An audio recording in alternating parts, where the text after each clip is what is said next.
is this special, spectacular week, this gathering that we've created for the industry. So I can't wait to get it going. Paul? Well, thank you, Judy. And it's an honor to be back here for our fourth year with you. What a great idea the two of you had, and thank you for sharing it with us. I think we all have a deep love of the industry and the people who work in it. This week is our love letter to everybody who makes the sport happen. We think you are the story this week, and your hard work has built a vibrant, dynamic sport that is accelerating in a way we've never seen before. But the brand that was there in the beginning, the one that first inspired me to do what I do, is speed sport. And without speed sport, there would be no racer. And I mean that sincerely. With the guidance and help of Chris Economaki in the beginning, we launched our company. And the friendship I enjoy with the speed sport team is something I cherish. Particular character named Ralph Shaheen. Great to see you this morning, Ralph. Thank you, Paul, and all those feelings go right back to you and your entire team there at Racer, buddy. This week we literally are going to be talking to everybody from the head of Formula One to truck and tractor pulling. So we are literally going to cover every aspect of this motorsports industry this week. And to help do that is going to be my good buddy, Jim Roller. Thank you, Ralph. And I have always enjoyed being part of speed sport, and this is my maiden voyage on the EPARTRADE train, and I'm very much looking forward to a great week and hearing all of the great speakers. And of course, we've got some great hosts as well who will be helping us get into the interesting aspects of each of these forms of racing. As Ralph said, we'll be covering the entire gamut, and we look forward to hearing from you folks through the chat to let us know what questions you may have for all of our guests, and that will make this an even better group effort in this wonderful week. As Francis rightly pointed out, this is an industry trade show through modern technology. Absolutely. Thank you, Jim. Brad, welcome back to your fourth annual, and thank you for being with us today. You have a busy day ahead of you, Brad.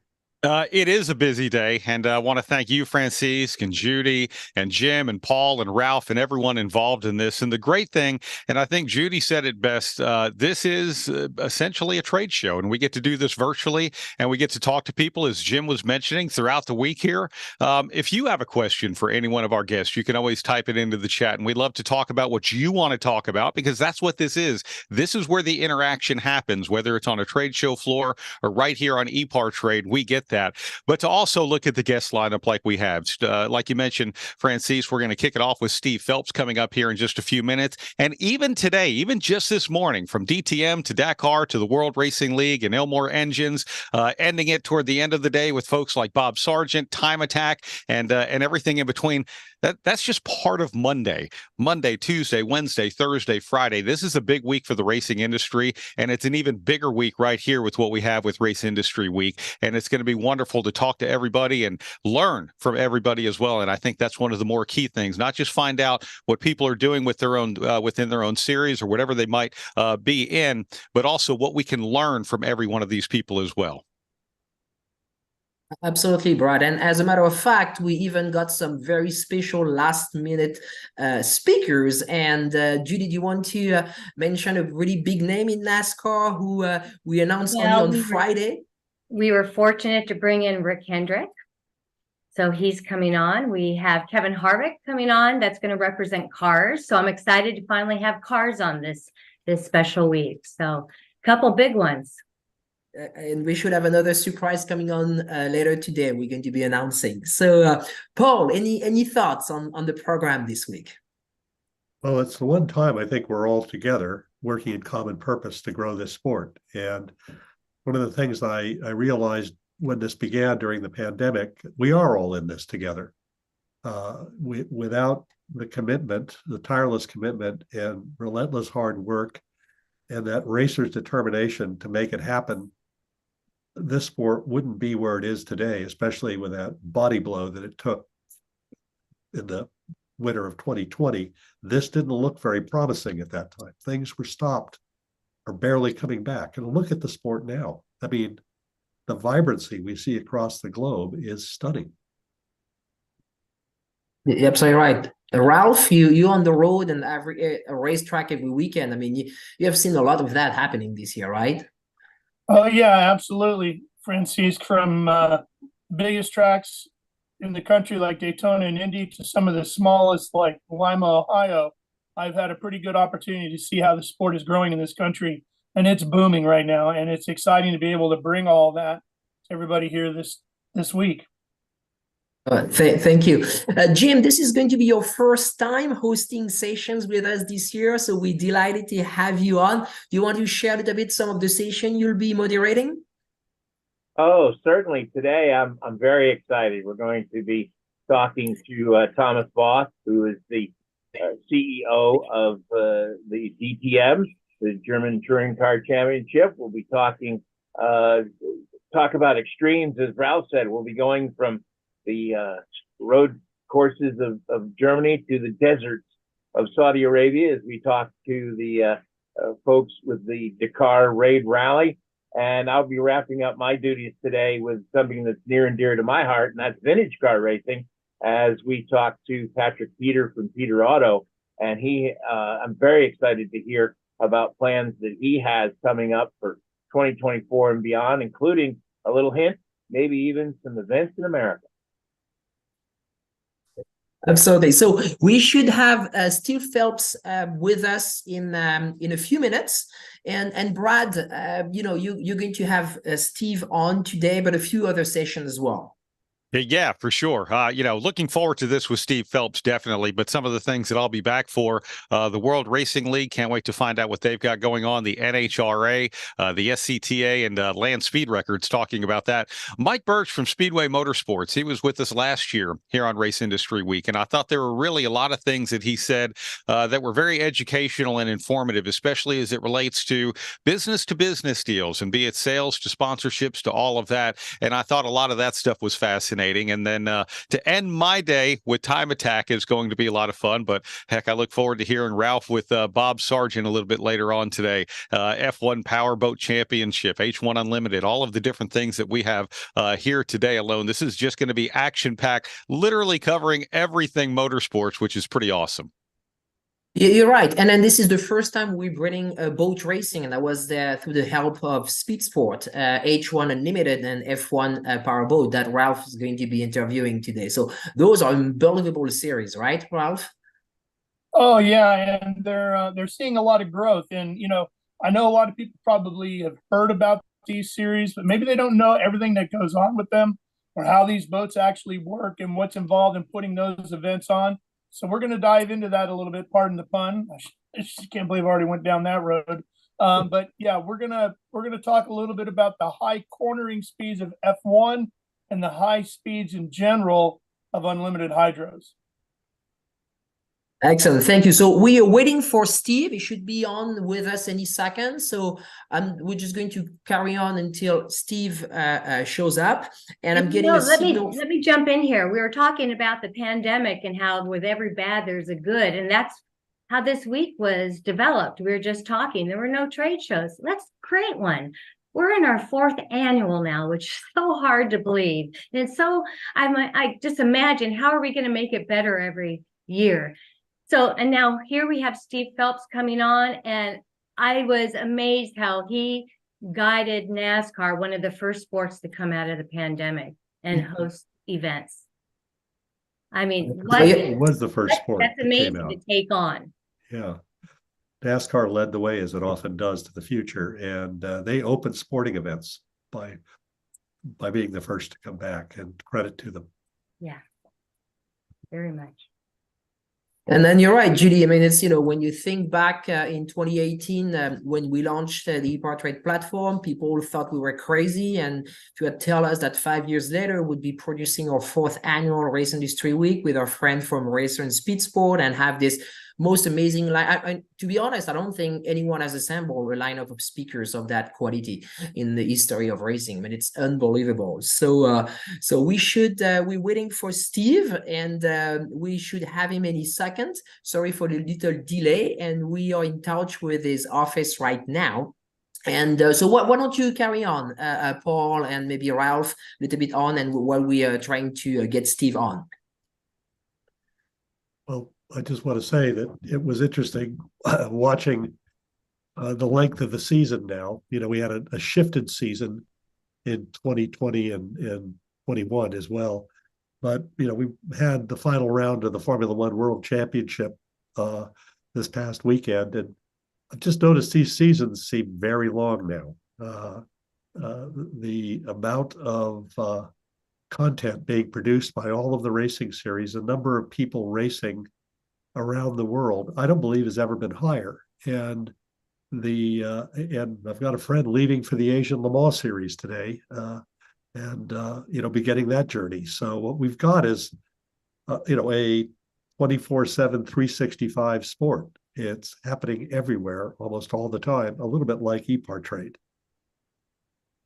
Well, I'm getting the signal that Steve Phelps is with us right now. So Ralph, Jim, Paul, please stay with us 1 second. We are going to be bringing Steve with us. And while we do that, we're just going to, hold on 1 second. I see Steve Phelps with us. So Ralph, stay with us 1 more second.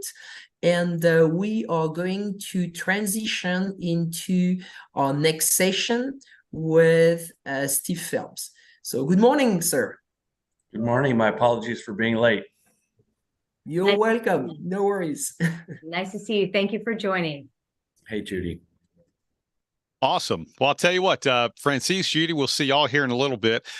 Steve, we're going to hang out with you here for a decent part of the next hour or so. And to echo what Francis and Judy said, we really appreciate you coming on here today to kick off Race Industry Week. And you were a guest last year, and it was greatly appreciated. A lot of great stuff. And man, where we are today, a year from last year, and all of the different things that are going on, we know you're a busy, busy man, so we appreciate you. My pleasure to be here with you, Brad.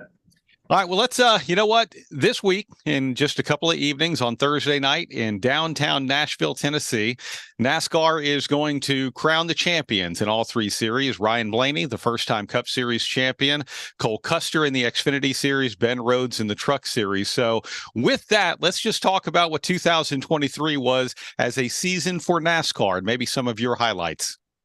Well, I think it's, if you think about anytime you have a kind of a special moment, an anniversary, you know, for us being the 75th anniversary was just special heading in. And you think about what we did to celebrate the past, and then really in the first third of the season, and then kind of that middle part, which was more of a thank you to fans for looking at the present, and then looking at the next 75 years. And I think that was pretty extraordinary, just as a backdrop. And then all the special things that happened. So starting with the Clash at the Coliseum again, and then Ricky Stenhouse Jr. winning the Daytona 500 with a single car race team, going back to North Wilkesboro for All-Star. I would call it an epic event at the Chicago Street Race, our first street race in our 75-year history. That was pretty extraordinary. The epic in many ways, including the epic rain that we had on Sunday. But I thought it was a great learning experience for us, and we'll be going back to Chicago. And then I think, I found it interesting, listening to Sirius XM and some other kind of folks talking about how the first part of the playoffs were kind of going to form. It was, no one really said it was boring, but that's what they were intimating. I didn't think that at all. But then again, I am a bit of a homer. But I thought that the playoffs were spectacular. And, that last race in Phoenix, and, watching Ryan get frustrated with Ross, who's racing him hard, racing him clean. getting in the back of him, and then Martin closing. It just, I thought it was just a spectacular finish to our 75th anniversary season. So really excited about what we saw. I thought the racing itself, I don't know how every year the racing gets better, but I thought the racing this year was spectacular. And, I think Phoenix itself, I think, was a good test for us, and the changes that were made from a tire perspective, and really having us have a good short track race. I know that some people don't call a mile track a short track, but I thought I was very encouraged by the racing, and I think we'll see more and better racing with some of the things we'll do with the testing that's coming up, and have our racing being even better than it was this year, which had record numbers of passes, et cetera. Yeah, and we definitely look forward to talking about all of that and more. It's incredible, and I love the storylines that racing just brings. And you mentioned a couple of them. Martin Truex Jr., the clash at the Coliseum, 2022 goes winless and misses the playoffs in spite of actually being in the top 4 in the standings at the end of the regular season. Comes back this year, wins the clash to open things up, gets 3 wins along the way, and the regular season championship. And then the other big name driver that a lot of people expected to win a points race in 2022, Ryan Blaney, while he did win the All-Star race, he did make the playoffs in 2022, but then comes back in 2023, 3 race wins and a championship.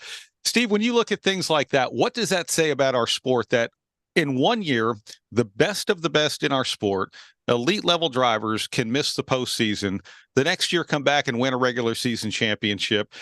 The next year, also, you take a guy like Ryan Blaney, who continues his drive up through the rankings, to come back and win the season-long championship. What does that say about just the competition overall? I think the competition is extraordinary. I mean, we had 19 winners, 20 if you include Blaney at All-Star last year, and then 15 different winners this year. I think it's extraordinary, and the number of teams that are winning as well. 10 to 12 teams winning in a year. That's really, it speaks to, I think, the parity and really how hard it is to win at NASCAR. It's just hard. And the difference between winning and not winning is just so narrow. I would have lost a bet if someone had said Chase Elliott wouldn't win a race. That wasn't on my radar at all. Or honestly, Martin Truex coming back and winning the regular season title wasn't on my radar. And Ryan Blaney winning the championship, possible, but he wouldn't have been in my, my first 1 or 2 picks. And I think there are some that would have been, right? Like a Kyle Larson, who contended and ran Ryan really hard, and or William Byron winning 6 races this year. Probably wouldn't have guessed that either. So it's why I don't bet, because I'm not good at it. And I think it's just the unpredictability of where our sport is from a racing standpoint. And that's fantastic. Excited about what 24 is going to bring. I think we're just going to see better and better racing. And I think the 2 areas that I think were a little bit of a concern last year and this year were the road courses and the short tracks. I think the short tracks are going to be better. And if the short tracks are better, I think we'll also see better racing on the road courses. And our guys are always trying to solve for better racing. It's the promise we have to our race fans. And I think, we'll keep making significant gains there. And then I think, who would have thought with this new car in, 2022 and 23, that some of the best racing is the intermediate tracks. So, it's just, we keep trying to put out the best product we can, and the teams keep building great race cars, and the talent level of our drivers it's just pegged. It's off the charts. And I'm certainly proud to be a race fan. You know, Steve, when you talk about the race car, and we definitely saw improvements with the short track package, especially in the season finale, and really not just a great race with the Cup Series, but a great race weekend with all three of the divisions. When it comes to making the hard decisions in the sport, everything typically you make one decision here and it impacts different things on down the way. The race car itself, the next gen car debuted in 2022. And like you mentioned, 19 different winners, just an incredible season all the way around. We come back this year and continue to see great racing. But there was this one thing that people wanted more of, and they wanted, you know, more action, more competition on short tracks and road courses. But to make those decisions as to what to do to the race car affects a lot of things, including your suppliers, including the race teams, including a lot of people. You mentioned a test coming up next week at Phoenix. There have been several things tested as well, not just on the race car, but also with Goodyear.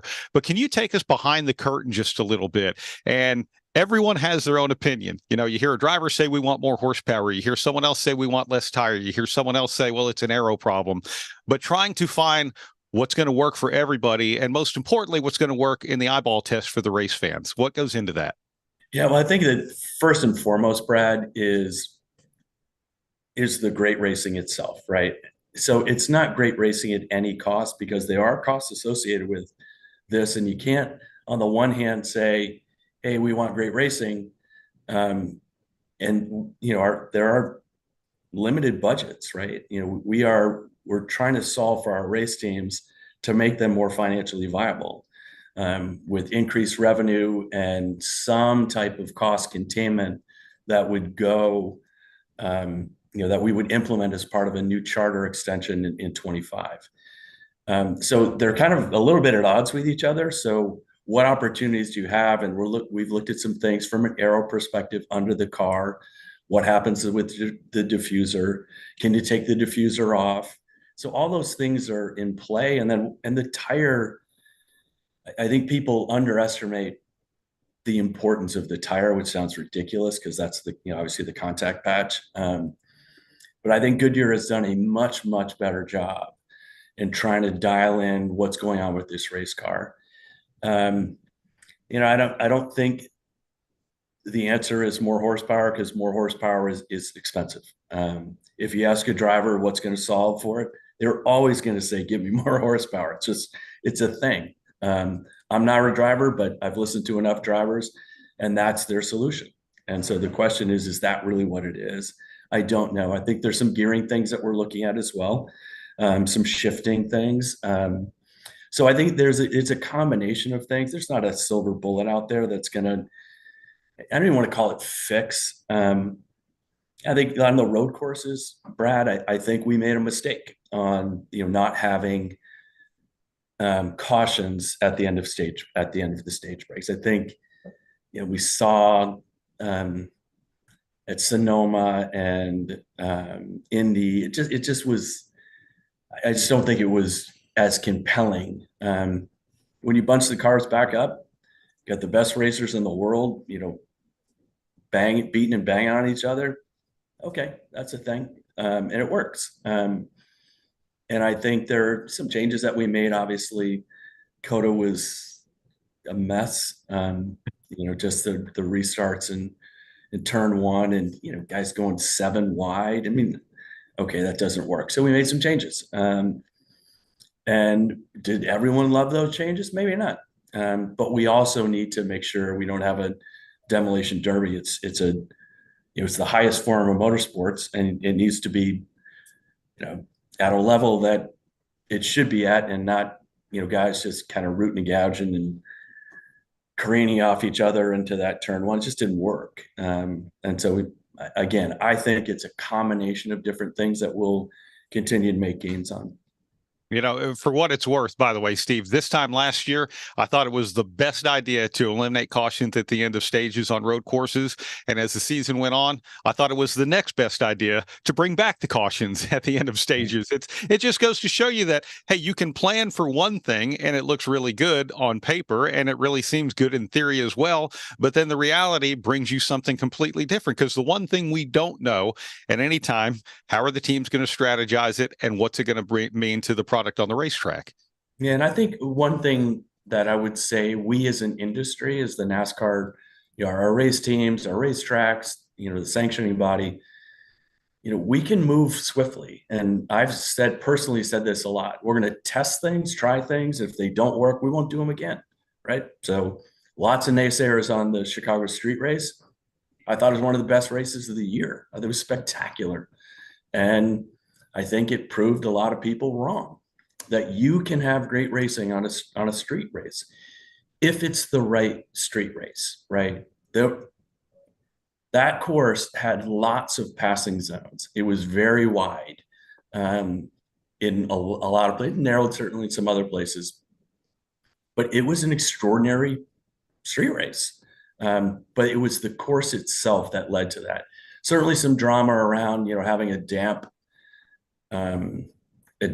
racetrack, and that had some interesting things. And watching Shane do what he did, I thought was it was a cut above. And our guys are like, hey, it was embarrassing that we got beat by SVG. Shouldn't be embarrassed at all, right? He races a very similar car. Those guys had never run a street race. He's run a bunch, right? He had a competitive advantage against these cars. And he was coming out of corners and getting against the wall where it would be inches from the wall. Our guys thought they were close, and they'd watch him. They're like, wow, no, they're close. He's close.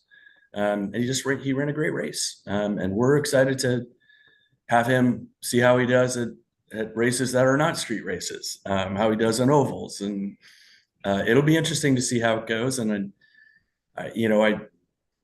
Justin Marks and that Trackhouse team, they push the envelope, and I think it's great. They're willing to do things that some teams just aren't willing to do. And, Justin's got a good mind for that. And I think it's paying dividends for them.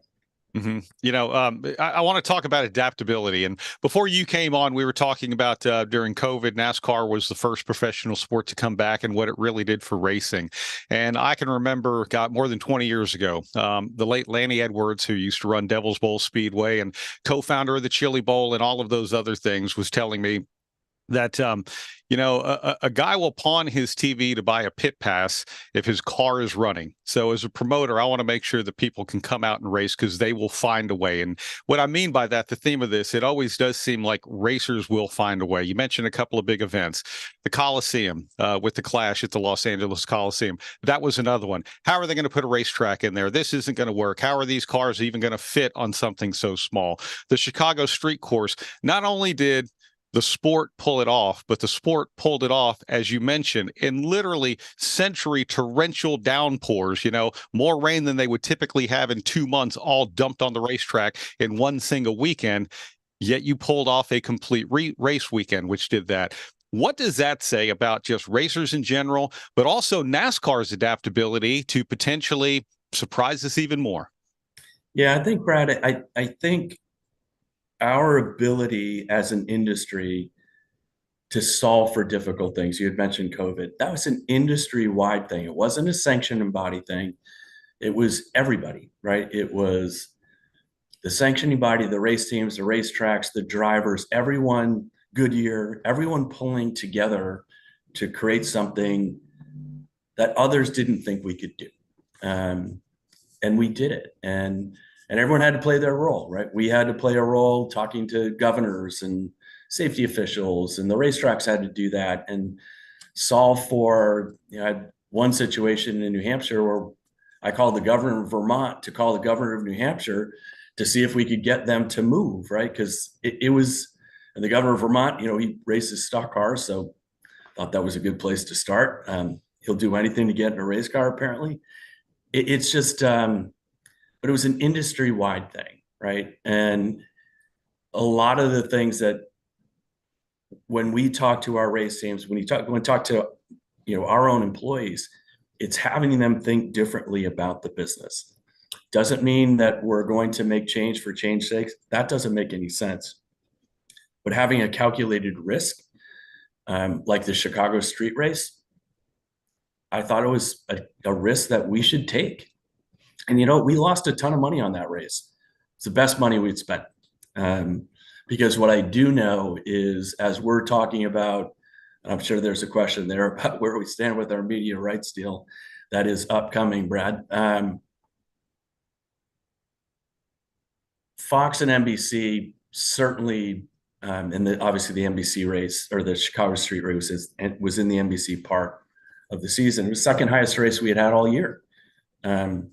People were interested in tuning in to see what was going to happen, particularly with casual fans. Listen, our ardent hardcore fans, they are, they're going to tune in for anything, right? That's who they are. It's awesome. We get the best fans in the world. But it's that casual fan that's going to drive those incremental numbers. It's just a fact. And so I'm not suggesting we're going to have 5 street races. We're not. We may not have 2 street races in a year.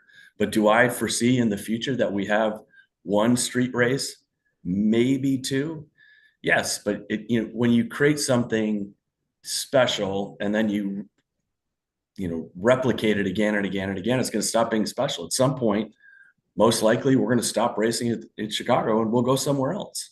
It needs to stay fresh. And, you need to mix in things that are kind of, staples of the sport, the Daytona 500, the Coke 600, the Southern 500, those things with other unique special things, like going to North Wilkesboro. Are we going to go to North Wilkesboro for All-Star forever? Maybe not. But I know we're going back next year. Had a great event, this year. So it's really just being smart about how we do that. What I would say about the Chicago Street Race, in addition to driving significant interest and then significant viewership, those media partners that we're in discussions with that are not our existing partners were captivated by the Chicago Street Race and have pointed to that as, wow, that sounds like a really cool thing. Can we have something like that if we come on to NASCAR? And so nothing to announce today, but it made a difference. And so if you're thinking about existing partners like Fox and our willingness to go to, build a track in the LA Coliseum or race Bristol on dirt, go back to North Wilkesboro for All-Star, all those things create interest from our broadcast partners. And listen, we got a lot of great sponsors in this sport and that spend a lot of money with the race teams, the racetracks, the sanctioning body. The biggest checks are coming from our media partners. And we are fortunate that we are able to get very large checks because it feeds a lot of mouths in this industry. Not one mouth, everyone. And so when you do things like that, that show that the sport is not willing to just kind of stay in its lane, but really to broaden where we go, how we go about things, what we're doing with the next gen car, all these things have a meaningful impact on the success of the sport. And that, again, is the promise that we have to our race fans, which is we're going to keep pushing to make this sport better and better and better. It's interesting in talking about this too. Obviously, the core of the sport, the Daytonas, the Charlottes, the Atlantas, the Richmonds, all of the tracks that we've historically come to know and love, those are still on the schedule in a big, big way. We tend to talk more about the new things like we have talked about here today, from the Chicago Street Course to the Coliseum to what is old is new again to North Wilkesboro. What does that say, Steve, about how dynamic the schedule could be in the future and ever changing? In fact, even a question in the chat, would Boston ever be a consideration for a street race? I think everything's on the table, Brad. I know that's a bit vanilla and I'm not trying to evade the question. I think the one thing I will say is that schedule variation is going to continue. Are we going to continue to race in Atlanta and Richmond and Charlotte and, other places that are fixtures on our schedule? We are. I think the question is as we're thinking about alternate locations, our schedule is not going to expand. So we're at the 36 points paying races and the 2 exhibitions. We have 38 races on our calendar. For the foreseeable future, we are going to have 38 races on the calendar. Our season's long enough. And so I don't see that expanding. with that said, I do think there's some places where we raced twice that, honestly, if we raced once, and I won't get any specifics, but if one of our racetracks is not selling out with 2 races, what we have shown is when you go to one race, like a Michigan, like a Pocono, a Dover, all 3 of those races are sellouts. And that's what we need to do, in my opinion. So it's not that we want to take races away from markets, but if we're not having sellouts, unless the racing is extraordinary, and I'll talk specifically about like Daytona, right? Season anything, that wasn't a sellout. It's difficult to sell 150,000 people coming to an event twice a year. You can do it for the Daytona 500 because it's special. Doing it for the season any event. Listen, do I think the grandstands looked good? They did. Wasn't a sellout. And so what we are endeavoring to do is, by the time we get to 25, 26, 27, we had 12 or 13 sellouts this year. Okay, that's not enough. It was 5 more than we had last year. And I'm hoping, and we'll be really working hard to make sure that we have more sellouts. Like Iowa will be a sellout. It will be, and it will be a sellout, relatively quickly, because there's demand there. So we have to make sure we're going to places where we have demand. Do I think if we did a street race in Boston, that would be a sellout? I do. Not sure where we race in Boston. But after Chicago, the phone was ringing for other cities. They're like, well, we can do that. And we'd love to have NASCAR come here.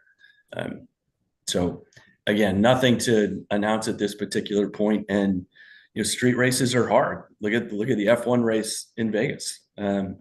Visually stunning, had some problems. And logistically, they're very difficult.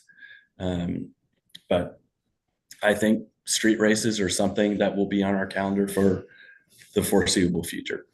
Yeah, it was definitely exciting. By the way, you have an advocate for a New Jersey street race as well. So just as we're talking, more ideas are coming in. I do want to ask this one from the chat too, Steve, especially considering we've even had some more news recently. NHRA has done an exceptional job of attracting women drivers. Do you have any theories as to why they've been successful? And I had something blocked. Why they've been successful, and other series, including NASCAR, have struggled, have not come up as fast. I'll point out that we've got a wonderful up-and-coming 17-year-old in Jade Avedisian, who was just announced by Toyota as one of their development drivers, and we have others along the way.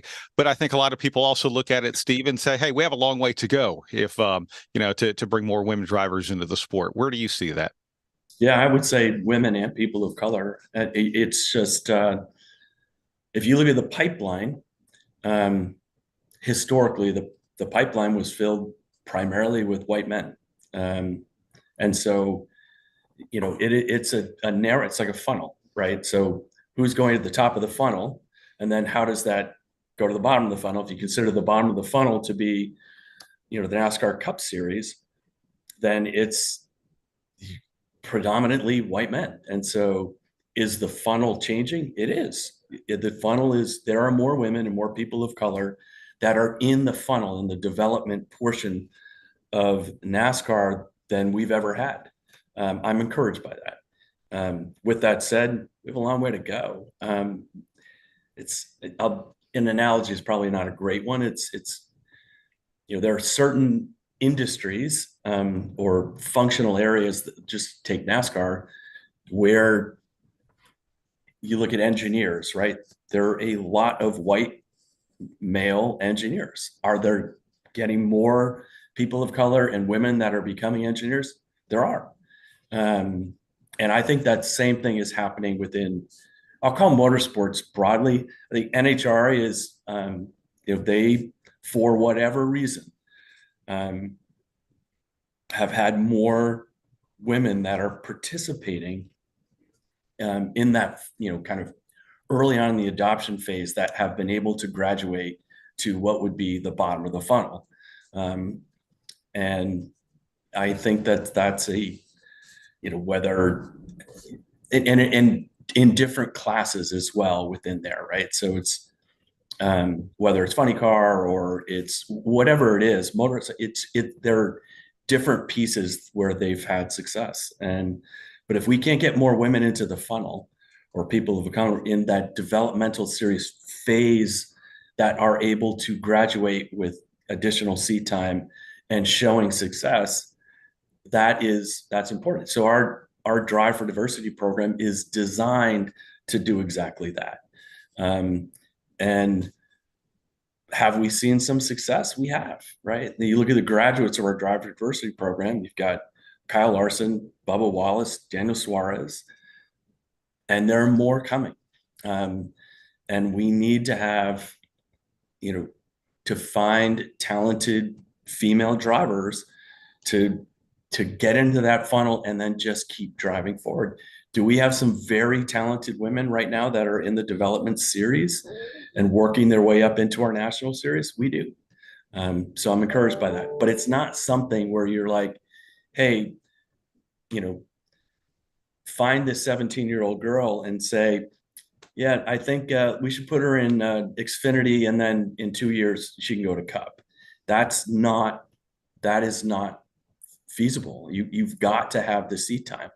I'm encouraged by things such as, iRacing that allow, honestly, all talent to understand whether they have talent or not early on, right?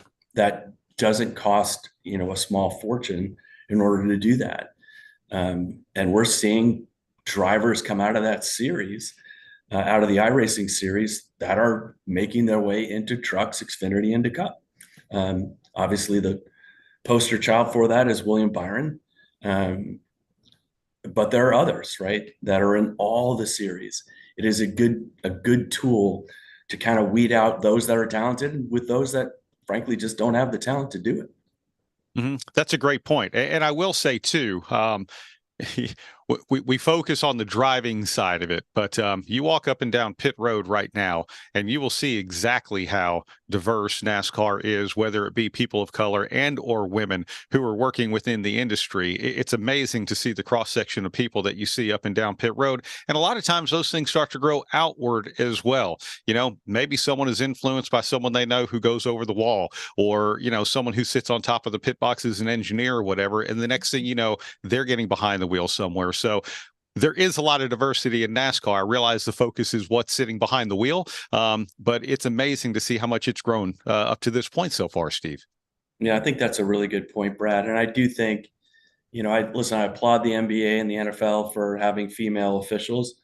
We've had female officials for a long time, and not a lot of fanfare around that. Maybe there should be. But to your point, you go up and down pit road, whether they're officials or, the pit crews themselves, it is very encouraging to see the talent rise to the top. And see this kind of diversity movement. What I can assure you is that there are no gifts out there. These people are earning it. Race teams don't have crew members that are, hey, let's have this person of color here because we're true to that mission. It's like, no, let's make sure we have the best athletes, the best guys going over the wall, because we want to win the race. That's why they're there. So it's a talent thing. It's not something that is, hey, we need to get more diverse. Yeah, we need to get more diverse. But you need to make sure that we have people that are talented enough to do that. And I think we've got, absolutely, you look at, diverse drivers and female drivers that are in the pipeline that are super talented.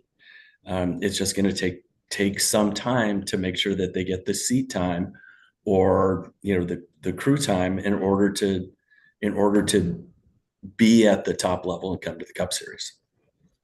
For sure. All right, Steve, let's shift gears a little bit. You mentioned media rights, and one thing we do know for 2025 and beyond, the Xfinity Series in its entirety is going to be on the CW network. This is an over-the-air broadcast network that pretty much doesn't matter where you are. That comes into your home. That piece has already been talked about. What we don't know is what's going to go on with the Cup Series and the Truck Series. There have been a lot more reports, and you have even talked as well about a streaming partner and whatever percentage that might be, a streaming partner with the broadcast. We even had a question about this, about how do you turn NASCAR fans over to that side of it. I know nothing's been announced, but what can you tell us about maybe where we are and some of the challenges that you guys face as a sport, or some of the directions where you want to go as a sport when it comes to the broadcast partners? Yeah, as I said, we have nothing to announce today. I think we will have something to announce shortly. What I do know, we are going to, like every other major sport, we are going to have some form of streaming in our sport. What that looks like, I can't really say right now. But our sport is going to be a mixture of broadcast television, cable, and streaming. What percentages of those are, Brad? Again, nothing to announce today. Do I see something with more from a in race or live race action being primarily streaming? I don't. I think it'll be a mixture, and I think that mixture is consistent with where sports are today. The other thing I would say is right now we have 2 broadcast partners. We know that we are going to, do I believe NBC and Fox will be back? I do. We obviously have added a 3rd partner with the CW with the Xfinity Series. So to have 33 broadcast races on Xfinity, I think that series is really going to step up and shine. Because of the visibility that the CW is going to bring. Just more eyeballs, 125 million homes, just like Fox, NBC, CBS, and ABC. It's their 5 network partners.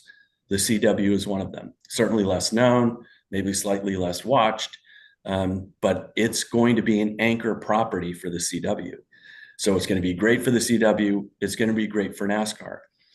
Additionally, I think the CW is going to be a good partner in promoting both the Truck Series as well as the Cup Series. And lastly, the company that owns the CW, Nexstar, has 201 affiliates around the country. They're going to plug those in as well, all promoting NASCAR. So the CW, in addition financially helping the sport out, is going to be a great partner. I would say that Fox and NBC have been great partners in helping to promote the sport, over this past 10-year period. Or 9-year period, with 1 more year to go. And we are going to have an additional partner, and we may have 2 additional partners. And that's kind of where we're trying to figure out, kind of in these last few weeks, what that's going to look like. But we already know we're going to have more partners. Whether we have 4 total media rights partners or 5, I don't know. That part is still in the balance. But we're hoping in the coming weeks to get that firmed up. And I do believe, and I think other major sports are going to do the same thing. I mean, you look at the NFL. The NFL's got a ton of partners. The NBA right now has 2. If I were a betting man, which I'm not, they're going to have more. They are going to. And are they going to have some form of streaming? They're going to. And whether it's a kind of a companion streaming, so you look at NBC, I'm not suggesting NBC is going to the NBA, but they have 2 opportunities to, actually 3. They've got NBC, they've got USA, then they've got Peacock. So when you're looking at these sports properties, these media companies, ones that are traditional media companies that have 2 or 3 different opportunities. So Fox right now really just has Big Fox and FS1. They don't have a Peacock version of Fox at this particular point. Maybe they will in the future, maybe they won't. But Fox seems to be betting on cable being around for a long time. So I think what I would call hedging our bet, I think is a smart thing for us to do as a sport. No one has any idea what's going to happen with streaming and what's going to happen with cable. We do know that broadcast television is going to be around for the foreseeable future at 125 million homes. That is not going to change. The cable universe, what we do know is the cable universe has declined. And so what does that look like in 2 years, 5 years, 7 years? Don't know. But we better make sure that we have distribution points that will allow us to be successful moving forward, to have as many eyeballs as we can, while not insignificant, also getting paid. The revenue is significant that comes in from these media rights or from these media partners. Yeah, we look forward to hearing those announcements as they come up as well. Steve, there are a lot of analogies that people can use for the things that come across someone's desk, and yours has a lot of them, but I'm going to use one that I've heard you use before, and that's a stool. And we've already talked about several of the legs of this stool, from broadcast to racetracks to schedules and a lot of different things. The competition side, the race teams. And when we talk about media rights, the next thing people talk about are the charter agreements with the cup teams and all of that. As a sanctioning body, and dealing with your competitors and everything that you have to do to make sure everyone is healthy in the sport, what can you tell us about where we are now with that? So I would say we've had some good dialogue with our race teams. We have quarterly team owner council meetings. I think our last team owner council meeting, we made some progress with our race teams, having them understand where we are in terms of how we see the future looking for our charters. So we are all in on the charter systems. We think that the charters have been valuable to the sport overall. Race teams want three things, or so they have told us. They want to be competitive on the racetrack, which right now that's a check. They want to increase their enterprise value of the charters. That has been a check. And they want to have a path to profitability. That's not a check right now. It's just not. You know, our race teams, by and large, are losing money at the cup level. And that is something that we need to solve for. You solve that with two key pillars. One is to make sure that they're getting additional revenue. So they're interested in getting more revenue from the sanctioning body and the tracks through the purse. That is something that we need to do. The only way you can do that is to have increases in your media rights, which is what we're doing today. So we are unsure what that is.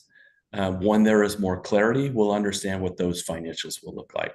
And then second, and not small, honestly, is some type of cost containment. So whether that's in the form of a cap or whether that's in the form of, you know, the parts and pieces that make up the next gen car, or trying to limit those pieces, I don't know where we're going to net out on that. But, and I'm not suggesting that our race teams can cut their way to success. I'm not suggesting that because I've been accused of that in the past. There needs to be a mixture of those two things, but both are important. If profitability or break even is an important element for our race teams, then you have to do both.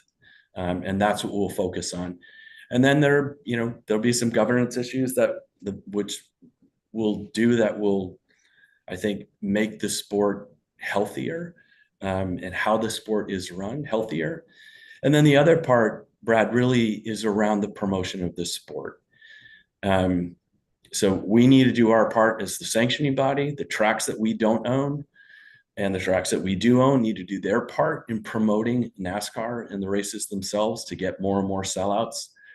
The race teams need to do their part on helping to promote the sport, in addition to what they do today, which is, I would say that if you look at how race teams are, the makeup of the race teams, it's primarily to make sure they're building fast race cars and then making sure they're have the right crews at the racetracks in order to win. And that's what their goal is, as it should be. And so the significant makeup percentage wise are on the competition side. They're not on what I would call marketing promotion sides of the business. And I'm not suggesting we're asking them to do that. But what can we do collectively with our race teams that drive the growth of the sport? And importantly, what can we do with our drivers that do the same thing? Because the drivers are the show. And so we're building this brand new production facility that will come online in Q1, January of 2024. That will be kind of the cornerstone of what I think success will look like for us, including two components of it: live event production that will come out of that building, and then just content in general through NASCAR studios. And I'm super excited about that. One of the projects we're working on right now that's been announced is this Netflix show that we're doing with a company called Words and Pictures. So I've heard, I don't know, 10,000 times, maybe more actually. I know it sounds like a really high number. Hey, you know what NASCAR should do? You should do a Netflix show, right? Like Formula One. Like, oh, that's a good idea. So we are going to do that, which will come out sometime around February 1st, which would be great right at the start of the season. I haven't seen the episodes, but those that have, the first 3 episodes that have already been done I'm told they're spectacular. And will be a love letter to NASCAR. And we're excited about what that looks like. And so I'm super bullish on the future, Brad. Yeah, we're looking forward to it too as well. Steve, we really want to thank you for joining us here this morning. We really appreciate you kicking off Race Industry Week with us. Looking forward to seeing you and everyone else in Nashville as NASCAR gets to celebrate a season and crown champions this Thursday night. Thanks, Brad. Great to be with you. Thanks, guys. Thank you, Steve. Thank you very much for taking the time to join us today. Thank you. So, Brad, thank you very much. Great interview. We are going to be running a video from our sponsors, and we will be right back for our next session with the DTM. In the meantime, we said this morning, if you're watching us on Zoom, on YouTube, on racer.com, on Speed Sport, please share those links with all your friends in the industry. Everybody this week should be watching the program. So thank you very much, and we will be right back with you. EPARTRADE is a digital platform that we've created basically to make life easier in the business community of auto racing. EPARTRADE, there is no e-commerce. It's literally a connection just like at a trade show. So now, any time of the year, a buyer could reach out to a supplier. When you see a product that you're interested in, all you need to do is click on request more information, and then from there it is forwarded directly to the buyer or to the supplier. EPARTRADE really eliminates having to travel, closing down your shop. Now you have a place to showcase globally your racing product and technology. Pull your visor down, strap in. Racer is about to take you deep inside an exotic and high-speed world. From the start, Racer in all its forms has shared the passion, beauty, ingenuity, and commitment that make racing a way of life.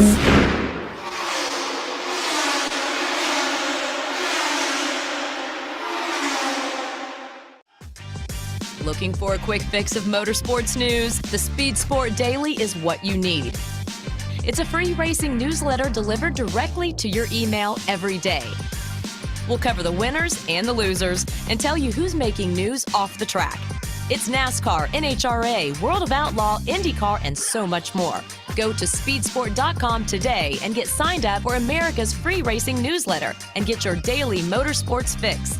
The Speed Sport Daily. Land speed record holder George Poteet's Speed Demon rocketed 481 miles per hour at the Bonneville Salt Flats. You don't go that fast without ARP fasteners. There is no way that we could go the speed that we've gone, the number of times we've gone, with a lesser quality bolt than ARP supplies to us. And we absolutely wouldn't be where we were today if it weren't for ARP. When failure is not an option, it's ARP-bolts.com. We're Performance Plus Global Logistics. Our team of dedicated performance industry and logistics experts get valuable cars and components to the track on time in top condition. We provide expedited logistics solutions for the performance industry using direct routes instead of deferred options, and communicate all necessary information to the appropriate resources to meet regulations and ensure a smooth transit and secure delivery, both domestically and internationally. And we exceed customer expectations by providing best-in-class service with an efficient and cost-effective system in place. Contact us today to book your next shipment. You work as hard as your truck, and you have no time for downtime. That's why more truck owners trust Blue Def, America's #1 diesel exhaust fluid brand. Each batch is guaranteed pure, so you can avoid costly repairs caused by inferior DEF. Demand America's best for your truck. Blue Def at Blue Def Platinum. Put trust in your truck. With Shop Monkey, we've been able to grow the shop by 20% in gross sales since implementing it in the shop. Everything that we were doing before has been sped up with Shop Monkey. All of our parts ordering, all of our approvals, all of our mechanics knowing what to do next. And I've had friends that are in the trade that own shops ask about Shop Monkey, and I highly recommend it just because of easy use. There's nothing like it with that kind of platform.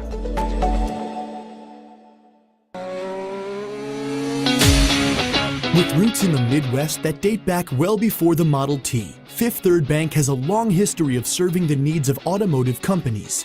While much has changed over the years, our passion for helping businesses put cars on the road and on the track has not. Today, we are more committed than ever as a member of SEMA, a founding member of PRI, and a sponsor of multiple race teams across several racing series.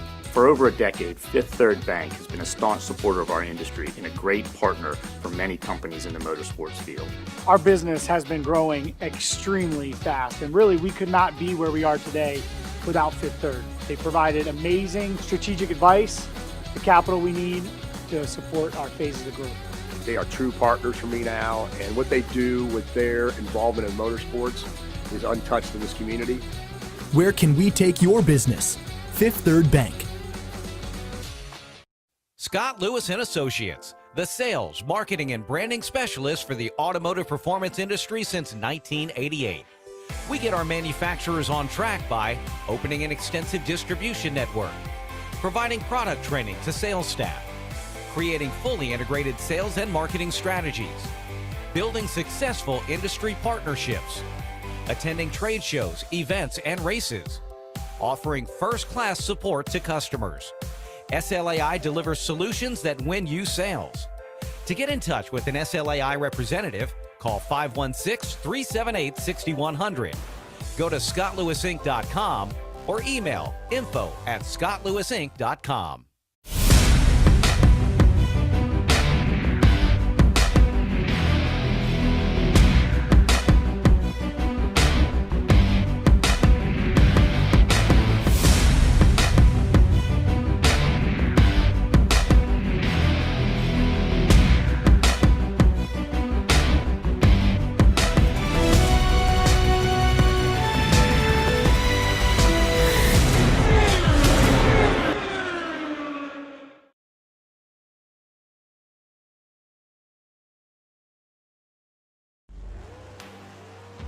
The #1 source of friction in your engine is not what you think.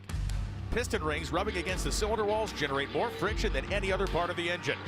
More friction and temperature means more wear and less horsepower. Fortunately, the team at Total Seal knows how to reduce friction and wear through innovative piston ring design. If it takes a piston, Total Seal can build a better ring.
you're watching this video, you might be wondering, what is WPC? WPC is a surface treatment designed to reduce friction and increase the strength of metal parts. As much as it might seem like a coating, WPC is actually a surface treatment. Think of it like shot painting, but the media is much, much finer, like talc. So what you're left with is a super hard, smooth surface that actually has some proprietary dry lubricants embedded within it. For more information, visit WPCtreatment.com. Thank you very much, and welcome back to Race Industry Week 2023. A special thank you to all our sponsors who make the program available for free to all the attendees. So thank you very much. They help us cover the production of this week, which is pretty significant, and that allows us to make this program free for each and every one of you in the industry out there. So Jim, did you enjoy Steve Phelps' interview? As a veteran journalist, you probably learned a lot.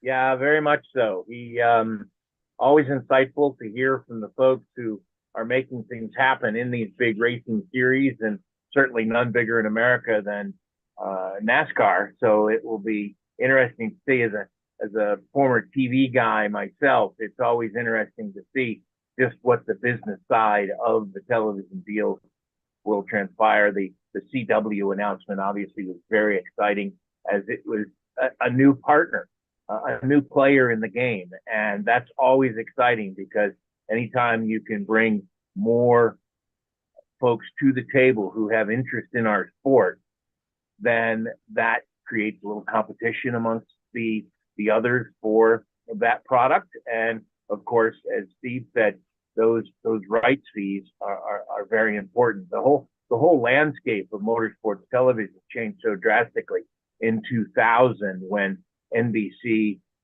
came into the sport, and CNN and some of the traditional partners like ESPN stepped away for a little while because those networks always use NASCAR to leverage sponsorship for other series like the ASA and the World of Outlaws. And when that leverage went away, it kind of left the other series out there on an island. So now today, through pay-per-view and streaming and things like the CW coming on board, it is giving us a much richer landscape for fans to be able to access auto racing content. And it gives the sanctioning bodies and the racers themselves more, because they can come across more sponsorship opportunities. The more eyeballs you get, the more value we have. Absolutely. And I see that Thomas Voss is joining us. So we're going to travel to Germany to meet with Thomas, who runs the DTM. So guten Tag, sir. Oh, your German is very good. Oh, sure. Hello. Excellent. So we'll leave you in the hands of Jim. Thank you very much. We'll be on for the next 25 minutes. Thank you. Hello, Jim. Hello, V. Gates, my friend. Oh, no, it's even better than Francisco, your German. It was 2023 was a very exciting season for the DTM, wasn't it? Because you had 16 races, 13 teams, but probably most important, you had 5 different brands represented and 13 debut drivers. Do I have that number correct? No, this is we have 28 drivers with 6 manufacturers. No. Well, what I meant was you had 13 debutants, new drivers. New drivers. Sorry. I don't know. Yes, yeah, of course, we had. But it's very necessary to have especially the young German drivers into such a series. But we are also looking for international drivers, of course. This was a series that launched many great names: Bernd Schneider, Dario Franchitti. Yes. He was never a champion, but he certainly, that's where he cut his teeth and got his introduction to Mercedes and that sort of stuff. Drivers many times make the sport, but also for racing series, manufacturers are a big part of it. how has the switch that you made to the GT3 cars a couple of years ago, how has that helped you with your manufacturer relations? Unfortunately, not really. Of course, we have still a very good relationship to our manufacturers. They are building those cars, but they sell it to customers. The same system all over the world, I think. So the role of the manufacturers for DTM changed, especially last year.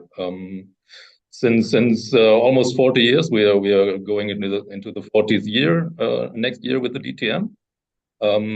Since almost the whole time, the manufacturers played a major role. They financed not only the team but also the complete series. And if you see in the late 90s, the DTM had a Formula One standard. It was an international racing series. Not only from the media point of view or a commercial point of view, but also from the technical point of view. It had at this time a Formula One standard, and now it's a GT3 series. But I think it's a little different GT3 series from IMSA or from all the SRO series which are running in all over the world. We are running with one driver. We have not with two, with all the other racing series with GT3 cars. We have a performance pit stop, which you all know from INDYCAR, from NASCAR, from Formula One.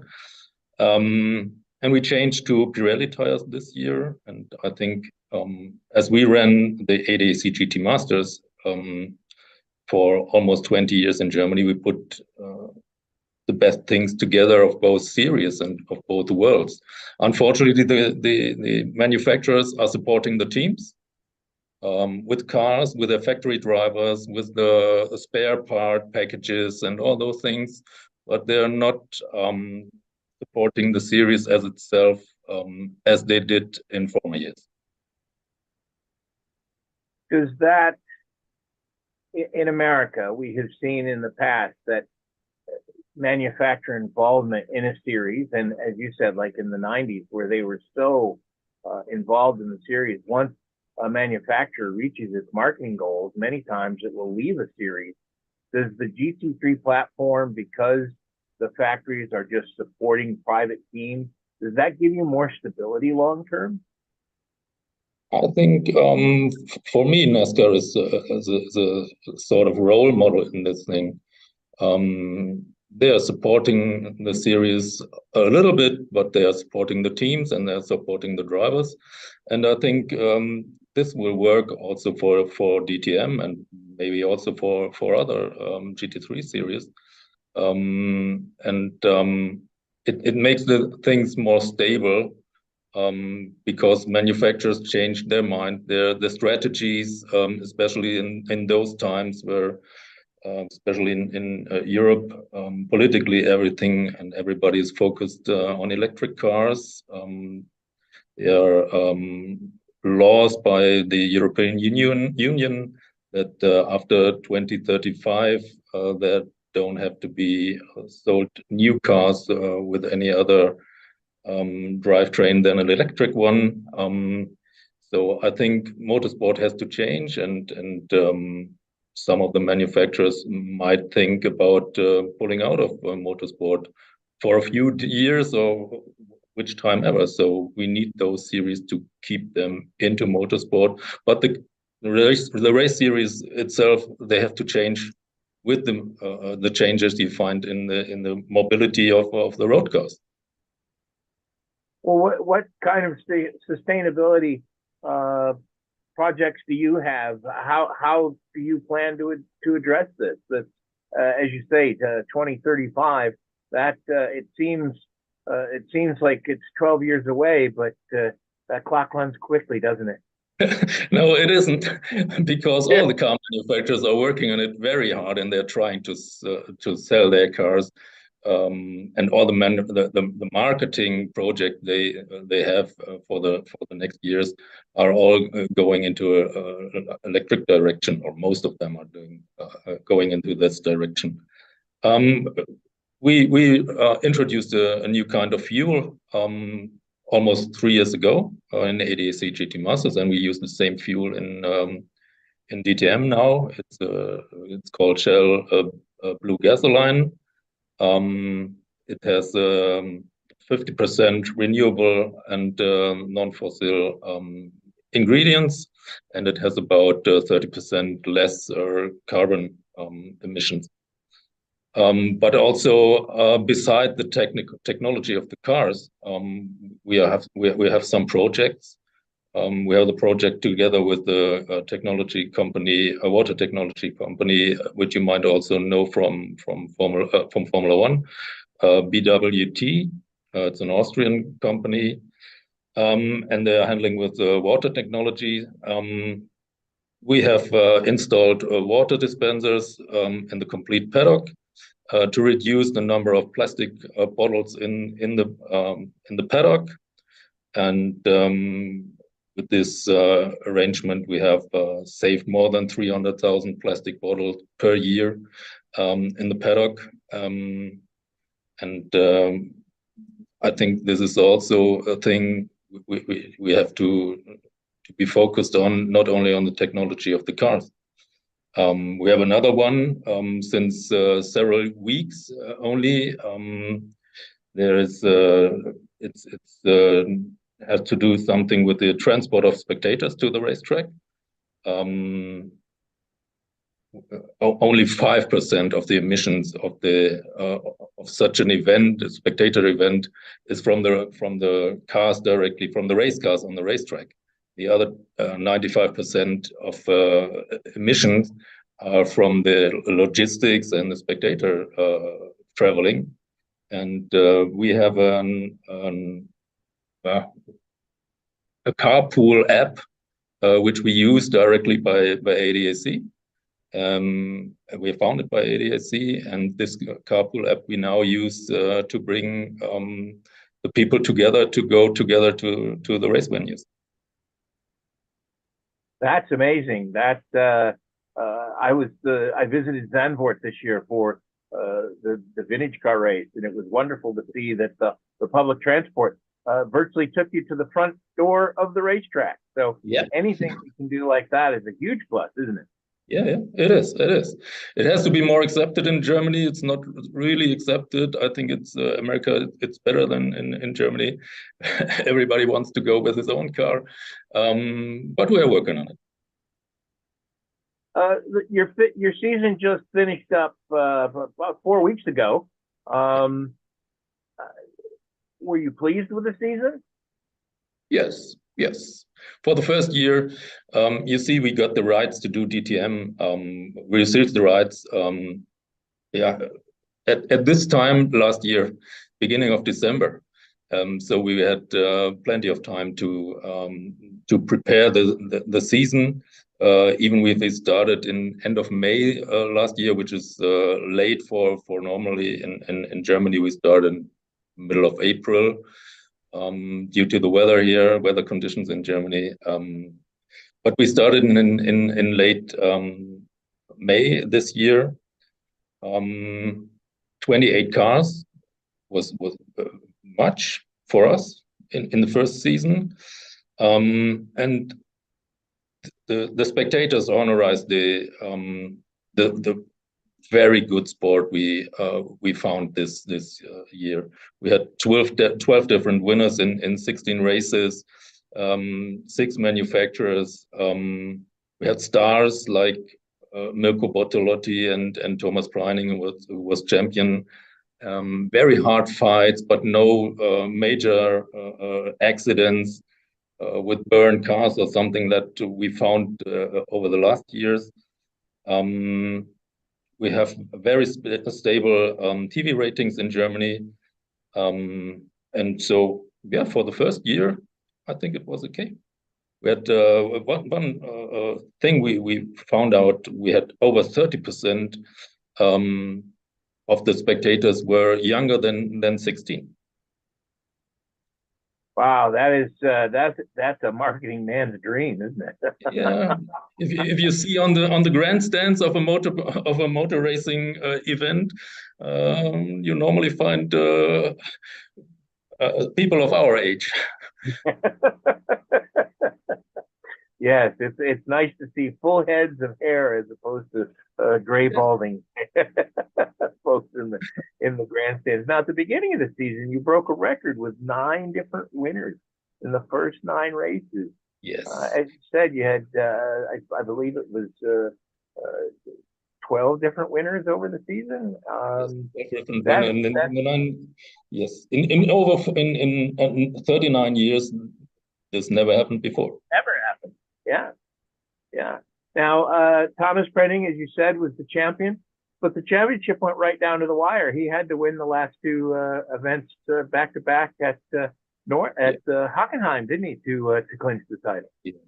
It was astonishing because after the first race, he got 20 kilogram more weight in the car, and he also with this extra weight, he won the race.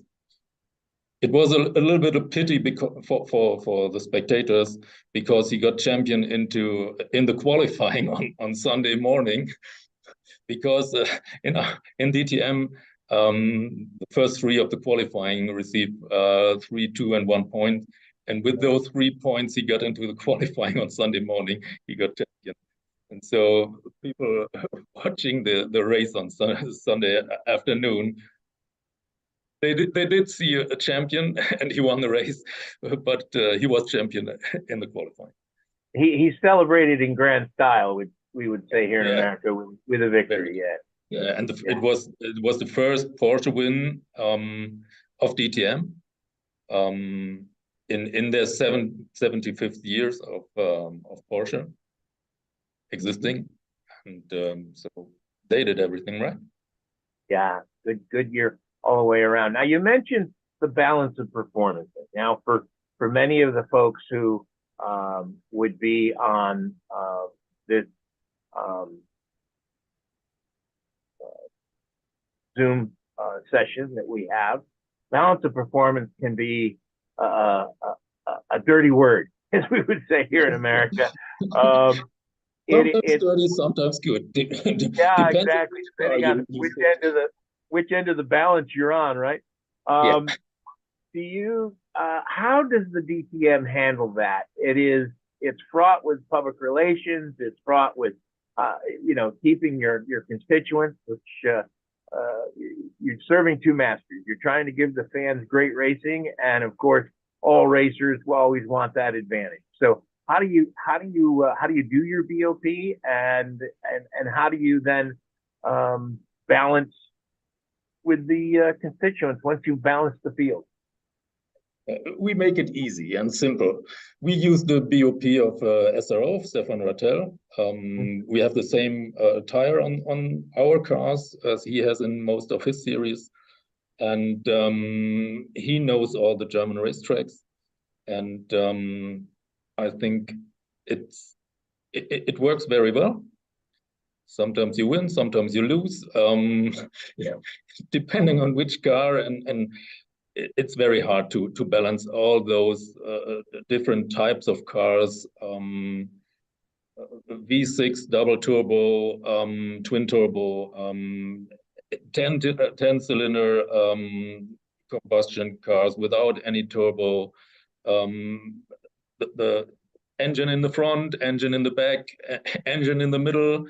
So it's very hard to balance those cars, and everybody wants to win, of course.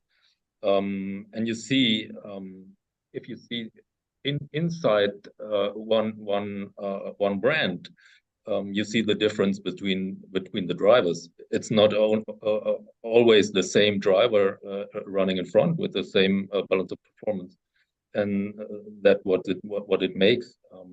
And we are, of course, there's always room to improvement or for improvement, but for us it worked very well this year.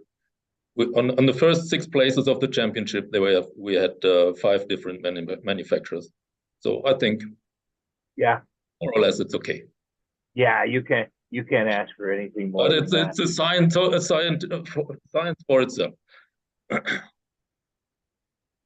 Speaking of the technology, you've run the GT3 cars since 2001. We've talked a little bit about sustainability and obviously the politics of moving the motoring industry towards electric cars.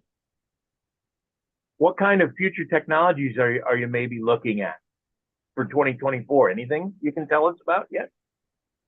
For 24, we will of course stay with GT3 and GT4 cars. But for the future, I think in 5 or 6 years, we started negotiations with the manufacturers and also with the suppliers. Schaeffler, for example, is a very good example. They're very keen, and they're a partner of DTM. They are very keen also on the future DTM cars. And I think we have to have parallel systems. I think we should run combustion engine cars as long as we are allowed to. Of course, running them with e-fuel or something like that, which is carbon neutral. But I think we have also to develop electric cars because our series road cars might be electric cars in the near future, more and more. I was in Scandinavia a few weeks ago. They have almost 30% of all the cars running in Scandinavia are electric cars now. It's the same aim for Germany for 2030 to run 20% of all the series road cars with battery electric. So I think motor racing has also to move in this direction, but this don't have to mean that that combustion engine cars will stop. Why? I think we can have a parallel lines for the next 10, 15, 20 years. We are a little bit depending on what will go on our roads, and as soon as people on the roads are going with electric cars, they also want to see motor racing with electric cars. But as long as they don't drive those cars on the road, I think they are not so interested as some of us will think at the moment. So we are in negotiation with the manufacturers, how their plans are. We start now. We have a next meeting in middle of December here in Munich. And also we are also in negotiations and talks with other promoters, with other racing promoters, especially the Japanese guys from Super GT approached us a few weeks ago, and they are sitting on the table here in middle of December.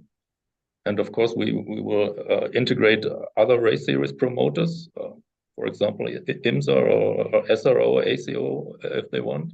And we will also integrate other car manufacturers in the discussion.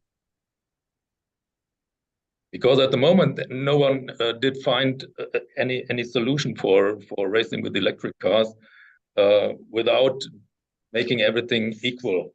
Formula E at the beginning was a one-make car. Mm-hmm. When you, I think motorsport though is going to, because of its history, is always been the place where car makers have come to prove the automobile. And that's how racing started in 1923 with Le Mans. I mean, the whole purpose was to prove the viability, proof of concept for the motor car. And I think that auto racing is going to be the natural platform for the manufacturers to prove their products, will it not? Yes, of course. But in the last 10, 20 years, we left out some technologies which are now in the road cars. We left it out on purpose in the race cars. because race cars always should be fast and quick and reliable and everything else. But the normal road cars are all that, and they are much more. I think, for example, only a small example, why can't a race car be driven autonomously in safety car conditions? Why do you have to steer a race car in safety car conditions? I think this is this is a part. I think we have to overthink for the next future for the future spectators. What are they interested in? I think there are probably some Formula One engineers out there that would love to be able to control the car from the Why not? If you saw the race Formula One, I yesterday, should say, probably. virtual safety car, everybody, the one is going in 82 kilometers per hour, the next is going 78. So why don't make it equal? No advantage for anybody. Put your hand off the wheel and let it drive in those safety car periods autonomously, and then go ahead as a driver. In the final couple minutes that we have left, you talked a little bit about your television and how stable your numbers were.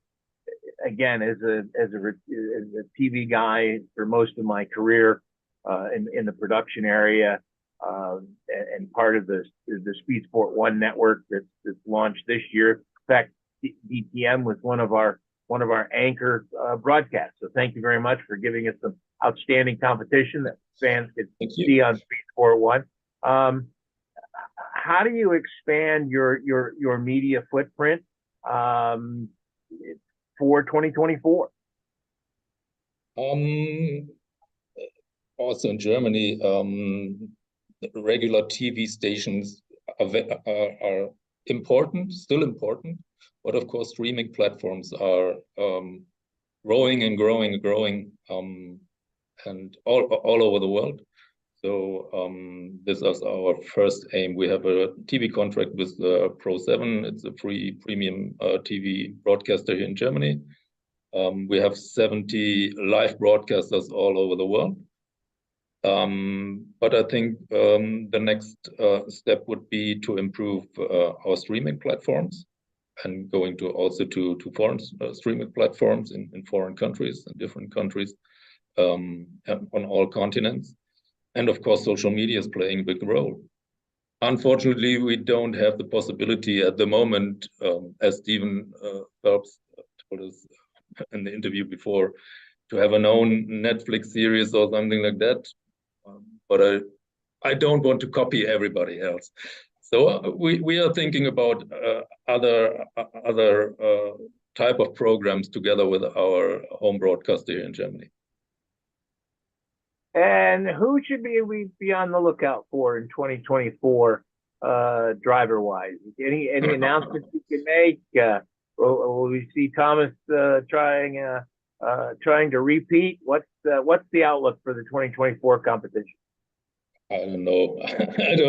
We started the entries now last week ago. Of course, I think both drivers of Up Sportsline coming with an Audi with Red Bull support. So Kelvin van der Linde and Ricardo Feller, you always have to have a look at. Thomas, I hope will come back to the series.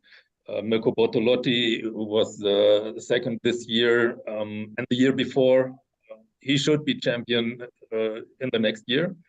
But we will see.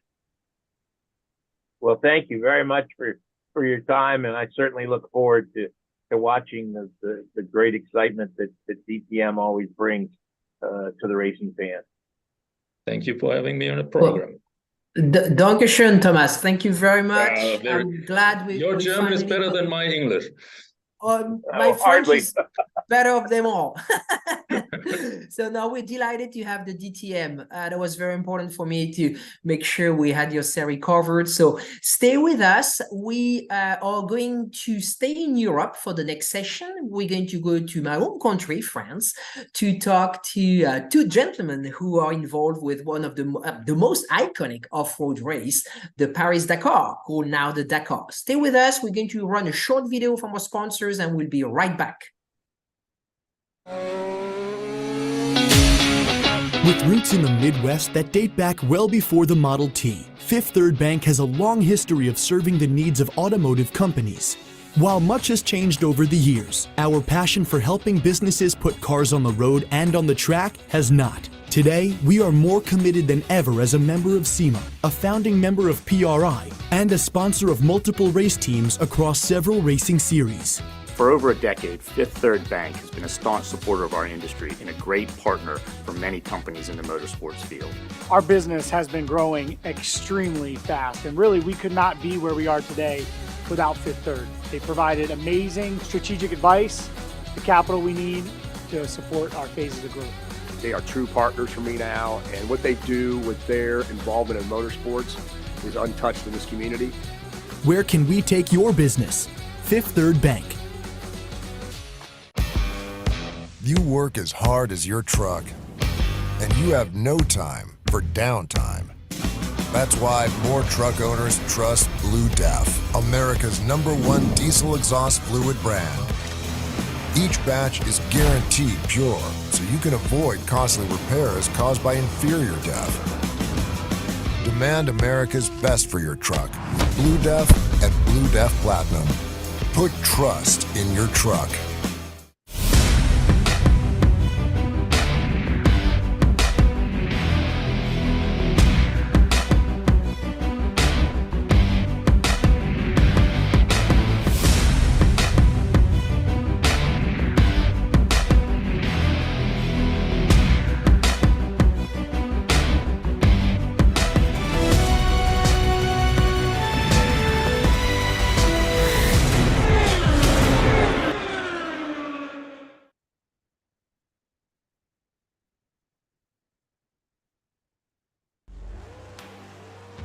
The #1 source of friction in your engine is not what you think.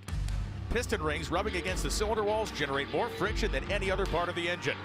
More friction and temperature means more wear and less horsepower.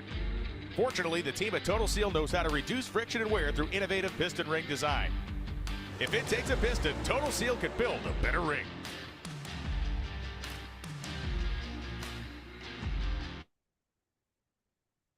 Thank you very much, and welcome back to Race Industry Week 2023. Again, a special thank you to our sponsor who make it available for all of you, the attendees from around the world, to watch this program for 5 days, absolutely free. So again, you know, we said it, share those links, the Zoom link, the YouTube link, the racer.com and speedsport.com to all your friends in the industry. I mean, the lineup, again, is unbelievable, and the amount of information shared this week is priceless. So feel free to share that with your industry friend. We'll love to have you on. Jim, thank you for being back with us. And this next session is I grew up in France watching the Paris-Dakar, you know, and I remember when I was a kid watching those cars, they would drive actually from Paris all the way down to Marseille, take the boat and go to Africa. So we have two gentlemen joining us today, Pierre L'Enfant and Adrian Le Pen. And there's the new generation of the ISO group that organized that great race. So without any introduction, I think Pierre and Adrian are on. So Jim, we'll let you carry on. Bonjour, gentlemen, and welcome to Industry Race Week for 2023. It's a privilege to have you on and to be able to talk to you both. Hi, Jim. Thank you. Hi, Jim. Nice to meet you. This event has been run since 1978. It first really came to my attention in 1983 when Jackie Hicks won the Paris-Dakar in the Porsche, and this event has gone through a very interesting life, starting out as the Francis just said, the Paris-Dakar Rally. Now it is just called the Dakar, and it has moved from Africa to South America, and since 2020 has run in Saudi Arabia. This is really a challenging event. Tell us what for you guys is the biggest challenge. Yes, first of all, Jim, thank you for invited us for this meeting. First time for us, so thank you all. As you said, the Dakar now have a very, very long history and is known as to be the most incredible and tough cross-country rally in the world. I think the most important ingredient is trying to renew year after year without changing everything. We have to keep the most important thing is to keep alive the challenge, the adventure. This is the DNA of our event, but now we have to think about the new reality of our world and creating a new challenge. And maybe we will have the opportunity to talk about this. But for sure, we have to make with our past and thinking about our future when we are creating every year the new route of the Dakar Rally. Just to complete what Pierre is saying, as you know, Dakar, the DNA of Rally Raid is discovering new areas, discovering new cultures, seeing new territories. So as you said, it all started from Paris to Dakar, discovering Africa, then moved to South America, and now in Saudi Arabia. So part of this is really, giving the opportunity for cross-country passionates to get to discover new territories. So yes, one of the biggest challenges to renew. And as you know, competitors will go through 500, 600, 700 kilometers a day, and renewing this constantly year after year is challenging. But you're an event organization that's used to logistical challenges. Certainly, you run the Tour de France, the Paris-Roubaix, Paris-Nice, just to name three of the unbelievably wonderful bicycle races that you run, golf events, and now the FIA Rally Raid World Championship. How many events do you foresee that championship growing to, given the size and magnitude that each of these events has? Regarding the World Rally Raid Championship, so just to give you a bit of history, this championship was created in partnership with the FIA and the FIM, so the Federation of Cars and Automobiles and the one of Motorbikes, in order to give the opportunity for the Dakar Rally to be part of a World Championship, and also the opportunity for our clients who run on Dakar and manufacturers that are involved in cross-country to get other race opportunities to Dakar standards. So ASO are owner and organizers of the Dakar Rally, but promoter of the World Rally Raid Championship. We're promoter because we are the ones that organize the Dakar, and we have the best knowledge in terms of organizing an event that's moves a lot and specialized in cross-country. So we have this knowledge. And so today we support organizers of cross-country races or rallies around the world that wish to be part of this World Rally Raid Championship. And we support them in delivering an event at the standards of Dakar. It's nothing as long and as challenging as Dakar, because we're speaking of 5-day races and not 12 days races like the Dakar. But the Dakar remains the main event of the championship. We can compare it to the WEC a bit with the 24 Hours of Le Mans. This is the main event, and the other events are an opportunity to compete in the championship, but competitors and clients think of Dakar and prepare for Dakar all year long. So that's the main goal. And today we're 5 events and during the year. I must say that as many championships, we have quite of a specificity. we don't have a limit of cars that can participate in the championship. So we don't have a limit on the grid. We're not around the circuit. So as many competitors that wish to participate, they have to register. Having not this limit, we obviously are also with teams have a limited budget. And so going around the world for 5 events is for now the limit of the logistics associated to the budget that teams are ready to put in, and also the time it takes to travel from one place to another. So for now, we're on 5 events. I believe that's where we're going to stay for at least 1 or 2 more seasons, and then we'll see how it progresses. Well, every great racing series has to have a crown jewel, and certainly the Dakar is the crown jewel of the Rally Raid World Championship, as you say. A great comparison there to the World Endurance Championship, with Le Mans being the crown jewel of that series. You have, as you said, it is the FIA and the FIM, because your event is also unique in that it is not just for cars or for bikes. It has cars, trucks, bikes, quads, UTVs, and even classics. How do you manage all of that? Because there's many different automotive cultures that are coming together for this event. How is that managed? About all the different categories, for sure, it's always been in the history of the Dakar Rally. And if you remember the first edition, there only one overall classification with gathering all the categories, for sure. And actually, we have a lot of different categories and classification. But yes, it's a good job to think about the routes, the itinerary, because we have to make this possible for all kind of category. Actually, we split it for the classic and for the modern, and we will see that maybe after during the conversation. But also for the new category for alternative energy. Yes, we have to make something new and different.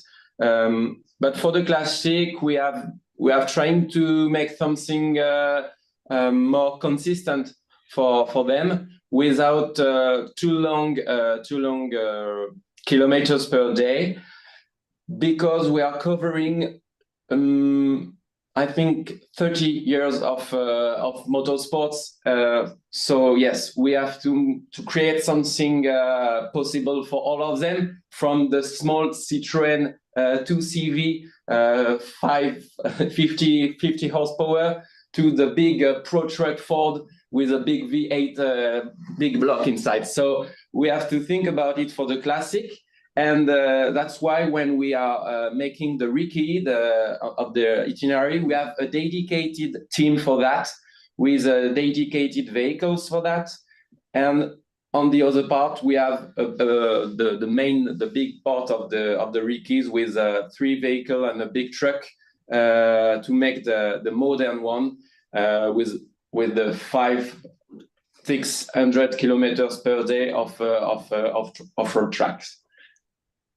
Also, keep in mind that the Dakar Classic has its own itinerary. So it has its own itinerary adapted to the vehicles, because obviously in the main rally, competitors are always asking for a tougher Dakar, and the cars and vehicles are going in that way. But the classics, bear in mind that as they have old vehicles, old before the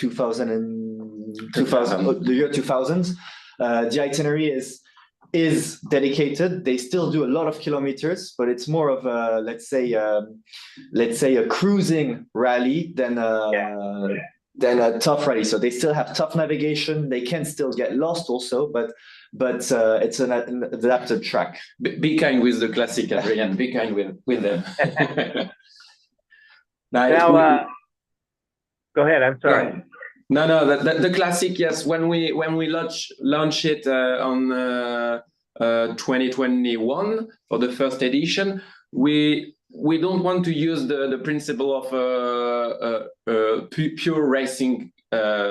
So we put in place the system of regularity race, which is very appreciated from the competitors.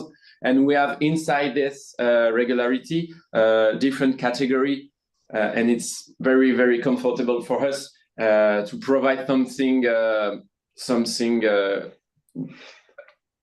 adapted to each cars inside the classic.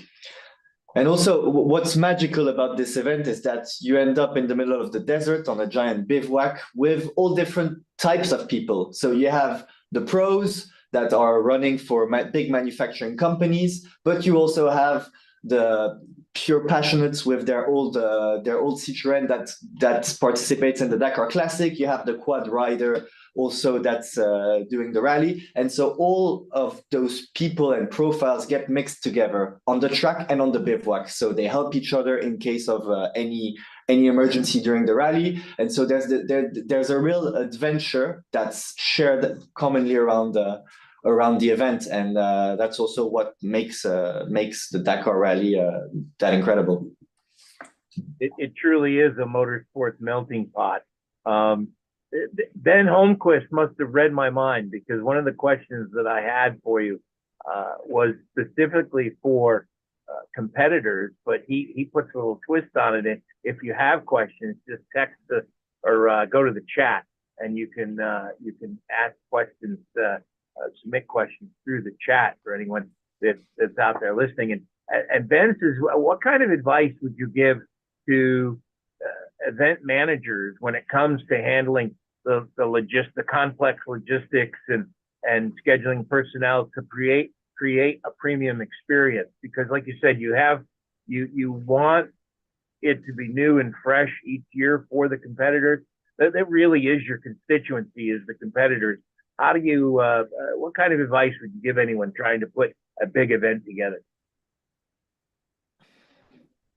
Well, in terms of logistics, I mean, it's always complex, and maybe we'll do a quick parallel to the World Rally Raid Championship, where we actually have a technical partner that really helps us and is dedicated to facilitate the worldwide logistics of the registered teams and competitors in the championship.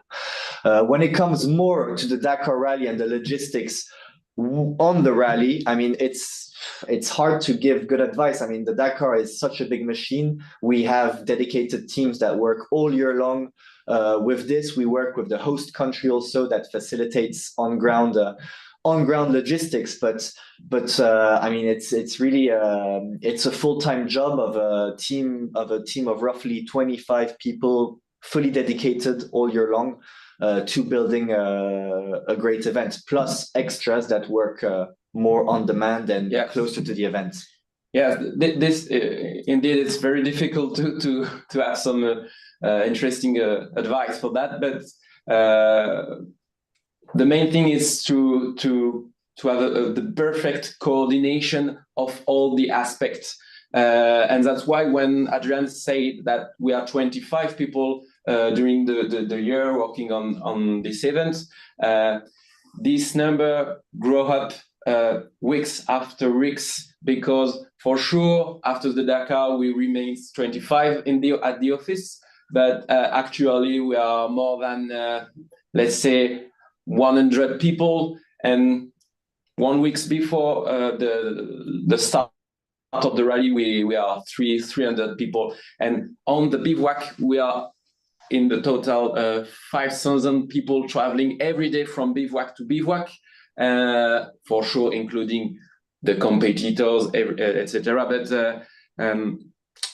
yes, that's why with this huge number of people, you have to be sure of the coordination, and it's coordination, communication, planning. We on Dakar we have a general briefing every evening. There's a sports briefing for competitors, but also we give advice on logistics, on coordination, everything. We use a dedicated app also, where we are able to post some guidelines, some informations road books to go from one bivouac to the other one.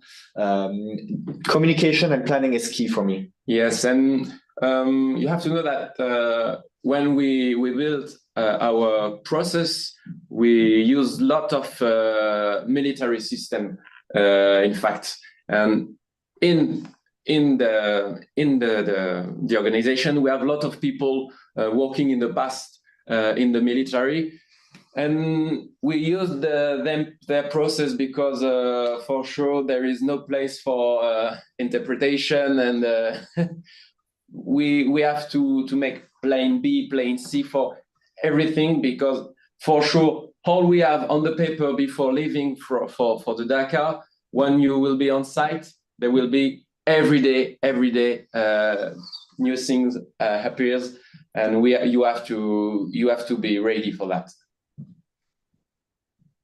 One thing that has always intrigued me about this event, and you talk about the 25 full-time staff and how as you get closer to the event and actually running the event, how the staff and everything grows. You're dealing not only with the race teams, the manufacturers, the sponsors, but you're also dealing with governments. I mean, the event first moved to South America because there was unrest in Mauritania. And how do you manage that? I mean, perhaps you could offer up some ambassadorial services for the world in the current state we're in to try and settle some things. But certainly that has got to be a big part of what you have to deal with every year, and that is the world situation.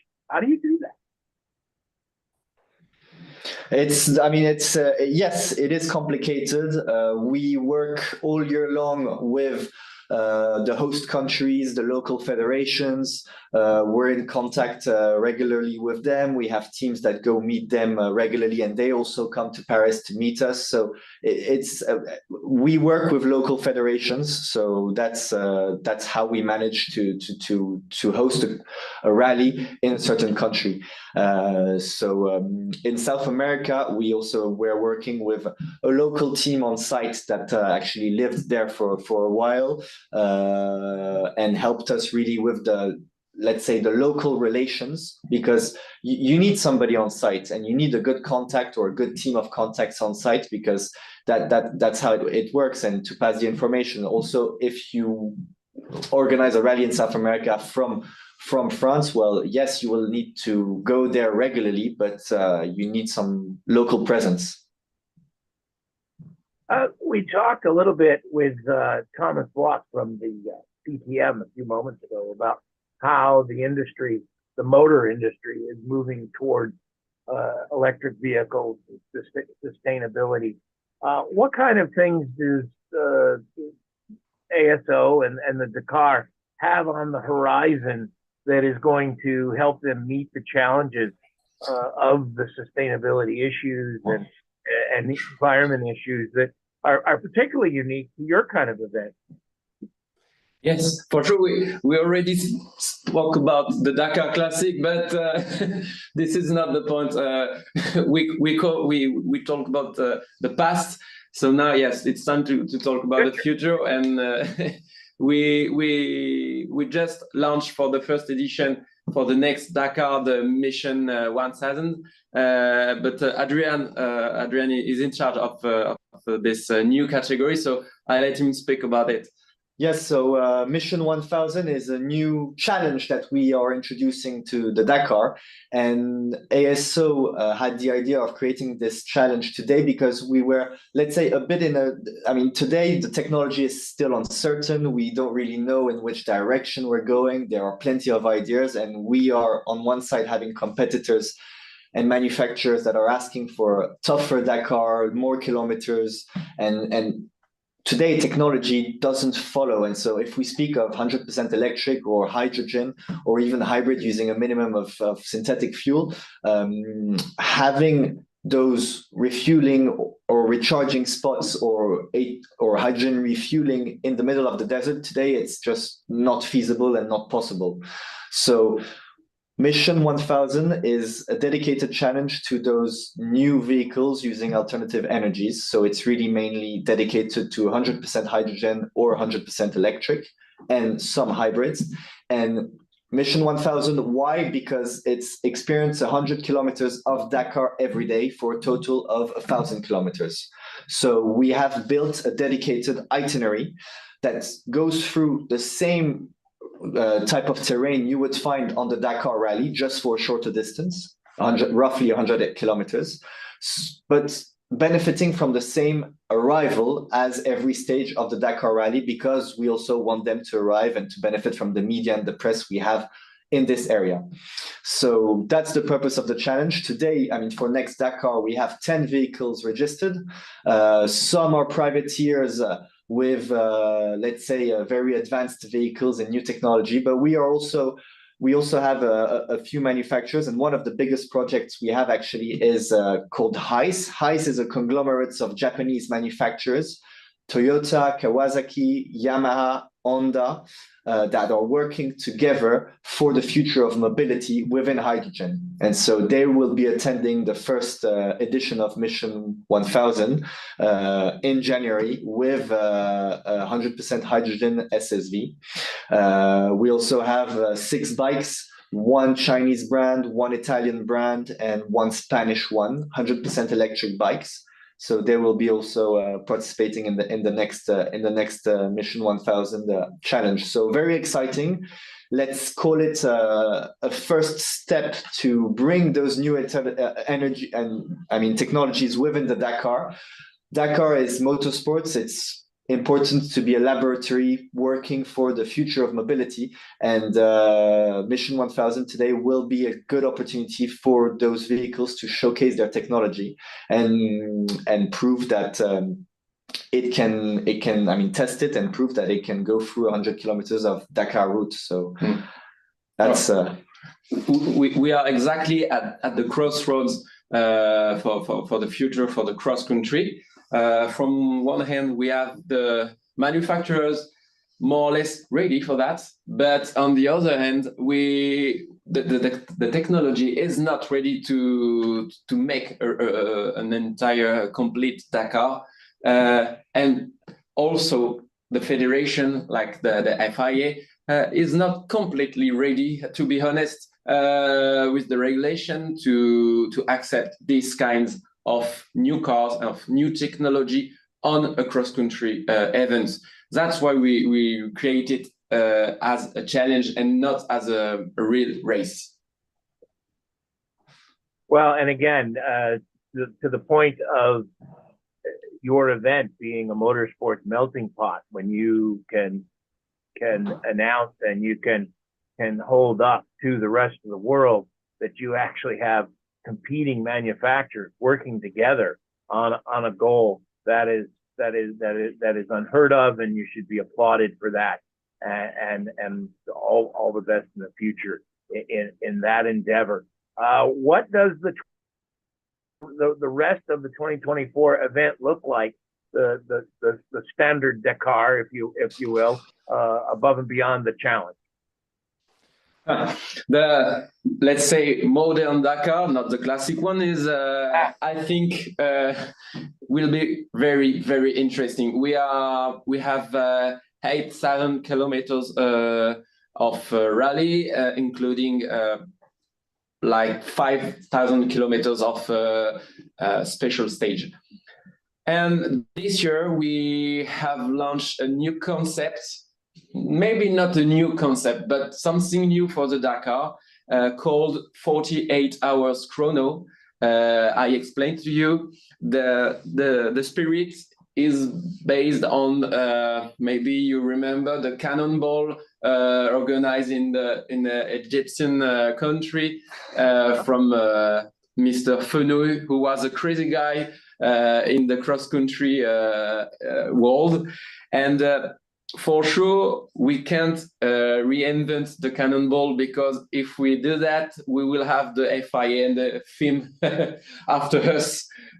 So we try to make something close to the spirit. And for 2 days, we will have only one stage about 600 kilometers of 100% of dunes. So imagine you are at the start of the stage with your car, and you are ready for more than 600 kilometers of dunes.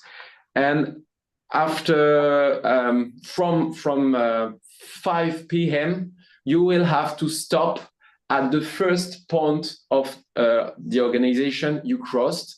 So we have we will put in place 8 different points to stop the car, brake zones, called brake zone. And at this point, you will find only 2 cars of the organization, 1 medical car and 1 from the sports organization. And the organization will give you only 1 sleeping bag and 1 tent and 1 survival ration kit for the food. And you will be on your own at this point. No medical from your team. No contact. No contact because there is no signal. No team manager, no motorhome, nothing. Just you, your car, and your sleeping bag for a night in the desert. And the next morning, the start will be done at 6:45 a.m. and you continue for the rest of the stage. So for sure, we will have, I think, a very good story on each brake zone, because we will have 1 team from Toyota completely cut off all the rest of his home team. He doesn't know where is the other one from the team, where is the team from Audi, if he is from Toyota, for example. So for the strategy, it will be very interesting to see what happens on site. Outstanding. Thank you for taking the time out of what has got to be a very busy schedule for you gentlemen, putting on this event and then overseeing and promoting the World Championship. We thank you for joining us here on EPARTRADE Industry Race Week. It was a pleasure, and thank you again for inviting us. Thank you. Well, thank you, Adrian. Thank you, Pierre. Merci. That was great. And love to hear about the Dakar. So stay with us 1 second. And then, Jim, thank you for your contribution this morning. We'll see you a little bit later today. We're going to run a very short video from our sponsors, and we'll be right back with World Racing League. EPARTRADE is a digital platform that we've created basically to make life easier in the business community of auto racing. EPARTRADE, there is no e-commerce. It's literally a connection just like at a trade show. So now, any time of the year, a buyer could reach out to a supplier. When you see a product that you're interested in, all you need to do is click on request more information, and then from there it is forwarded directly to the buyer or to the supplier. EPARTRADE really eliminates having to travel, closing down your shop. Now you have a place to showcase globally your racing product and technology.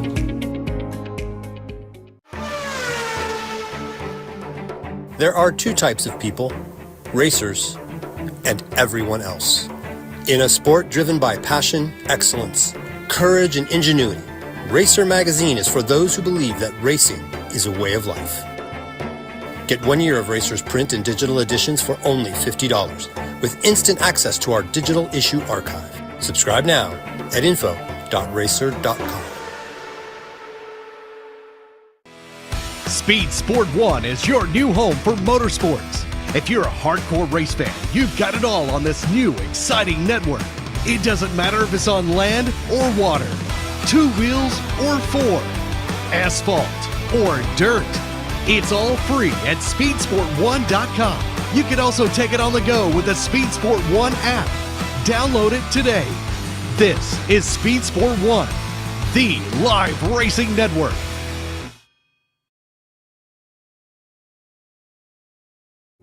Land speed record holder George Poteet's Speed Demon rocketed 481 miles per hour at the Bonneville Salt Flats. You don't go that fast without ARP fasteners. There is no way that we could go the speed that we've gone, the number of times we've gone, with a lesser quality bolt than ARP supplies to us. And we absolutely wouldn't be where we were today if it weren't for ARP. When failure is not an option, it's ARP-bolts.com. We're Performance Plus Global Logistics. Our team of dedicated performance industry and logistics experts get valuable cars and components to the track on time in top condition. We provide expedited logistics solutions for the performance industry using direct routes instead of deferred options, and communicate all necessary information to the appropriate resources to meet regulations and ensure a smooth transit and secure delivery, both domestically and internationally. And we exceed customer expectations by providing best-in-class service with an efficient and cost-effective system in place. Contact us today to book your next shipment. Scott Lewis and Associates, the sales, marketing, and branding specialist for the automotive performance industry since 1988. We get our manufacturers on track by opening an extensive distribution network, providing product training to sales staff, creating fully integrated sales and marketing strategies, building successful industry partnerships, attending trade shows, events, and races, offering first-class support to customers. SLAI delivers solutions that win you sales. To get in touch with an SLAI representative, call 516-378-6100. Go to scottlewisinc.com or email info@scottlewisinc.com. With Shop Monkey, we've been able to grow the shop by 20% in gross sales since implementing it in the shop. Everything that we were doing before has been sped up with Shop Monkey. All of our parts ordering, all of our approvals, all of our mechanics knowing what to do next. And I've had friends that are in the trade that own shops ask about Shop Monkey, and I highly recommend it just because of easy use. There's nothing like it with that kind of platform.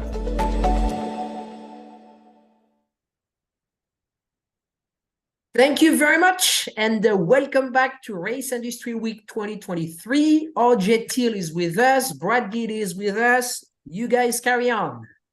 And awesome. RJ, I'm very excited. This is your first time joining us, so welcome. Yeah, thank you guys for having me on.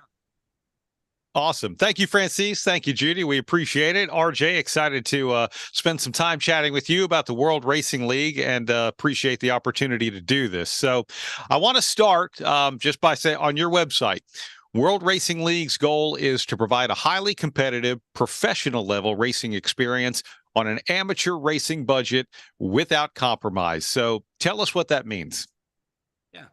So, World Racing League, our goal has always been to provide a professional racing experience. Our business, both in World Racing League and then also our professional racing business, ACI Motorsports, that races in SRO and IMSA, have a lot of experience at the professional level. We also have a lot of experience, the management in amateur racing. So what we sought to bring was kind of a mix of both. Where competition is very high, the level of performance balancing is very high. Our standards of driving are high, but we do bring the barrier of entry down to get into the series. We also try to control costs with things like 200 treadwear tires, for example, are a requirement. So many of these cars will do an entire 8-hour race on a single set of tires. And just by trying to engage partners and sponsors to help control costs for everybody. That's a wonderful thing. Well, let's talk about where you are in the season right now. And speaking to you from the Lone Star State, I know a lot of people in Texas are pretty excited about a visit to Circuit of the Americas coming up. Yeah, that's right. So the final round of our 13 event season this year is at Circuit of the Americas. So that's our national championship race. We'll have 2 8-hour races, then practice and qualifying on Friday for us here. So that's a big one for us. We've got 88 cars registered right now for those 16 hours of racing. That's very exciting. Also, if you're tuned in right now, I do want to remind you and let you know that you can always type a question into the chat, and we'll certainly get to as many of those as we can. But pretty exciting what the World Racing League has going on, because we mentioned Circuit of the Americas, but like you said, that's just one of your 13 race schedule. The road courses that y'all are visiting throughout the year, and your 2024 schedule is already out. These are the premier motorsports facilities here in the United States, and everywhere from Road America to Daytona, Road Atlanta, Watkins Glen, and so on. So let's talk about your schedule and some of these tracks in which the series competes. Yeah, so that's been, that's another big part of the professional racing experience. We want to take people where they're going to be racing as they move up the ladder, or if they decide that, WRL is their home. But yeah, we're going to start the year off at Eagles Canyon Raceway next year. That's a new track a lot of people are excited about, but more of a club level facility. Then on to, your Barber, Mid-Ohio, Road America, as you mentioned, added Charlotte this year. So that is actually confirmed. You heard it here first. So we will be going to Charlotte, also Watkins Glen, Sebring, Coda. So anywhere that you see on TV just about is covered. We do cover some other parts of the country. Colorado, we go to High Plains Raceway, which is an excellent facility. Keeps us a little bit further west so we can support all of our customers out that way. Oh, that's really cool. And what a great announcement as well, by the way. I think that's pretty awesome. So we're looking forward to that. I want to dive into the chat because we do have a question that came here early. RJ, you mentioned performance balancing. How does performance balancing work? How do drivers get involved, and how do you control cost? Yeah, so performance balancing, and I was listening earlier this morning talking about BOP can be a 4-letter word. But we do everything with us is based on power to weight. So our entire rule book is built around the weight of the car and then dyno jet horsepower. We keep a dyno jet on site that's accessible to all of our competitors throughout the weekend to verify on our dyno. Obviously, our scales are the ones that are going to matter. But what we found is that controlling the power to weight and then adjusting that power to weight with modifiers for things like aerodynamics, suspension, forced induction, all the things that we've found through our data collection that contribute to performance are considered and then go into those modifiers. So, for example, if you're running a bunch of aerodynamic devices or some really fancy, triple 4-way adjustable shocks, those things are going to be accounted for in the modifier table, especially in our general production class, which there are general production 1 through 3, which are going to be, Porsche Caymans, E46, BMW M3s, a lot of the club racing cars you'd be familiar with from your, typical club racing events. And then the GTO class that sits above that and GTU are going to be our Grand Touring class that welcomes anything from, we've had previous generation NASCAR Cup chassis out there, Ginettas, all your GT4 cars, V8, E46 M3s. But again, all of these things are balanced with just horsepower, weight, and then those modifiers. And what we find is we'll have, a 25-year-old BMW with an LS swap racing a brand new Toyota Supra GT4 and finishing within seconds of each other after 8 hours. So the performance balancing, we really believe in it. We believe enforcement and consistent enforcement is super important. And what that's yielded for us has been a really competitive series. Yeah, and that's great because look, if you're going out there and competing, everyone wants a chance to be competitive, and that's a great thing. And you even mentioned some of the different cars. It's been pretty awesome. We were talking with Steve Phelps from NASCAR earlier, but heck, we've had Cup teams actually participate in your series as well to start getting some more road course skills. But these are mixed in with, like you mentioned, amateur racers and everybody. So what a great opportunity to not only see people who are doing this for a living, at the top of their game, but also people who are amateurs and being able to just be racers together, be it on or off the track, right? Yeah, exactly. And I've used this analogy quite a bit, but, the best soccer player in the world, there's a lot of soccer balls in the world. It's a very accessible sport. Racing's a little bit less accessible, obviously. But we try to make it as accessible as possible to anybody who is qualified and has the relevant experience. And we want to give everybody an equal playing field where they can go wheel to wheel with these professional drivers. And in many cases, what we've seen, especially through the amount of seat time that we're able to offer in an endurance format, is that a lot of these amateur drivers are elevating themselves to the professional level, whether they stay and race with World Racing League or if they do move up, they're more than capable of competing with those people who, are out there racing, for paychecks every weekend. RJ, here on EPARTRADE, we talk to a lot of different people, from competitors to suppliers to buyers and all of those other things. I want to talk about the competitor side of it first of all. If I'm interested in getting into WRL, what do I need? Do I need to come with my own car? And if so, is the rulebook easily accessible? How hard would it be to join a team, or are there teams out there who are letting me put myself in a seat? How does all of that work? Yeah, I think you pretty much touched on all of it. But yeah, so our rule book is extremely concise. That's another benefit of the power to weight based classing. So it's sub 20 pages cover to cover. So if you're interested in World Racing League, highly recommend that you take a look at that. But as far as how you get into it on the as an individual, you can either come with a racing license from your SCCA, NASA, NASCAR, IMSA, FIA. Those are all accepted and transfer over as long as you're in good standing with that organization. And then additionally, we do we talk about accessibility a lot.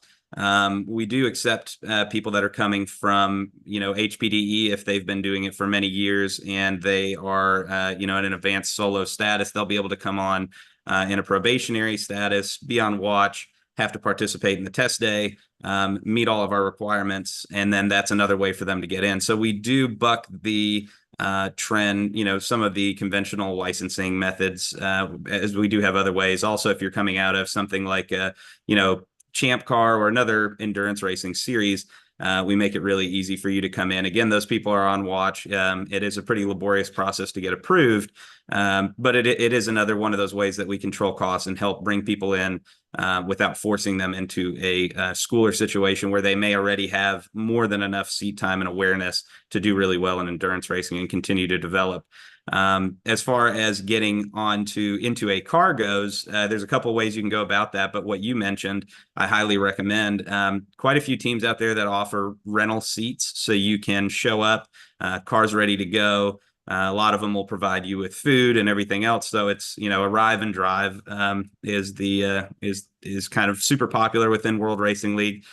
So I actually highly recommend, if you're interested in getting into World Racing League, running a car yourself, that's a great place to start, just to see how one of these operations works, what tools you need, all of that stuff. If you are very familiar with if you've been sprint racing another chassis, or if you own a shop that takes care of a particular make or model, probably makes sense for you guys to come in right away with one of those cars that you're familiar with. But again, it still doesn't hurt to get that experience of running with a rental team, and there's quite a few out there.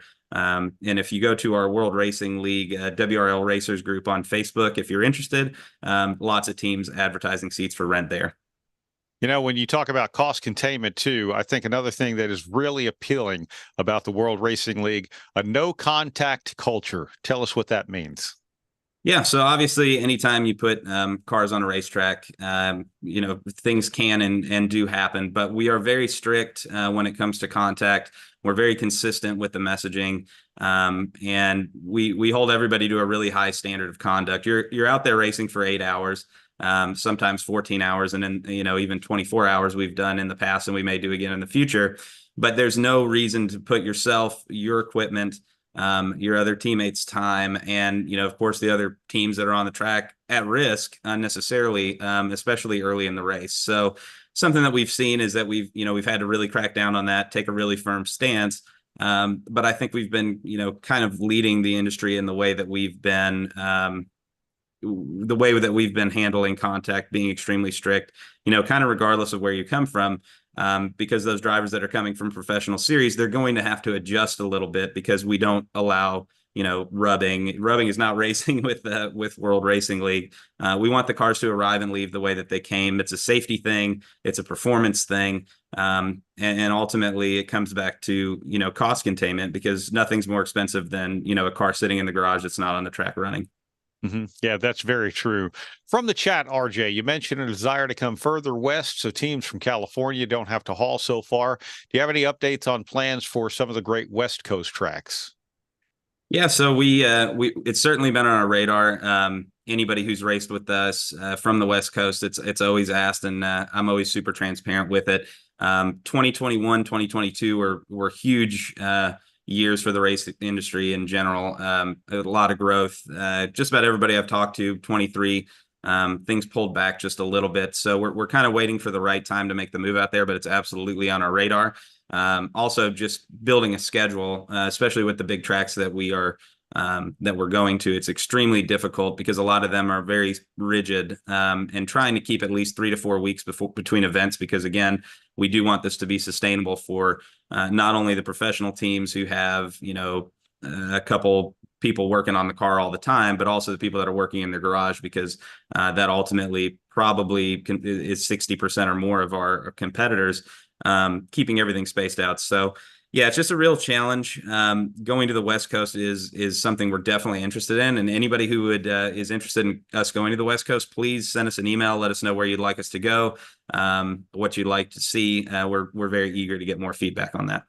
Yeah. By the way, Jennifer Long said we'd love to have WRL run at Utah Motorsports campus. So how would we go about getting a contract with WRL? Yeah, again, just definitely reach out to Race at Race WRL. That goes straight to me. There's only 2 of us full time, so you'll either get myself or JC. But yeah, shoot me an email. We'd be happy to talk about it. And I think this is a perfect time to start talking about 2025. Oh, yeah. See, this is great. This is what EPARTRADE's all about, bringing people together. On the supplier side of things, there are a lot of great parts vendors out there, and you have a lot of great customers out there racing with you as well. So let's talk about that side of it. When it comes to the competition, being able to supply all these racers, if I am either a vendor, a distributor, something like that, or maybe I'm actually a supplier, someone who feels like what my product is going to fit what your racing series is as well. Can you tell us about people involved with you or how to get involved? Yeah, absolutely. Again, just keep spitting it out there, but feel free to reach us by email. That's going to be the best way to get in touch. But yeah, I think we have an excellent platform, especially for anybody who is, in the industry to promote their products and services. One of the biggest things with World Racing League is even, 94 cars or 90 cars at Circuit of the Americas is a big number, but remembering that those teams are comprised of anywhere from 3 to 5 drivers, subtly that number really grows quickly. So we've, all of the partners that we've had to this point have found a lot of success in working with us. I think one of the big things is a lot of these people do take those relationships they build within the World Racing League and take them to the other series they participate in, which is one of the really interesting things about endurance racing. Is a lot of these people have their own sprint racing cars or race in another series, and then come together with their group of friends to form a team to race in the World Racing League. So the amount of reach that we have outside of just WRL is pretty significant, and we've definitely seen quite a bit of conversion there as well. Yeah, and with a variety of classes of cars, again, you talked about racing the Porsche Cayman and so on and so forth on up. Another thing that's talked about in today's world as well is electrification. Does that fit into the WRL at this point? So it's funny you bring that up. We've talked about it quite a bit. I think there would be some opportunity to do something within a World Racing League weekend, especially if that becomes more popular as time goes on. But for right now, we're going to stick with kind of the internal combustion. I think the electrification presents a lot of really interesting challenges that we would love to be host to. I think it's going to reinvigorate kind of what racing was at the beginning, where it was, not about setting distance records, but just finishing, and finishing without issues. So I think that's something that especially in terms of endurance racing is going to be extremely interesting once that begins to come to fruition, and we're absolutely interested in being part of it. Yeah, that's really cool. Again, what you have to offer now and what the future might be able to hold. Let's say I'm interested, or I have someone who is interested. I want to bring them out to the racetrack, introduce someone to World Racing League, and be it on the spectator side or maybe kind of showing someone around.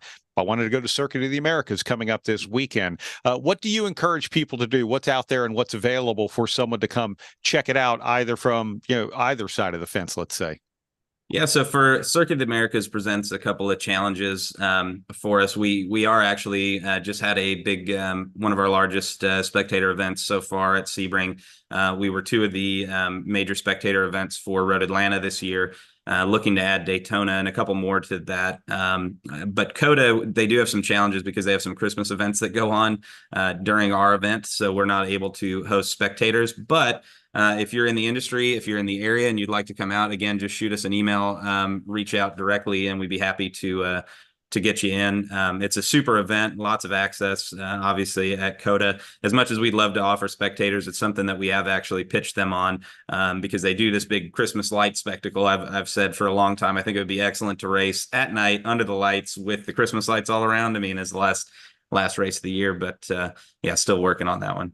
I say I would love to see something like that happen. That would actually be pretty amazing to see you guys be able to pull something like that off. And again, when it comes to the whole culture and everything, look, there are people who might start in this class and you have 5 classes of cars out there. Maybe I want to graduate to the next class, What's the culture within the competition side of WRL as far as, you know, hey, I've raced this car. I'm ready to pass it on to the next person, but I'm ready to jump into this car over here. What's that like out there in the paddock?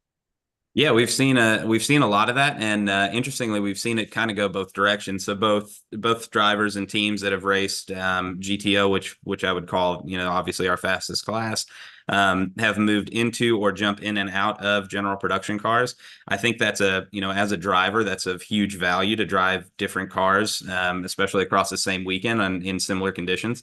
That's something that can work to your advantage. But race car drivers are generally, you know, aspirational, hardworking people. So we've seen a lot of people start out, bringing their car, especially in the earlier days, out of a series like 24 Hours of Lemons or something like that, and then progressing and moving up and being competitive. And I think the stepping stone of moving from the general production classes, where you could race something like an NC MX5 Cup car, for example, in GP3, or an E46 330 CI, something like that, that's going to, you know, start you out a little bit slower, and then progress throughout the World Racing League all the way up to, you know, what I would say is in our GTO class, the GT4 cars racing there at about probably 85% of their pace in the Pro Series because of the tire and some of the power reductions.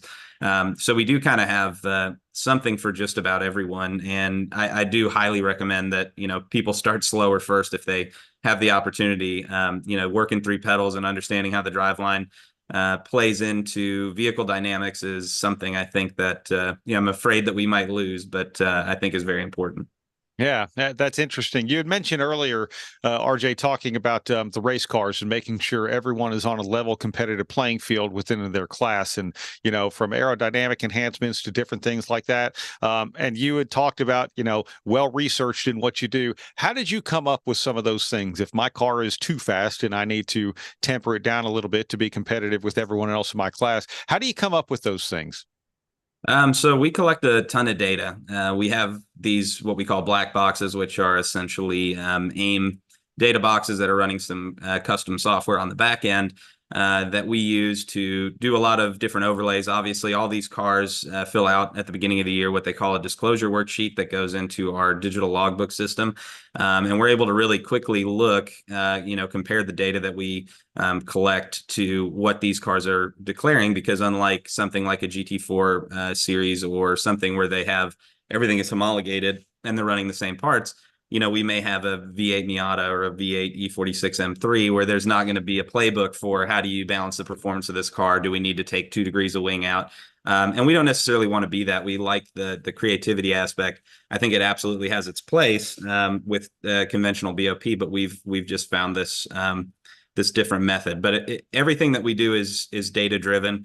For example, all of our fuel in the GT classes is based off of horsepower. That was all done just by analyzing, stint lengths, run times, and then adjusting it. And we try to make very small adjustments. And again, when you drive everything with data, it's allowed us to get to the point where, year over year rule stability is very high. Very few changes are required, but we do have, things are constantly emerging. These, direct injected turbo motors make power very differently than a naturally aspirated motor does. In our GP classes, people are starting to utilize these ZF 8-speed automatic transmissions that they're taking out of more modern BMWs and putting those even in Miatas, which, makes those cars more accessible still. But we have to consider the performance advantages of something like that. That's, both its potential and what it's capable of doing right now, because these things are kind of emerging. So tracking that, for me has always been a lot of fun. That's something that I enjoy doing when it comes to the rules and stuff. And ultimately competitor feedback, coupled with that data that we bring in is what drives most of the changes, and I think has led to what we have now, which is very competitive. That is actually really incredible. And I cannot imagine what it's like to officiate, especially from a tech side of things, such a variety of race cars. But I also look at it as a huge appeal as a racer to be able to be introduced to such a variety of things out there as well with other race cars. Yeah, absolutely.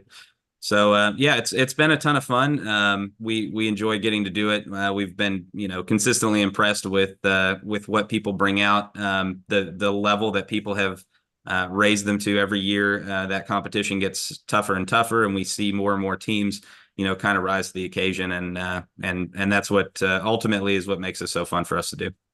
Well, I'll tell you what, RJ, World Racing League, you guys have put together an incredible schedule, an incredibly competitive series where people get to race on some of the most amazing racetracks throughout our country. And we thank you for giving us time here today. And heck, look forward to a big weekend down in Austin.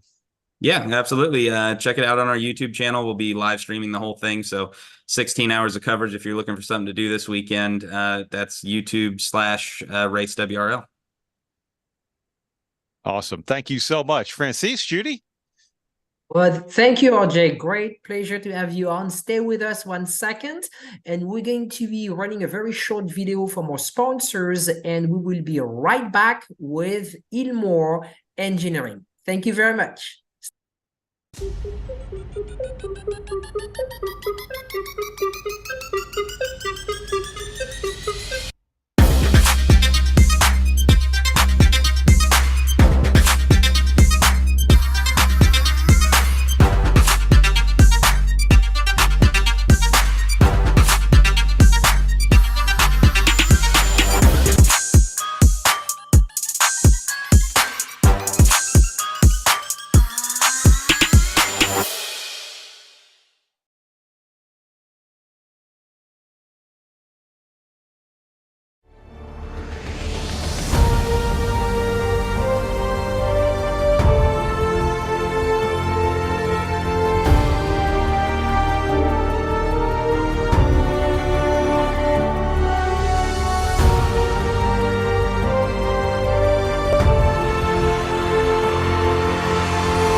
If you're watching this video, you might be wondering, what is WPC? WPC is a surface treatment designed to reduce friction and increase the strength of metal parts. As much as it might seem like a coating, WPC is actually a surface treatment. Think of it like shot painting, but the media is much finer, like talc. So what you're left with is a super hard, smooth surface that actually has some proprietary dry lubricants embedded within it. For more information, visit WPCtreatment.com. Thank you very much, and welcome back to Race Industry Week 2023. We are joined by the great Jeff Hammond, three-time NASCAR crew chief champion. Good morning, sir. Good morning, y'all. Hope you are having a wonderful day. I love the start so far with Phelps and everything you've done so far. I mean, great start to the industry week. Absolutely, and we traveled to Europe with the DTM, to the Dakar, now RJ, and we have a big lineup waiting for us today. And so the next session is going to be a very special engine builders, right, Judy? Yeah, I'm very excited. I've wanted Andrew to come on with Ilmore Engineering for a couple of years now, so we have him this year. Jeff knows all that they're involved in, so this is going to be an educational webinar here. Here comes Andrew. Morning, everybody. Hello, Good morning, Thank you Andrew. for joining us. Thank you, guys. Jeff, we'll let you take over. Thank you very much, Sarah Francis and Judy, and we'll see you shortly. Andrew, good morning. Hope you're having a great day, and hope you had a well, I guess a little time off and ate a little turkey. Yeah, that's right. Yeah, had a few days off there. Like I said, celebrate Thanksgiving, had some family over, and yeah, we're in the off season here, but it's anything but off, as I'm sure you know. That's right. It's it's some of the busiest days of the year here during the off season for us as we get ready for the start of the 2024 season. With that being said, how about giving us a little history of Ilmore, as far as as far as it pertains to you, okay? I mean, because I know we could get really, worldwide, international wide as far as Ilmore is concerned, but let's really try to focus on, what goes on in your world. Yeah. So yeah, I'll keep it somewhat brief, but I'll go back to the start of our spec engine program, which the ARCA Ilmore 396, which was came out in 2015 with the ARCA series, and it was designed as a cost saving measure for teams, and it was intended to be very consistent, low cost per mile engine that teams could migrate to and get somewhere on the order of 7-8 races out of each engine between rebuilds, and improve, like I say, the cost of teams, as well as improve competition, make the engine side of things less of the story. Take that into 2018, and we came into the NASCAR Truck Series with a derivative of that engine, and then a further derivative, largely a different engine, was also built and provided for the SRX series, and we continue with the ARCA, the Truck Series, and the SRX series today, along with some other derivatives that we've come up with for other things like track day cars and other high performance racing stock car type focused cars. So. Okay, with all that being said, this, if you can give us a brief overview, how many engines do you guys build in a season? I mean, in a year, when you get ready to start, like I mentioned, 2024, what is usually your inventory? And we touched on the series that you're helping. So what kind of inventory do you have to carry? Yeah, annually we build, between ARCA and the Truck Series, as well as some of our other smaller stuff. We would build, and also including SRX, we'd build about 280 engines a year. And that's pretty average. I would say we don't have a lot of ups and downs. Things stabilize pretty well there, but yeah, right around 280 engines a year. I guess one of the first things when somebody who's maybe listening here, and folks, just remember, if you have a question for Andrew, please feel free to send it to us, and we'll make sure he gives you an answer, or we'll give you an opportunity to be able to get in touch with him so you can get your answer. The thing is, when you're doing this, and let's just say, for instance, you pick the series. I'm gonna let you pick the series. How do you maintain? Because everybody knows 1 or 2 horsepower is a big deal to most crew chiefs and drivers. All right. So how do you maintain that kind of,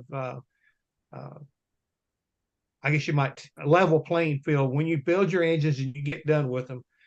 Is it a hard thing to get, repetitive stuff? Because I know back in the day, and it's a totally different world now, because, we were always trying to find that a little extra. So we were doing something a little different with the cam, or changing the valve angle. I'm saying we were doing stuff to try to find horsepower. So when you get an engine better, oh yeah, we're going to take this one here. But in your case, you've got to have a target number you're looking for. I would, the way I understand it, and that's what you're shooting for, plus or minus, correct?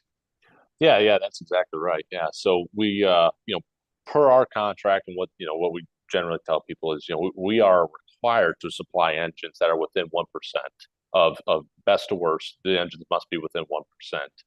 Now, over the course of an engine's life, it'll go out for a race, especially like a short track race. It'll pick up a little bit, and it'll also, towards the end of its life, start to fall off a bit as it wears out, and it's time for it to be rebuilt.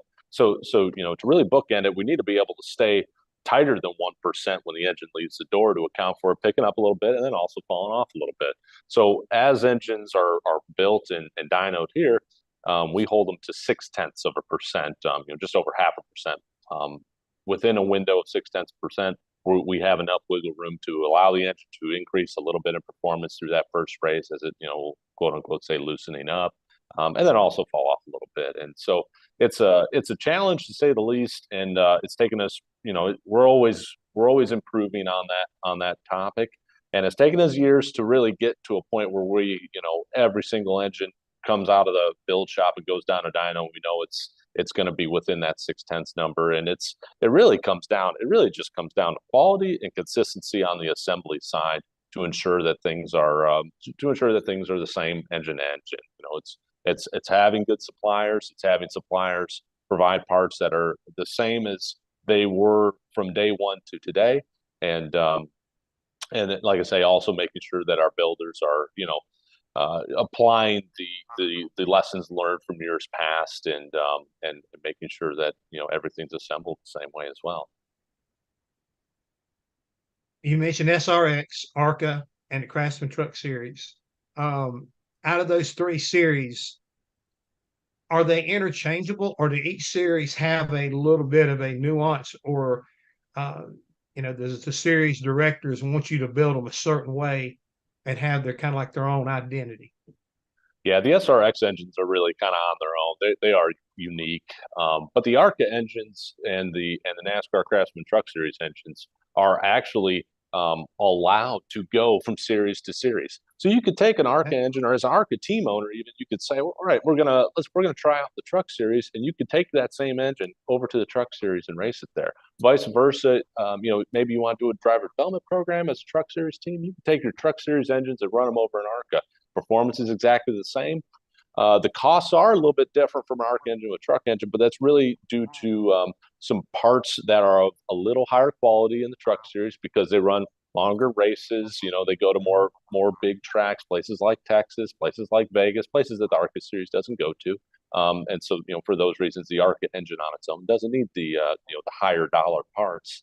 But yeah, it's between the ARCA and the Truck Series engines, even looking at them on a stand, there aren't many differences external that you could identify, and internal, there's very, very few differences. The rotating assembly is between an ARCA engine and truck engine is identical.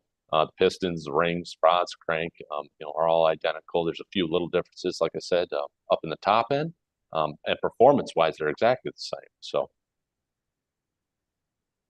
with that being said, the thing I'm curious about is when you go to the racetrack, you see these teams. You don't have to bring an engine tuner, do you? Because you've got people there that are overseeing your engines, correct? I mean, that your guys have to monitor these engines, and we want to explain to me like how that works on a weekly basis, especially during race weekend. Yeah. So come to the racetrack, you unload and roll through tech typically, and in the tech line, we'll have guys there that are flashing the ECU for that weekend's calibration. They are looking under the hood for anything that may be sticking out, maybe like a spark plug wire laying on the header, maybe a power wire that could chafe, or an oil line that's maybe close to something.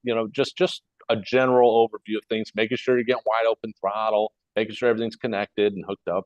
And then some guys on the inside, we have a data log that we installed that we've developed, and then also looking over some wiring inside to make sure there's nothing that might trip us up during the weekend. Following tech, trucks will go out on track, cars go out on track, whichever.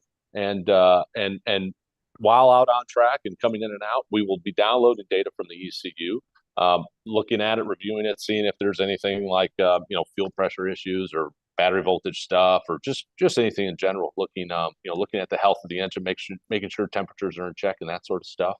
Following practice, if there's any issues, or during practice, if there's any issues, say show up there and starter gives up for whatever reason. We have a support trailer there with parts. All of our guys there are trained on working on every aspect of the engine, as well as some aspects outside of the engine, some car side stuff. Help with, say, a starter replacement as an example, and then get you back on the way. And post practice, review all the data, provide information to teams, liaison between teams in NASCAR, teams in ARCA for any repairs that may be needed. Help to make sure that there are officials present if necessary, and that sort of stuff. And then roll all over into qualifying again, just as a support role if anything comes up. By that point, cars and trucks are typically in impound, so it's hands off at that point, but just kind of on a maintenance mode. And then in the race, if something comes up, we'll have guys in fire suits on pit road. And again, if something happens during the race, we'll have parts, we'll have tools, we'll have guys there, go over the wall if needed, and help out with whatever might need help. So. That's the good thing. I have had that experience with your organization with the Craftsman Truck Series a few years ago. And I was very impressed, with everything you said. And folks, you need to understand this. When he says go over your truck, I mean that. I mean, they'll come back and say, hey, you need to put some heat sleeve against that oil line. It's getting against the header, or you need to put a tie wrap here or give it or something. You guys are not just going through the motions. You take what you're doing seriously, just like you were part of the team. And I thought that was commendable, because it's hard to find people who, number one, are willing to make that extra effort to get up underneath something and look in areas and check under the dash. And I think the other thing is, explain just a little bit about the flashing that you're talking about each weekend that you go through, and the reason why and how you arrive at, that particular program. Yeah. I mean, largely from a performance standpoint, it's, there's no changes week to week. But as weather changes, if we're coming into a 95-degree day compared to maybe we're compared to looking at the 24 schedule, say like a March Bristol, where it's going to be a little bit cooler or something like that. The engine too needs to be a bit different, right? We need some more fuel here at some places, less so at other places. So we need to ensure that everything's the same week to week by way of the calibration, by way of the engine flash, and so this year was a bit new in the Truck Series. The ARCA Series has had it for a while, but the Truck Series adopted the digital dash from Holly this year. ARCA Series has had it now for a couple of years, but our guys will also go in and we will apply the proper firmware to the digital dash to make sure that it's functioning as it should. Teams are still allowed to customize it, put gauges with whatever ranges, whatever lights, that sort of stuff, all in there on their own. That's totally customizable by the team. But as far as data collection, things like that, teams are now able to access data in the Truck Series through the dash, and we ensure that the dashes are set up properly as part of our tech line inspection process. So, I've had somebody ask the question. We talk so much about Ilmor.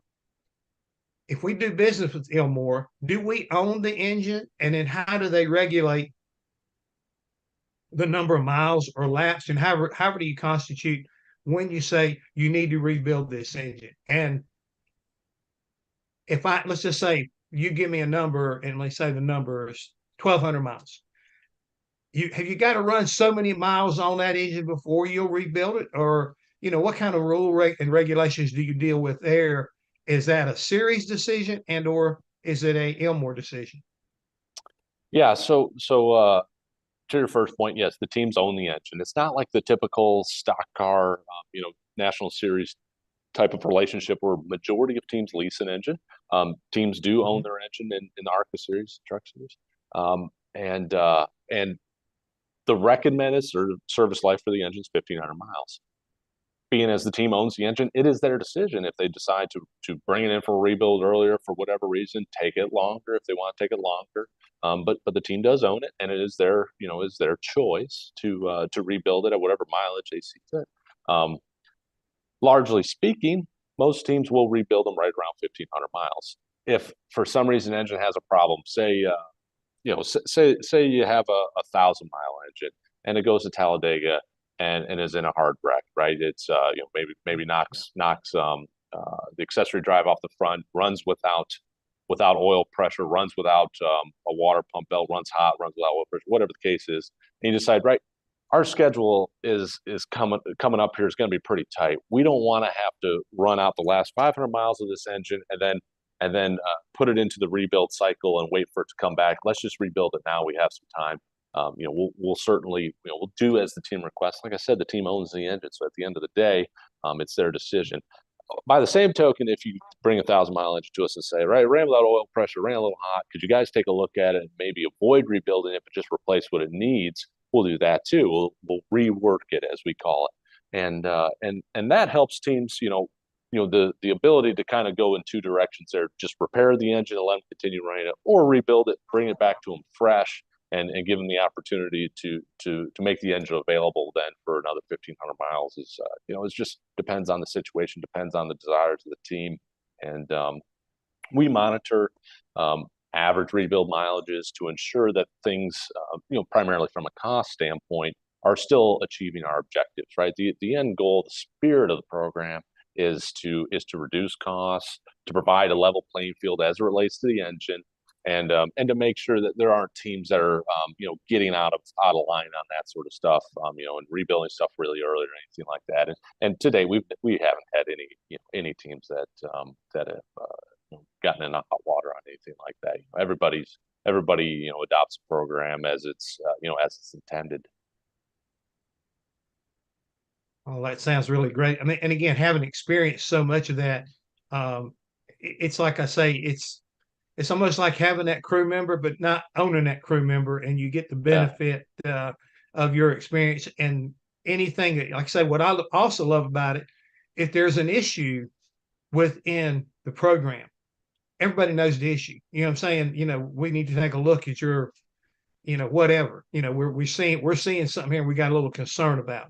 And when you were talking about rebuilding the engine, I wanted to make sure, again, that our viewers and listeners understand what you mean. If I bring an engine in and I say, look, I'm worried about something and my valve springs or my heads or whatever, can you do something about that and make sure I hadn't hurt a piston?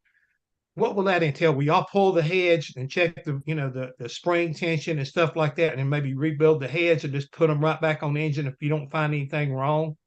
Is that how you do it? Yeah, it depends on what's happened to the engine. We have, after doing this for so many years, we've seen a lot of things, right? And so we kind of have some standard operating practices where, you talked about valve train stuff. Say driver misses shift or something like that, right? Just accidentally misses shifts as an example, and say over revs the engine to whatever 9,000, 10,000 RPM, something like that. And so we have a group of guys in North Carolina, full-time guys in North Carolina. We also have our shop here in Michigan, but the guys in North Carolina will do an initial inspection on it. And if there's no damage to the bottom end, if there's no piston or valve contact or something like that, the guys in North Carolina, they'll leave the heads on, and we have the tools in place to be able to do the top end work, to replace lifters, to replace springs, rocker arms, whatever it needs, retainers and the whole bit, and just do the work that's necessary. Do the work that we've determined over the course of years and kind of validated, replace the parts that are compromised as a result of whatever happened, whether it's an over rev or an overheat or running without oil pressure, whatever it is, fixing the bits that need to be fixed and leaving the parts of the engine that are intact and unharmed or unaffected by whatever it is that happened alone, and saving the teams the money that would otherwise be spent on stuff that was okay. Okay, all this happens. Do the series directors want to know that you've gotten this engine back? Do they kind of like work hand in hand, or they just totally rely on you as far as something that's going on? I mean, is it something that you have to pass off to the Craftsman Truck Series guy that, hey, we rebuilt the number 1 truck's engine over here, and we found saying, do they keep up with what you've done? Yeah, so I say largely they're hands off on like the day-to-day detail stuff. However, we stay in constant communication. After every race, there's a phone call with the series that we talk through whatever issues were going on, and then at the end of the year we do a big summary, and we go through every issue line by line. We go through the team's averages and things like that for rebuilds, and we talk through whatever it is that's going on. We have a really, really good relationship with the ARCA series, a really, really good relationship with the truck series, great relationship with the SRX series as well. And we have a lot of regular communication, and they're up to speed on the issues, but by and large, they kind of let us interact with our customers directly, and we keep them apprised of whatever it is that's going on. And like I say, we do summaries and we do phone calls and things like that often, and keep them in the loop on whatever it is that's going on. Well, speaking of anything going on, Phil Nails would like to know, do you serve any international series? If so, how do you handle servicing and rebuilds internationally? Yeah, Ilmore in the U.S., we don't serve any international series today. There has been some discussions before. I think it would probably just depend on the situation, depend on how many miles and how often the intervals would go.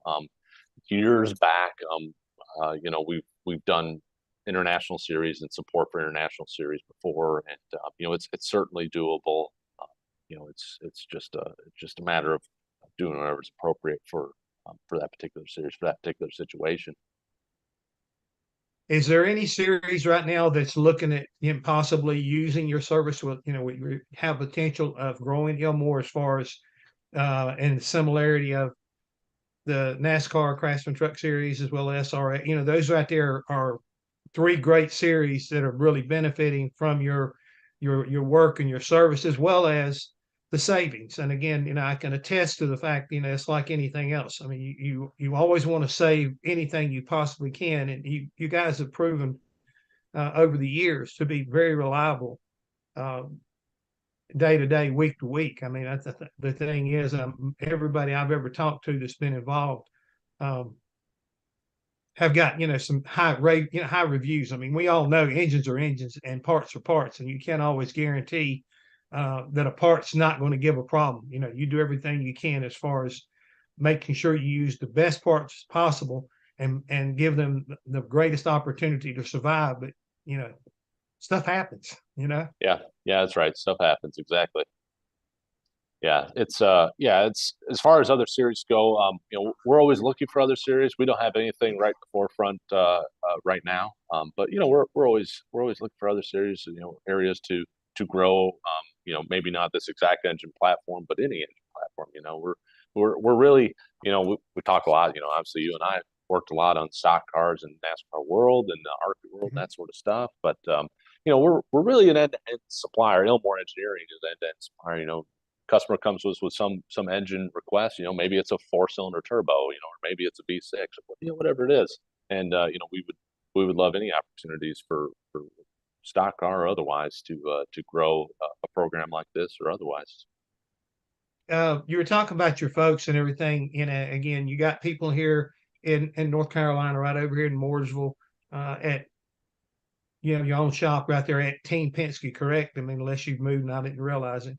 But how many people between Michigan and Penske do you have that work for Ilmore? Between Michigan and Mooresville, we have about 140 people, and then of course our sister company in the UK, they have a similar number of people over there as well. Bill also asked a question here, since we're getting close to the end of our time period. I'll try to answer this question: is what are your common track day applications? I think you kind of explained most of them, but I guess he didn't quite hear all that. You mind going over it one more time? Yeah. It's I would say the most common one is a V8. That's, I wouldn't say it's based on like our spec engines, but it is like an LS Gen 4 GM Gen 4 based V8 engine with a dry sump oiling system and a in some version of a stock car or a stock car that's been repurposed to run on road courses or something like that. Kind of like I mentioned a minute ago, a real end-to-end, solution for somebody where, there's an ECU, there's a wiring harness, everything is assembled and provided, throttle body to oil pan, alternator, water pump, oil pump, the whole engine, bell housing, the whole assembly. With an ECU and a calibration sent out to a customer. So, that's like I say, Gen 4 GM based engines are most common to answer Phil's question there. Yeah. Real quick, also, we didn't touch on this. We talked about rebuilds. How many rebuilds do you try to get out of an engine? I own an engine, but yet, I've been racing it, and we've gone 1,500, and you rebuild it. You rebuild it again with 3,000 miles on the block. Where do you call is enough and we have to start over? Yeah, so they're really, we have mileage limits on every part in the engine, and some of those mileage limits are inspect and continue to use. So, for example, a good one would be like an intake manifold or a valve cover or a valley tray or an oil pan, something like that, where it comes in, we crack check, we clean it, we ensure everything's okay, and then we'll continue to reuse it. There's engines in the single digits, like engine number 5, that's still out in the field today, running laps. And, it's had the block replaced, it's had the crankshaft replaced, it's had connecting rods, cylinder heads, it's been, it doesn't share any similar parts except for, like I say, maybe valve covers, intake manifold, maybe a valley tray, things like that. but it's still engine number 5, and that helps us really from a maybe we call it like a paperwork standpoint, keeping miles on components, keeping miles on an engine, not having to deal with creating new numbers for engines that are maybe reusing parts or something like that. So we try to get 4 builds out of a block. We try to get upwards of 10,000 miles out of a crankshaft. We've got mileage limits, like I say, on connecting rods and cylinder heads, and we do other checks with cylinder heads, whether it's cylinder head hardness or seat height measurements and things like that, to ensure everything's still within a serviceable life. And again, it goes back to your earlier point about performance and being able to maintain performance. You have to kind of keep your arms around the parts and not let them run for too long. Otherwise, you will lose the performance consistency, right? You'll end up with an engine that's higher in higher in miles and lower in performance, or something like that, or similar to it. Right. So it's important for us to keep a close watch on those things, replace parts when they're worn out, and it provides consistency. Well, Andrew, it's really been a pleasure to host you today and share the success of Ilmor and how it's still affecting not only SRX but the NASCAR Craftsman Truck Series as well as ARCA. And again, being a competitor, I really appreciate the service and the due diligence that your company puts out there each and every week for all these series. Well, thank you, Jeff. I appreciated talking with you here today as well. Thank you very much, Andrew. Great honor to have you on, and what a great company you represent. Thank you. So, Jeff, stay with us a few more seconds. We are going to be transitioning into our next session. We're going to be basically bringing on Mark Miles and Marshall Pruitt. So, thank you very much, Jeff. We'll see you again soon. Okay. EPARTRADE is a digital platform that we've created basically to make life easier in the business community of auto racing. EPARTRADE, there is no e-commerce. It's literally a connection just like at a trade show. So now, any time of the year, a buyer could reach out to a supplier. When you see a product that you're interested in, all you need to do is click on request more information, and then from there, it is forwarded directly to the buyer or to the supplier. EPARTRADE really eliminates having to travel, closing down your shop. Now you have a place to showcase globally your racing product and technology. Pull your visor down, strap in. Racer is about to take you deep inside an exotic and high-speed world. From the start, Racer, in all its forms, has shared the passion, beauty, ingenuity, and commitment that make racing a way of life.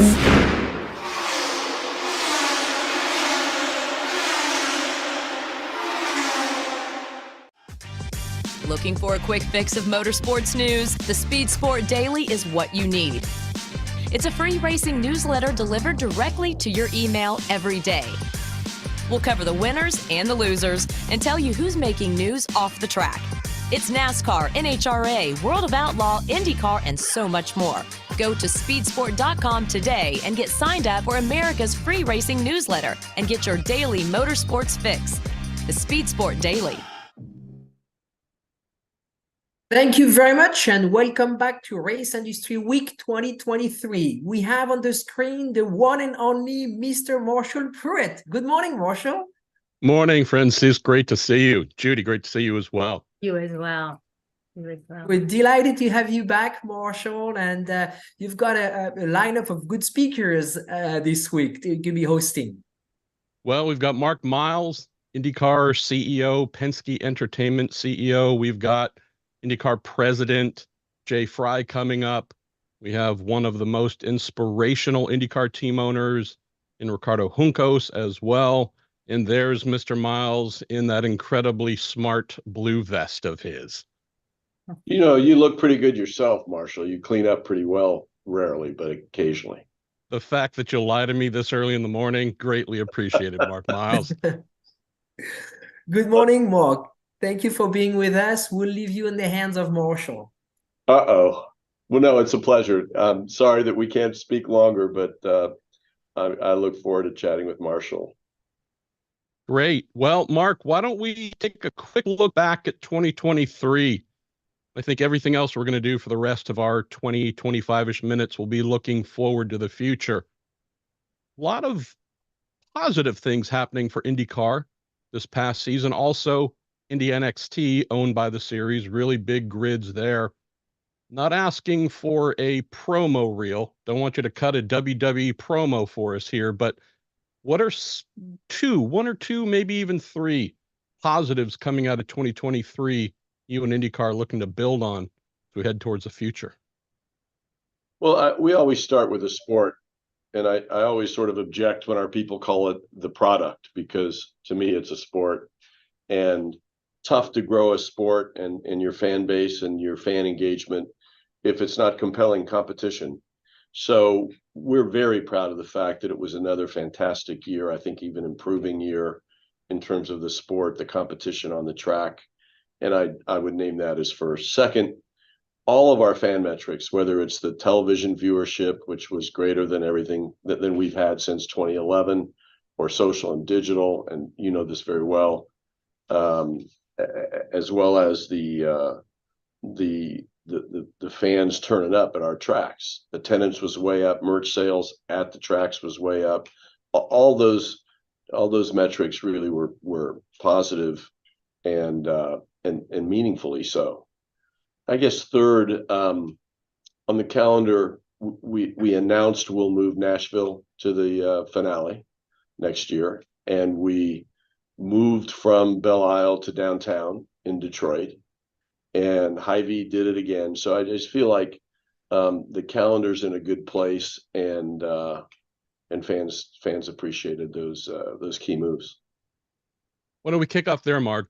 Calendar-wise, we know that some of the other series IndyCar is competing with, trying to surpass, done some big things recently, whether it's Miami for F1, Las Vegas taking over the Strip, NASCAR going to downtown Chicago, huge TV ratings, huge positive event for them.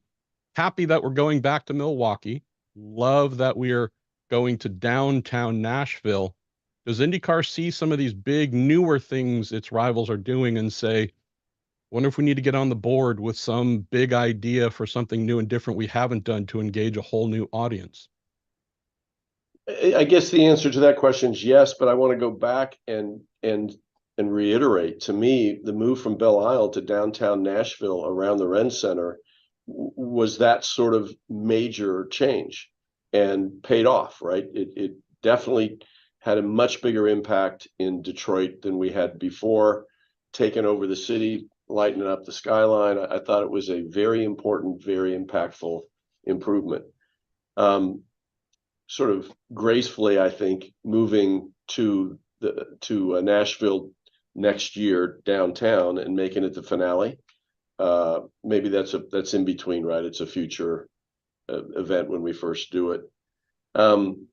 Yeah, and you mentioned Milwaukee. Everybody's anticipating Milwaukee. We're stoked about being back there and hopefully, making it bigger and better than, I don't know about ever. I don't go back that far, but in my experience, the best ever. So I feel like those calendar things really mattered. And saying that, we're working on at least one that I think people would see as high impact, very different opportunity for 2025 in the United States that it's too early to talk about, but we're certainly looking for big events and big partners in the process. You're sort of damned if you do, damned if you don't, right? I mean, if we have a lot of change, people say, oh, they forgot about date equity, and our fans like to know that if it's in the beginning of March, we must be in St. Pete, and if it's in early April, we must be in Long Beach, etc. On the other hand, we do want to keep it fresh, and we want innovation in the calendar, and we try to find the right balance between the two. Talk about north of the border, south of the border. Otto Ward might be the happiest human being on earth if we were to announce IndyCar making its long-awaited return to Mexico. I know our beloved fans in Canada would love more than just one visit by IndyCar. You have 17 total races right now, expanding the calendar north and south a possibility or a priority for you and Penske Entertainment years to come? Yes and no. So first of all, we consider ourselves a North American series fundamentally, and that's why whether it's Canada to the north or Mexico to the south, it's going to have to be in North America. It's going to have to be races that we can drive to, get to without the airlift to be championship points races, at least the way we look at it right now. Saying that, I think the international expansion, and in this case, I'm not talking about North America, that opportunity comes as we end the season, in pretty early in September. So we've got 3+ months off, and there, I think, important reasons that we take that approach. But I also think that opens up the possibility of some international event or events where the right conditions come together. First of all, we want to go places where we think we'll have a really dynamite, intense, popular event. And there are places where we think we have that sort of fan base that want us back. So that's sort of the first box to check. Obviously, we'd have to have the right financial conditions, but I think there are opportunities in that regard. And I like it best when we can do it at a time where it's a decent time zone for our North American fans. So we might be in Latin America, we might be in another part of the world, but we'd want to schedule it so that it works both for the crowd in attendance, but also for the time zones that matter most in the United States. So those things all have to come together. And then, maybe there's 1 or 2, or maybe someday 3. Whether or not it works will determine the scale of it. And maybe it wouldn't be, we want to crown our IndyCar champion at the finale in Nashville, but this could be something where it's based on prize money won or some other way to connect 1 or 2 or 3 events together and make more excitement outside the U.S. That helps us in lots of ways, but not do it in a way that kind of convolutes the schedule that we have in North America in the traditional points race. Let's close on calendar talk, Mark, we have 1 confirmed non-points event next year at the Thermal Club, that $1 million challenge. Where's Argentina living on realms of possibility for that postseason slot you mentioned, those number of months of inactivity? New president, new administration has been put in place here finally. Where does Argentina live on possibilities for 2024 postseason? Well, I don't know if we're in the red zone or just inside the 50-yard line, but I think it's quite feasible, even for the off season, if you will, the post-championship part of the 2024 calendar. The presidential election happened. By all indications, that is not presented any new challenges to us. We have a promoter who is putting together the components to organize a great event. We've got a fantastic facility that's available to us. So I think it could be an example of the kind of thing that we could do. So we just got to get everything, all the I's dotted and T's crossed, and hopefully it can happen, and it could be formalized and made public in probably the early part of the first quarter of next year. What are you hearing from IndyCar team owners, Mark, about heading to Argentina? I know for some that I've spoken with, somewhat indifferent, right? Not seeing it as a huge financial adder for them. Nothing super negative, but if we go, we go. If we don't, we don't. Are you getting greater enthusiasm from others? If your paddock said, if we were to just stay within North America, that'd be just fine. Curious what you're hearing from the paddock. Yeah, I don't think that it's a trade-off. Stay within North America versus go to Argentina or Brazil or you fill in the blank for non-championship fourth quarter calendar year racing.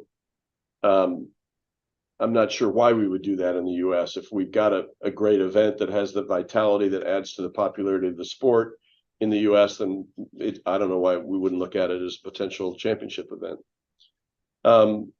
I think, as usual, your characterization of the reactions to the paddock are pretty good. There's a couple who say, well, if the money doesn't really move the needle for us, for most, they think that it's quite helpful.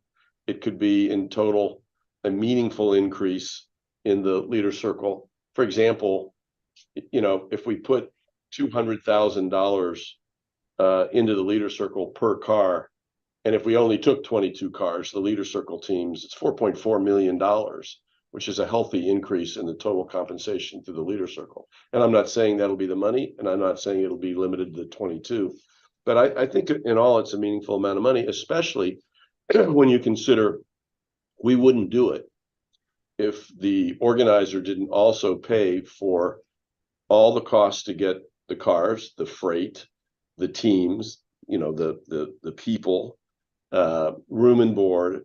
Basically, it's like going to this event, and I'm not saying they have zero costs because there are crashes and things happen, but basically none of the logistical and travel costs, all of that would be paid. So whatever's added to the leader circle for an event like this, in our mind's eye, would be additive and really quite helpful. Similar, if not identical, model to what we had with our last international event in Brazil. So interesting. Spent a lot of words recently writing about gaming and INDYCAR in hopes that something would work out with your now former vendor. I joke with you that I keep waiting to hear that Mark Miles Gaming Incorporated is going to be developing the next INDYCAR platform for folks. Where things at here? Is it realistic to think there'd be anything available by 2024, or is 2025 with whomever more realistic window to set our sights on? Yeah, I don't think 2024 is realistic at this point. You've already reported on essentially on where things stand. Our contracting party for the development did an enormous amount of work and spent an enormous amount of money. A lot of code has been written, and the bits that we've seen are really impressive, I must say. So, damn it, it's a shame to see all that work not brought to fruition. So I think where things stand is that we understand through their public disclosures that motorsport.com is not in a position to continue to invest to finish the work, but a lot of work has been done. So logically, you think whether it's Miles Gaming or something else, somebody else, it might be a great solution and expedite the completion of the work if somebody comes along who can figure out just the right business model to pick up the work that's been done and go from there. Because we really do think it's pretty impressive stuff.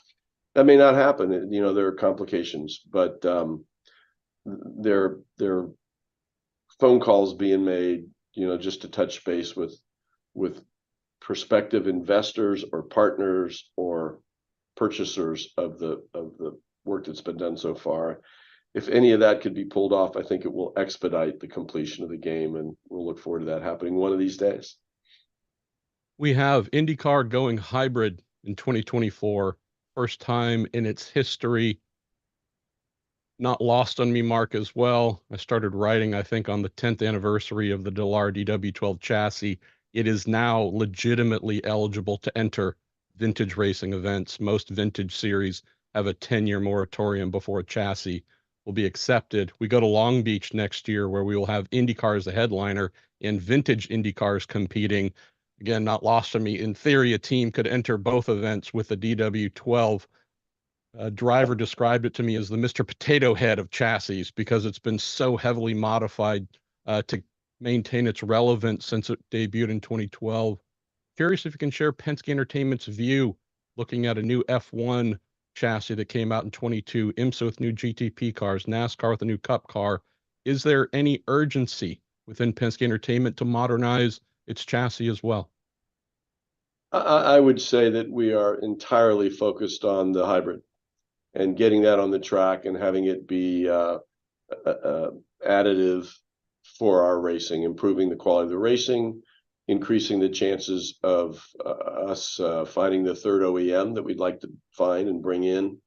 And so those are kind of the things right in front of us. And I don't think that that a new chassis is going to get in front of that line at this point. So when it might become relevant, I don't know. But we have great racing. We have fan metrics increasing. We think there's some fan relevance to improving the racing through the hybrid that we're working on, and we want to get all that done well and behind us before we start thinking about what else might be new. You mentioned third manufacturer. It's not my favorite question to ask, but continue to ask it and hope I get a fun and interesting answer. Any progress here on inquiries from new manufacturers who might want to come play in IndyCar, or those the series has maybe reached out recently to invite them to take a look and consider? I think that that invitation is an open invitation and on a number of email and phone lists. So really, I think that we're not likely to see the third OEM happen until we get the hybrid on the track and people see what it does for us. And then I think it does some great things. The technology itself is interesting. It's real development. It's not some kind of hybrid motor off the shelf. By the way, huge kudos to both Ilmor, GM, and Honda for their hands-on work to develop these technologies with us. So that's one. Two, I think it's more horsepower and more exciting racing, even more passing. It offers that opportunity. And three, if you were the next prospective OEM coming in and you've got sort of the current engine, you look at Honda and Chevy as having a whole lot of experience, a big leg up. So a change like this may create kind of a reset opportunity that would encourage a third OEM to join us. We'll see. Two items to close, Mark. Why don't we talk about the evolution of, I don't know what to call it. You and I have said, do we call it charter? No, well, that's NASCAR's. Do we go franchise? Well, that's what they had back in the kart and champ car days. I don't know if we've come upon, maybe since we last spoke about this, IndyCar has happened upon a name, but the idea of creating equity in an entry for these independent businesses, right? Chip Ganassi tied to IndyCar, but that asset of each entry doesn't have a specific value that could be sold, traded, or otherwise. I know that we reported here on Racer a couple months ago about ongoing efforts to develop this topic. I believe another recent meeting with team owners and such were held. Can you give us an update here, Mark, on how this idea is coming along and if we've come up with a name for it? Well, maybe this isn't. Maybe we ought to call it a leader circle membership. Ooh, you know, I like that. I think, as far as I know, the leader circle kind of our thing. Our people know what it is. It currently suggests a certain number of participants in it. So anyway, who knows? Well, maybe that's the name. But I think we all care about the concept, and I wouldn't call it equity, because equity often means different things from a property right perspective. But the idea is to create, whether it's through contracts or some other system of agreements, for the selected teams that obviously are the stellar teams that have had substantial commitments to IndyCar racing and been successful, and to have them have more of a property right, more of an asset value, so that if the day comes when they want to get out, they have something they can sell besides their equipment in their shop. And, you know, listen, Roger Penske is the owner of the IndyCar series, but he's also got a little bit of a track record as an owner of a team in different series. And I think he likes the idea. It's been useful in other examples. We think we can come up with a way that makes it useful for us. There's just lots of questions to ask. We had another sort of round of conversations. I reckon it's almost a month ago. We spoke to the owners of all the teams individually. We floated some options and ideas where you could sort of choose which ones you liked or didn't like. And I think we're still a ways off from having the kind of clearer consensus that we feel like we need to pull the trigger. There's lots of questions, least of which is what you call it. It's how many cars are in it? When were those cars selected? Do they pay? And if so, how much is their investment to get into this group? What are the conditions for sale? And there's probably a dozen others that really have to be worked through. So we continue to float thoughts about those ideas. Some of those thoughts we hear from other team owners, and it's not a concept that I see going away, but I don't think it's one that's going to be locked in, based on this year's results, or we'll see how the relevance of 2024. Has what you and the Penske Entertainment leadership seen, Mark, with Michael Andretti and Dan Taurus and their desire to bring Andretti Global, to Formula One, and that somewhat ugly public dispute, not necessarily from the Andretti side, but from the individual teams within F1 saying, no, we don't want more, dilute the product. It's been a messy kind of bar the doors type routine so far.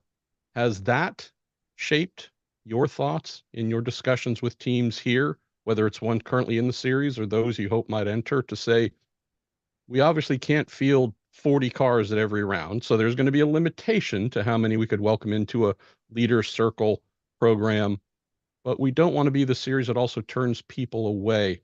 Has what you've seen with the Andretti Global effort shaped any of your talks here with this charter-ish type thing? I'll get to the Andretti Global part of your question, but I think the other things you just said in framing the question are really important. There are just a lot of considerations. I already mentioned how many. You just sort of said, well, I would say the bid and the ask is 22 and 27, right? 22 is kind of the traditional leader circle number.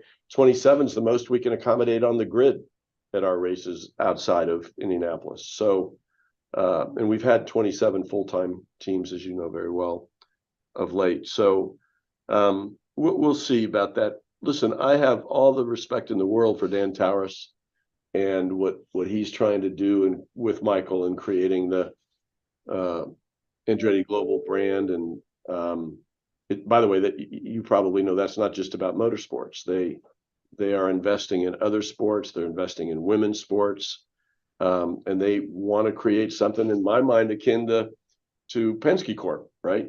Where all their businesses, whether they're the sports businesses or the insurance businesses or you name it, can benefit by the activities, the global reach, and the success of what they choose to do in sports. So the strategy is pretty clear. I do think their situation is an example where trying to create this kind of asset value for the teams can get very complicated. We've benefited, I think, whether it was Holman George, in sort of my 10 or 11 year tenure, or Roger, or Penske Corp and Roger, by single ownership.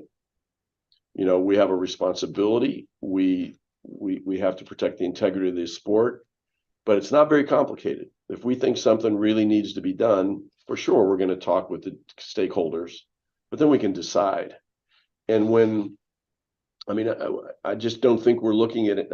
I mentioned, let's not call it equity. Equity to me means, you have an ownership stake in the entity, and you probably have dividends, and you probably have governance, and you probably have a whole lot of other details to the involvement that I don't necessarily believe are helpful to having an agile, upwardly mobile sport.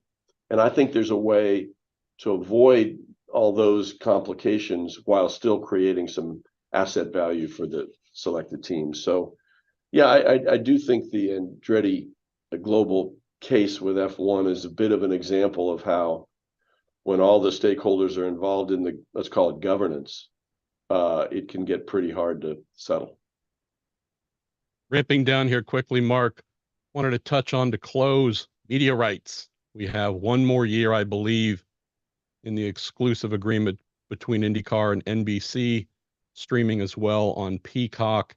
You give us an update on how that is going, knowing that seems like I'm reading more, listening to more podcasts. Jay Marine recently from Amazon Prime talking about what they're looking to acquire and valuation and tier one properties. I hope we're going to learn that IndyCar is going to be paid trillions of dollars to be on great networks and streaming platforms. You give us an update how that's going. Well, a trillion's a lot. It is. That'd be pretty sweet.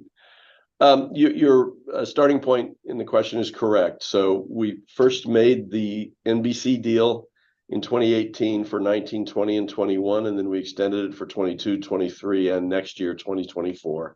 So they have our exclusive live rights through 2024 calendar year. In our agreement with them, we did not grant to them any so-called back-end rights. Sometimes, for example, as I'm sure you and some of your listeners know, we might, as the property owner, have a deal with an incumbent partner, and we might get to the point where sometimes you make an offer to them, this is what we want to extend.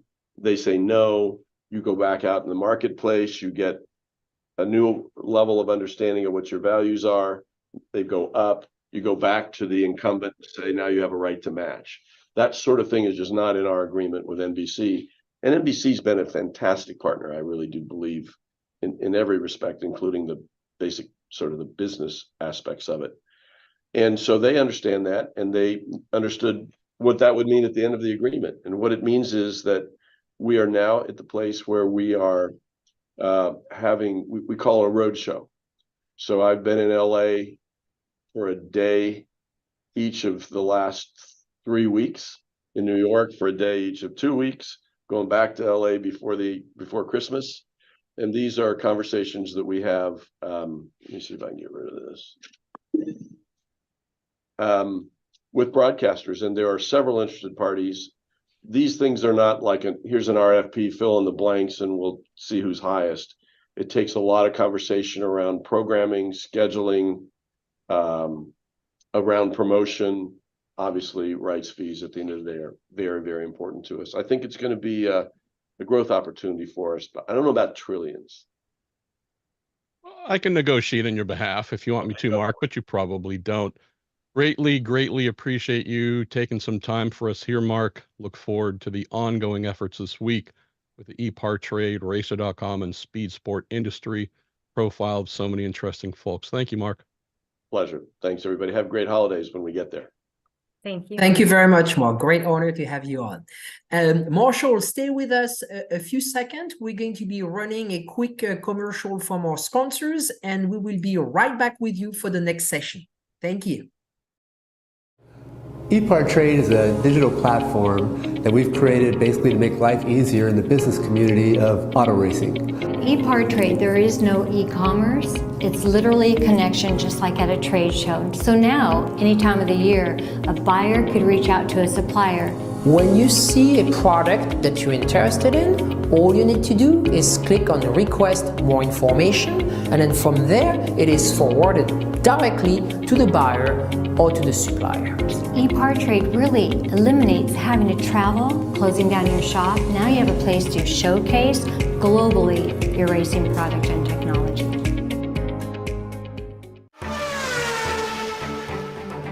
There are two types of people, racers and everyone else. In a sport driven by passion, excellence, courage, and ingenuity, Racer Magazine is for those who believe that racing is a way of life. Get 1 year of Racer's print and digital editions for only $50, with instant access to our digital issue archive. Subscribe now at info.racer.com. Speed Sport 1 is your new home for motorsports. If you're a hardcore race fan, you've got it all on this new, exciting network. It doesn't matter if it's on land or water, 2 wheels or 4, asphalt or dirt. It's all free at speedsport1.com. You can also take it on the go with the Speed Sport 1 app. Download it today. This is Speed Sport 1, the live racing network. Thank you very much, and welcome back to Race Industry Week 2023. As mentioned earlier, we're live on Zoom, but we're also live on YouTube, EPARTRADE YouTube channel, Speed Sport YouTube channel, Racer YouTube channel, as well as on racer.com and speedsport.com. So please feel free to share those links with anybody you know within the industry. Everybody should be watching. So we're going to travel back to France again this morning, Jim, to talk to Patrick Peter. I've known Patrick for many, many years. Is not a guy that you're going to see on the spotlight, but it is a brilliant producer. In my opinion, it's probably the best one of historic events in the world. And everything he touches becomes gold. So I'm delighted to bring Patrick Peter on. He should be with us any second. And you're going to learn everything he does, and it's absolutely unbelievable. So I'm being told by our producer that Patrick is with us, so he should be in any second. And before we start, we're going to have also a little video that Patrick would like to share with the audience that tells us about all the great events they produce. So I think Patrick is on. Good evening, Patrick. Bonsoir. Good evening. Thank you very much. So why don't we start with the little video that you wanted to share with the audience? Okay.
Great way to start the session. So Jim, we'll leave you in the hands with Patrick.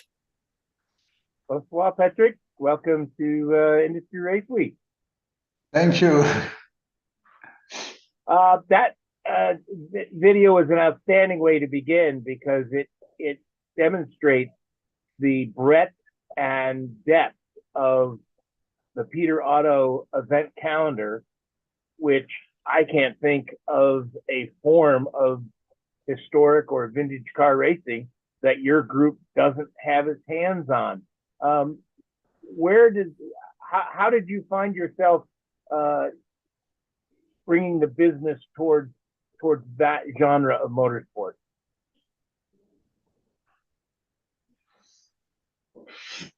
It starts very difficult. It starts very difficult because I'm not sure, I'm French, and I will need the help from your friend, which is friend too. And please,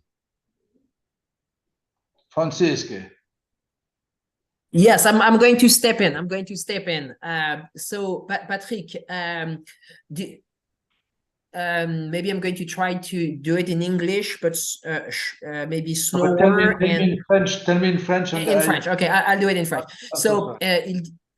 Jim dit que c'était une excellente vidéo pour commencer, pour expliquer tout ce que vous faisiez et que le nombre d'épreuves que vous organisez dans le monde est absolument incroyable. Voilà.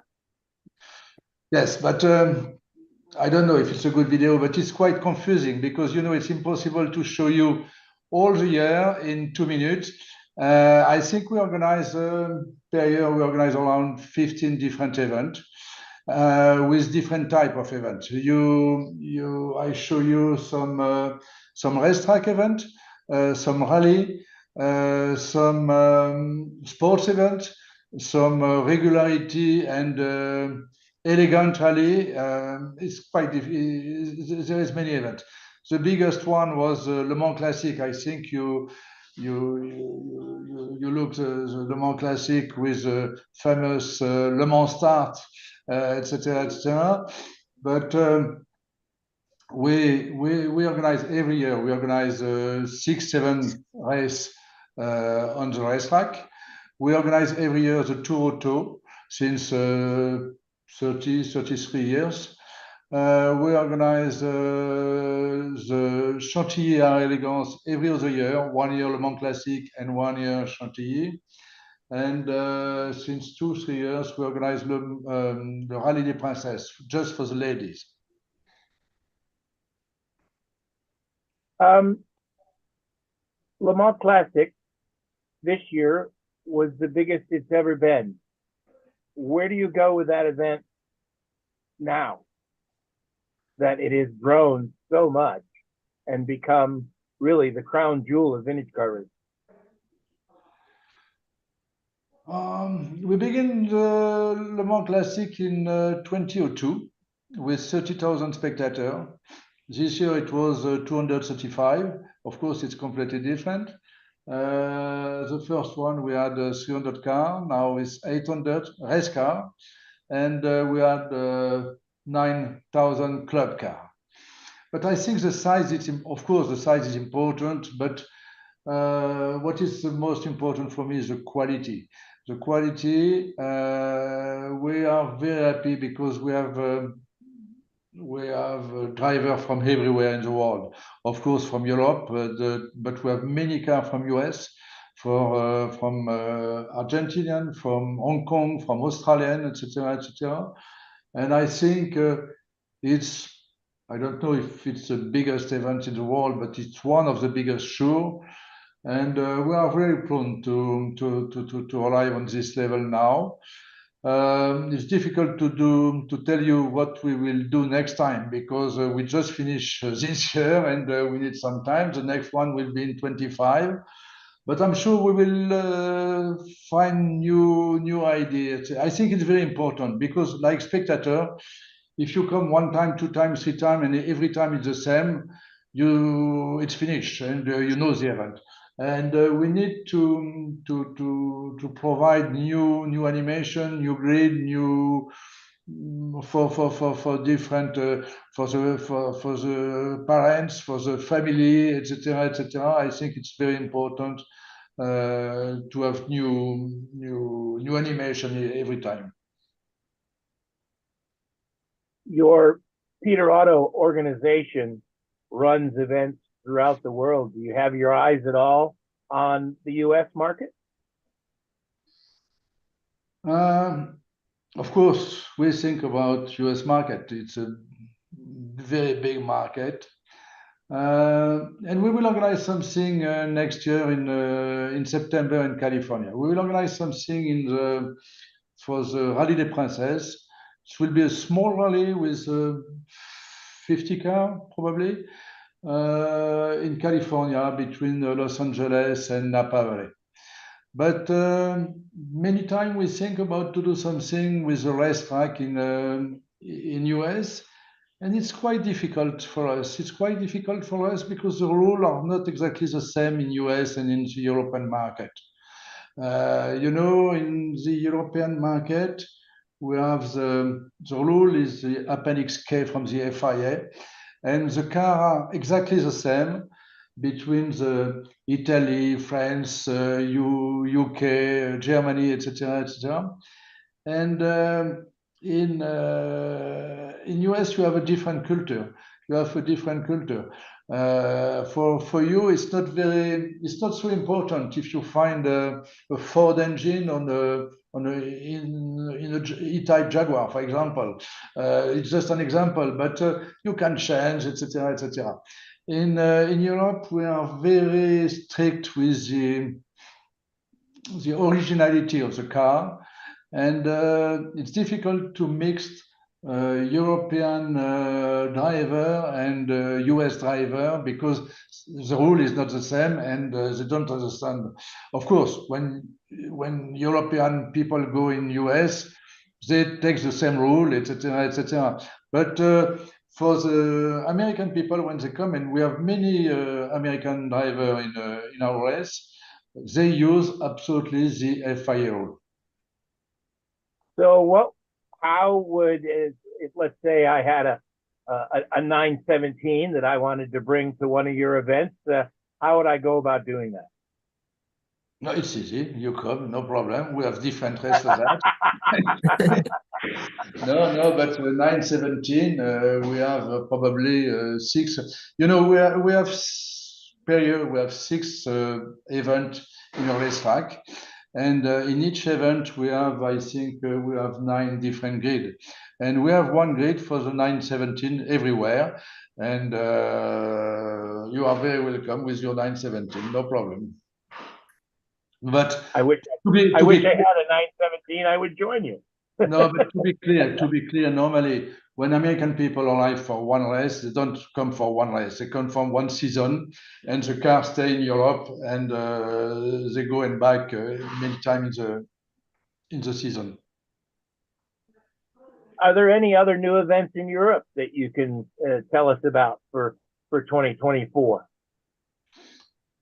For 2024, yes. Or beyond. No, we have one event. We organize a concours, Chantilly, Elegance, Richard Mille. We organize that since 2014. And the concours, the level of the concours is, the perception of the concours is different in Europe and in US. For many US collectors, the concours is really the top. Of course, Pebble Beach, but also Amelia Island, etc., etc. In Europe, it's different. Many collectors prefer the race and the rally, etc., and it's more difficult to attract the collector in the concours. But we have a good awareness now with Chantilly. Clearly, the location is absolutely fantastic. It's very nice, etc. We have many animation, but many car makers ask us to extend the event. Until now, it was just a concours. Now, during 3 days before, it will be also a motor show, but for the business, for the car maker. Because all the motor show in Europe stop. The Frankfurt stopped some years ago. München is not in very good condition, etc. Geneva in February, we don't know exactly, etc. And we want to organize a motor show just for very high level brand for the minimum level will be Audi, BMW, Mercedes, and after all the Ferrari, Pagani, Bugatti, etc., etc. And the target is to have, there is probably 25, 30 different brands like that. And our target for the first year is to have around 12, 15 brands. And besides Chantilly, we have a racetrack in Mortefontaine, and they can go with the customer to try the car, which is very important with this type of car, because you can buy a car by internet. It's a small car for the city, etc. But when you buy a Ferrari or Bugatti, you want to try it, to drive it. Now that event is going to be in September again, the 12th through the 15th, correct? Please?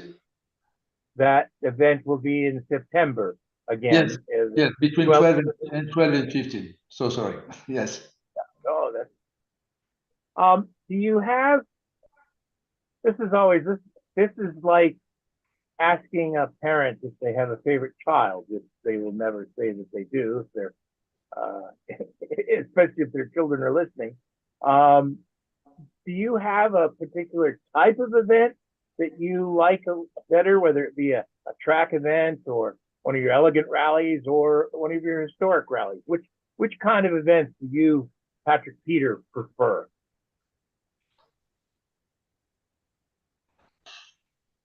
Always the next one. Always the next one. No, because you know, I like the rally. I like the racetrack, etc. Of course, an event like Le Mans Classic is something very special. It's fantastic, and you imagine for a collector to be in your car during the night on the straight line. It's something. It's a dream. It's a dream. But there is many things to imagine, and for me, I always think to find something new, and I will not tell you something today because we have to think about that again, etc., etc. But I like to imagine something new. Well, I can tell you as a part-time commentator that the 2 times that I was able to do TV commentary for Le Mans Classic were two highlights of my life. That is truly a special event, and it should be on any motoring enthusiast bucket list, as we would say here in America. Many congratulations on that great event. The vintage racing world, as technology is moving forward, we're seeing cars that are now, as I used the example of the Porsche 917 earlier, you could, with the right amount of money and the right wherewithal, you could go and you could buy a vintage race car. Nowadays, with the computer technology and the engineering that is going into things like the Peugeot 908s and the Audi R8s and the R15s and the R10s. Do you see that being a challenge to the grids moving forward, or will those cars just not enter the vintage market because of that engineering challenge? It's more and more difficult to use the very modern car. It's more and more difficult. I don't know. Clearly, the most modern grid now with us stopped in 2010 for the GT and 2005 for the prototype.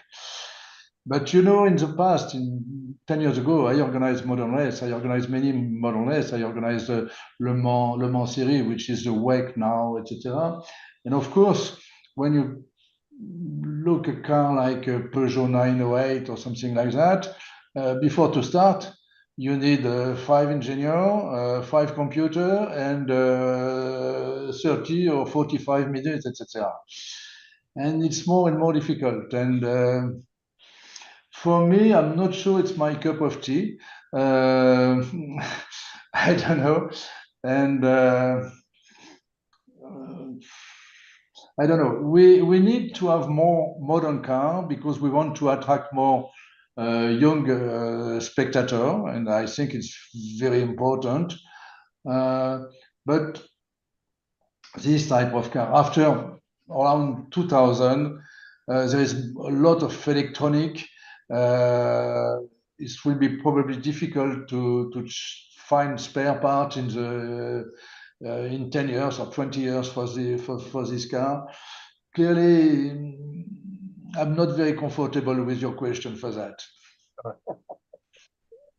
I guess the other challenge besides that technology would be sustainability and how the world marketplace is moving towards electric cars and more sustainable.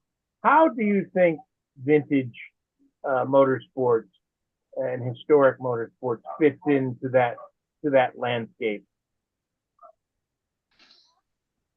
I'm quite optimist. I'm quite optimist because I think, you know, we have ecological problem like everybody, etc., and in all the country. But for example, in Le Mans Classic, we have 30% of the grid who race with synthetic fuel. We provide Aramco fuel, which is synthetic fuel, and we with probably less 75% of the emission. And I think with that, of course, ecologists want always more. But I think with that, it's a good answer. After, I'm sure the condition to drive in the traffic, etc., is more and more difficult. You have speed limit everywhere. You have a lot of problem, and the car are not very fun to drive. You have help for everything, etc., etc. And I'm sure you will have always a driver who like to drive, just to drive. And I think the historic car has a good future. You know, I take always an example. In 1800, to go from France to US, you need a sailboat. A sailboat, there is not necessity to have a sailboat now, but the harbor are full everywhere, and you have a sailboat lover everywhere. And I'm sure it will be the same with the historic car. I'm sure. I guess in closing here, as we only have a couple minutes left, I'd like to go back. We touched briefly on the your Princess event that you're going to be holding next September in 2024. This event will run from up to Napa. You said 50 cars. What if someone wants to become involved in that event? How would they go about doing that? It's easy. It's easy. We have the website of the company, Peter Auto, etc. And there is all the information. And I'm not sure it should be open today, but in any case, it will be done before the end of the year. But it's just for the ladies. It's just for the ladies, and I can tell you, it's very good to organize something for the ladies because they are very. It's easier as a man. You know, they don't have ego, and when a man is on the podium, he's very happy. But when he's not on the podium, it's because the mechanics, it's because the car, it's because the neighbor, etc., etc. And with the ladies, they are happy on the podium. And when they are not on the podium, they say, "Okay, I need to improve me, and it will be better next year, etc." And clearly, it's very, very good. Are there any qualifications, or is this a fairly open event? I mean, is there do you have to have a certain license requirement, or you just have to have the right kind of car and the want to, as we would say here in America? No, we want we choose a good car because we need different type of car, etc. And after we don't need a champion. We need something, somebody with fun. No selection, no selection. Well, I heartily look forward to that event, and thank you for taking time out of your busy day to join us here, Industry Race Week. Thank you very much, Peter. You did very well. You say you were worried. You said, I don't know if I can do an interview in English. You did brilliant. You did absolutely brilliant. Thank you very much. I don't believe you, but thank you very much. you did very well, and I could have stayed off, so I stay on just to make sure you are comfortable, and thank you. And as I said during the introduction, is Peter is not Patrick is not someone that's going to be on the spotlight, but everything he does turns into gold. And so it's a brilliant organization run by a brilliant man. So thank you very much, Patrick, for being with us today. Merci beaucoup. Bonne soirée. Merci. Okay. Have a good day. And stay with us one more second, Patrick, and then we're going to move into our next session. So Jim, stay with us, and we're going to run a very short video from our sponsors, and we'll be right back. With roots in the Midwest that date back well before the Model T, Fifth Third Bank has a long history of serving the needs of automotive companies. While much has changed over the years, our passion for helping businesses put cars on the road and on the track has not. Today, we are more committed than ever as a member of SEMA, a founding member of PRI, and a sponsor of multiple race teams across several racing series. For over a decade, Fifth Third Bank has been a staunch supporter of our industry and a great partner for many companies in the motorsports field.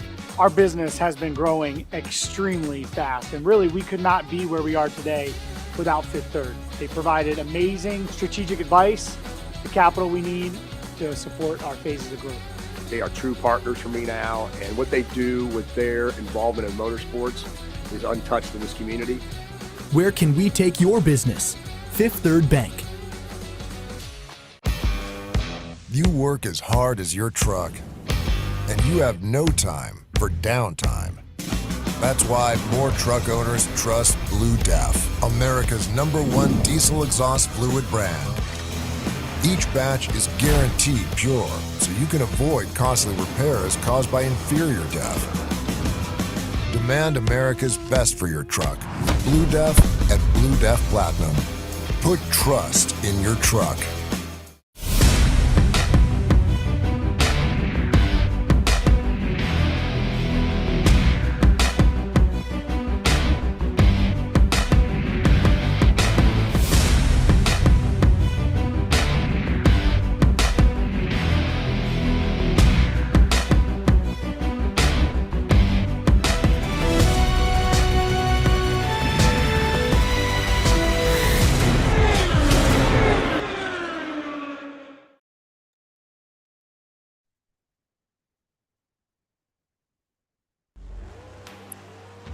The #1 source of friction in your engine is not what you think.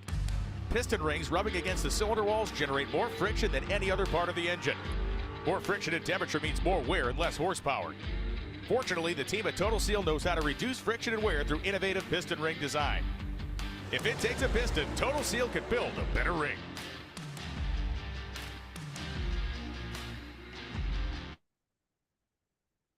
Thank you very much, and welcome back to Race Industry Week 2023. So now we're going into something special. Judy, we're going to be talking boat racing, and Ralph Sheehan is with us and is going to be hosting the next session. So again, thank you to our sponsor for making this program available for free for everyone in the industry. So a special thank you to ETS, Racing Fuel, Fifth Third Bank, Peak, Penske, Scott Lewis Associate, Total Seal, ARP, and Performance Plus Global Logistics. And you know what I noticed this morning? We have had so many new companies on, and that's really, we're just blossoming into what we're covering. And that's been a joy to listen to a lot of new people, new series, engine building. Yeah, absolutely. It was a great start, and Ralph is with us. He's back with us. Good to see you, Ralph. What a good start today. Yes, as is fully was expected, Francisque. We've got a loaded list of great guests today and all week long. Absolutely. And team is on. We've got a world champion coming on. So we're going to ask him to start his video. And when Tim is on, we're going to start the session with a little video he wants to share with the audience. So we're going to ask him to start his video, but while we wait for Tim, maybe we can start with that little video. So I'm going to ask Reed, our producer, to maybe launch that little video about F1 powerboat, and then during that time, we'll bring Tim on. Formula One powerboats are sleek, glamorous, lightweight, and extremely maneuverable, with a power-to-weight ratio among the highest in all motorsports. Their performance speaks for itself, accelerating from 0 to 100 miles an hour in under 5 seconds, keeping it on par with a Formula One car. Top speeds in excess of 120 miles an hour while making 180-degree corners at 100 miles an hour, pulling 7 Gs in the process, making them the hardest turning race vehicle in the world. Formula One powerboat competition begins with a 20-boat field lined up at the start pontoon, with their engines silent, awaiting the modified Le Mans start. At the drop of a flag, the world-class drivers ignite these rockets to life, and their engines roar.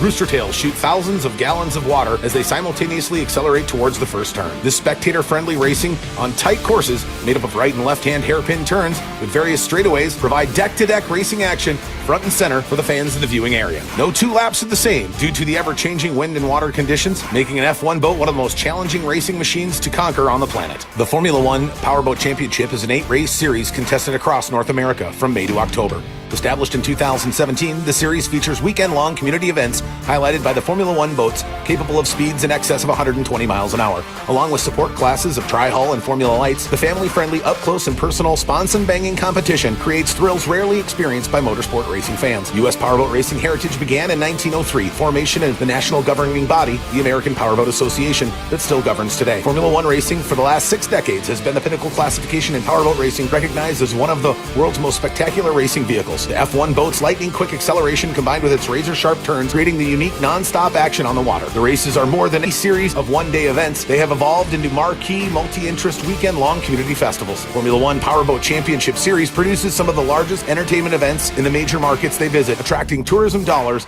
to the local economy, while entertaining huge global audience. Large on-site event attendance and coupled with mass media exposure through various channels regionally, nationally, and internationally, our live streaming programs give each event global reach on various social and traditional channels, reaching millions of fans. Thank you and welcome back. Tim is with us, so Ralph, we'll let you take over. Okay, great. Thank you, Francis. Tim, welcome. Great to have you here on the show. Thank you. Thank you for having me.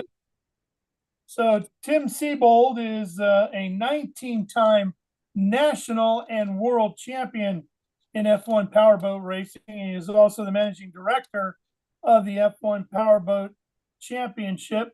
Tim, a lot of folks maybe have not had a chance to see an F1 powerboat in action.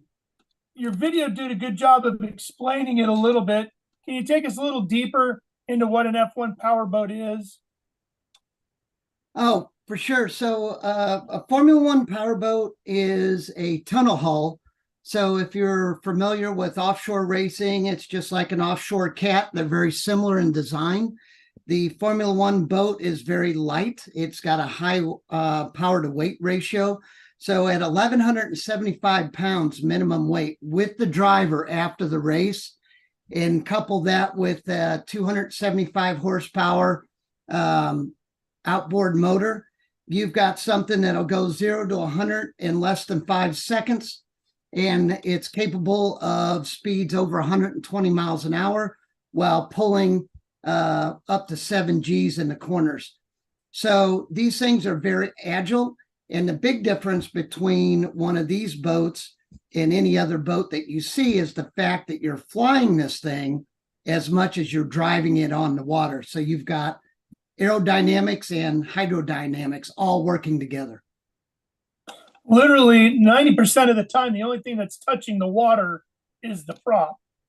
Yeah, so if you look at the two-seater right behind me, you'll see that particular boat's 18 foot. And if you're running on the last foot of the boat, that's when you got it running right. So it's a balancing act of when you accelerate, as you drive one of these, you'll come out of the corner, you'll trim it up, just like you do on your normal bass boat, to get the bow of the boat up. And what you want to do is you want to pack as much air in that tunnel as you can to get it to accelerate. And as you pick up speed, then you start trimming it down to level it off. Now, the whole trick is to keep as much air underneath it, make the boat as light as possible without too much, and then blowing it over and crashing. So as the water gets rougher and rougher as the race goes on, that becomes more of a trick. And then when you're coming down the straightaway, you've got it leveled off. You're constantly trimming the boat. Then you'll set it down, wet more of the running surface, so that way you can turn it. And when you're a quarter way through the turn, you're back on the up button to get it to accelerate. You've talked about blowing over. Of course, that's the fear of every boat racer. Crashing in a boat is obviously different than on a motorcycle or in a car. There's a whole other element of danger brought into it, and that's the water. Boat safety, racing safety in this form of motorsport is greatly improved over years. Can you talk a little bit about some of the latest safety measures that have come along that have really helped make F1 powerboat racing some of the safest on the water? Oh, yeah, for sure. You know, just like all motorsports, Formula One powerboat racing has evolved over the years. The sport's been around since, powerboat racing's been around since 1903. So as far as the Formula One boats, they really took off in the early 60s, 63, 64. But as we progress and refine these racing vehicles, then the safety becomes more and more. And it really got to a point in 1985 where they had to do something. So these boats are equipped with safety cells. So just like an INDYCAR pod that you see, the driver strapped in, and the boat that is around him is built to take the blow, not your body. So then on top of that, we have had tremendous strides in the composite materials world, the process, the materials, and how you manufacture these boats for better strength. And then on top of it, now we have, there's about 3 of us that manufacture it in the world, airbag systems. So it's not like a car airbag system where it's gonna block you from hitting something. What this does is it will sink the back end of the boat and raise the front of the boat. So that way, if the driver's knocked out, this will raise him above the waterline. Well, that's quite a development right there in itself. Boat racing, you race on lakes, you race on rivers, you race in a wide variety of different forms of water.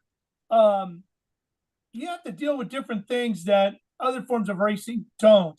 I remember the first time I saw the F1 powerboats in action was on the Sacramento River, and they had to actually stop the races. This was back in the late 80s. I know you and your family were competing back then. They actually had to stop the race because of logs floating downstream, type of thing we don't deal with when it comes to any other form of motorsport. You have to constantly be thinking about what the water is doing if it's safe for your competitors to go out. That's right. You know, it's constantly changing all of the time. So the unique things about powerboat racing is, number one, the vision. So with the spray comes lack of vision. So that's one set of issues that you have. The rooster tails that come off the back of the boat, that creates a problem because you can't draft. It's not like cars or motorcycles where you can draft the guy in front of you. You've got to stay off to the side because otherwise the rooster tail, the boat will actually just climb up that rooster tail and go over. So the other thing that's extremely difficult on these is the fact that you're flying them as much as you're driving them. So you've got to, there's a fine line between all of that aerodynamics and hydrodynamics as you're racing, and the rougher the water gets, the harder it is. So when you know, unlike, let's say, an asphalt track, you know, if there's a turn, a bump in turn 4, that bump is going to be there every time you go through turn 4. With powerboat racing, the course is constantly changing and the rough water is moving down the course. So the bump in turn 4 might be in the middle of the straightaway the next lap, or might be in turn 1 2 laps later. So it's constantly changing, making it very challenging to drive the Formula One boats. Your championship is a true national championship. Tell us a little bit about what your 2024 schedule is going to look like. Well, 2024 is shaping up to be a fantastic year. You know, as all of us in motorsports and festivals know that COVID really set us back. And it just seems like now we're coming back out of it and getting back on the par where we were. So we've got a strong schedule coming out for 2024. We haven't announced it yet. We're still putting the details on it, but we have got at least 2 new events that we're looking for, one in the Midwest that we're looking at, and another one down in South Central United States. But we will go from the beginning of April all of way through the end of October with our schedule, and it'll span from the East Coast to the West Coast, South and North. So we're really looking forward to a strong schedule next year. As far as that schedule goes, you do televise your schedule. You do a lot of live streaming. I know at Speed Sport, we've been very active in working with you and helping to promote and televise F1 Powerboat racing. In fact, we worked with you on the 2023 season, and folks can go to Speed Sport 1 and watch the 2023 championship. And it sounds like, from what I'm hearing, we're getting close to having that together again for 2024. We are. You know, we've been doing the live streaming. We occasionally have it on national television. But one of the things that we like about working with Speed Sport 1 and the live streaming aspect of it is it gives us some latitude with our sponsors. So it allows us to custom make packages and do some of the things that you can't do on national television. And it really helps when it comes to giving the sponsors what makes the best sense for them. And remember, Speed Sport 1 is completely free, so there's no charge to watch F1 Powerboat Racing. Just go to speedsport1.com to find out how you can see it where you are at. Your championship is highly competitive, Tim. What have you been doing over the last few years to help make the series even more competitive? Well, I think a lot of that falls not only on the series, because what we wanted to do, we started this in 2017, John Schubert, my partner, and myself, and we weren't happy with the way that powerboat racing was going. So what we wanted to do is we want to come in, take a fresh look at it, and we felt that it had diminished in the talent level and also the equipment level. And since 2017, we have virtually rolled all the old equipment over to new equipment. And as doing so, 2 manufacturers in the US have stepped up and began producing boats again. And, you know, when you have that, competition feeds this. So the more competition we have in the boat building, you know, with the different engine packages, with the different teams, that's what elevates your competition level. And it just kind of gets into a frenzy and keeps building upon itself. So the teams have stepped up, and they are really have grown in the last few years. We've taken new drivers and brought them along in the sport. And I think that's important to all of motorsports, is the fact that you've got to have that feeder program, so that way you can bring them along and bring them through the classes to ensure that your top Formula One class has good competition and experience when they get there. I've been fortunate to call a bunch of your races, and there is a kid category where they're actually using boats where they're actually kneeling on the boat. Can you explain that a little bit and how young kids can get involved with this? Well, you can begin boat racing as early as age 8. So we have the J Hydro division, which we bring to race sites that the water will lend itself to some smooth water racing. And we bring the kids out there so that way they can get some experience, see what it's like to get behind the wheel, and really use this as a training ground. Now, it makes a lot of sense for us because we've got a lot of second, third, even fourth generation families that have been in powerboat racing. My family, for instance, started powerboat racing in 1939. So when I was 8, that was the first thing that I was doing, was getting behind the wheel.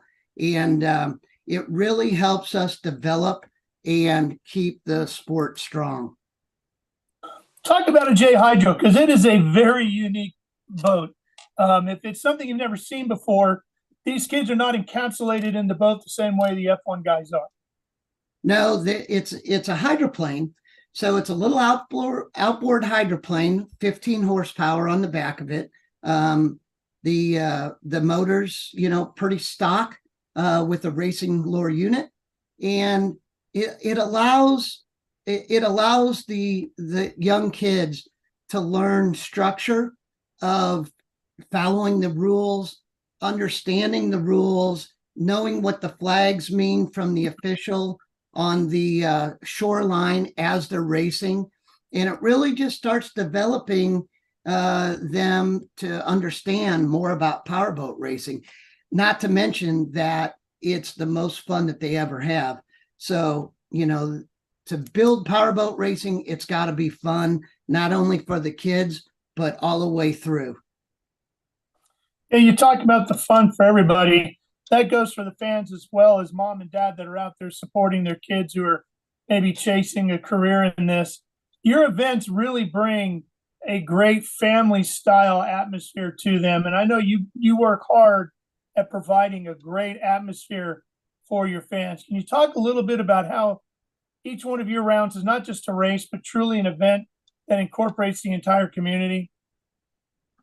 Well, thanks for bringing that up, because that's a great point. Over the years, powerboat racing was a endurance race in the early days, and the courses were long.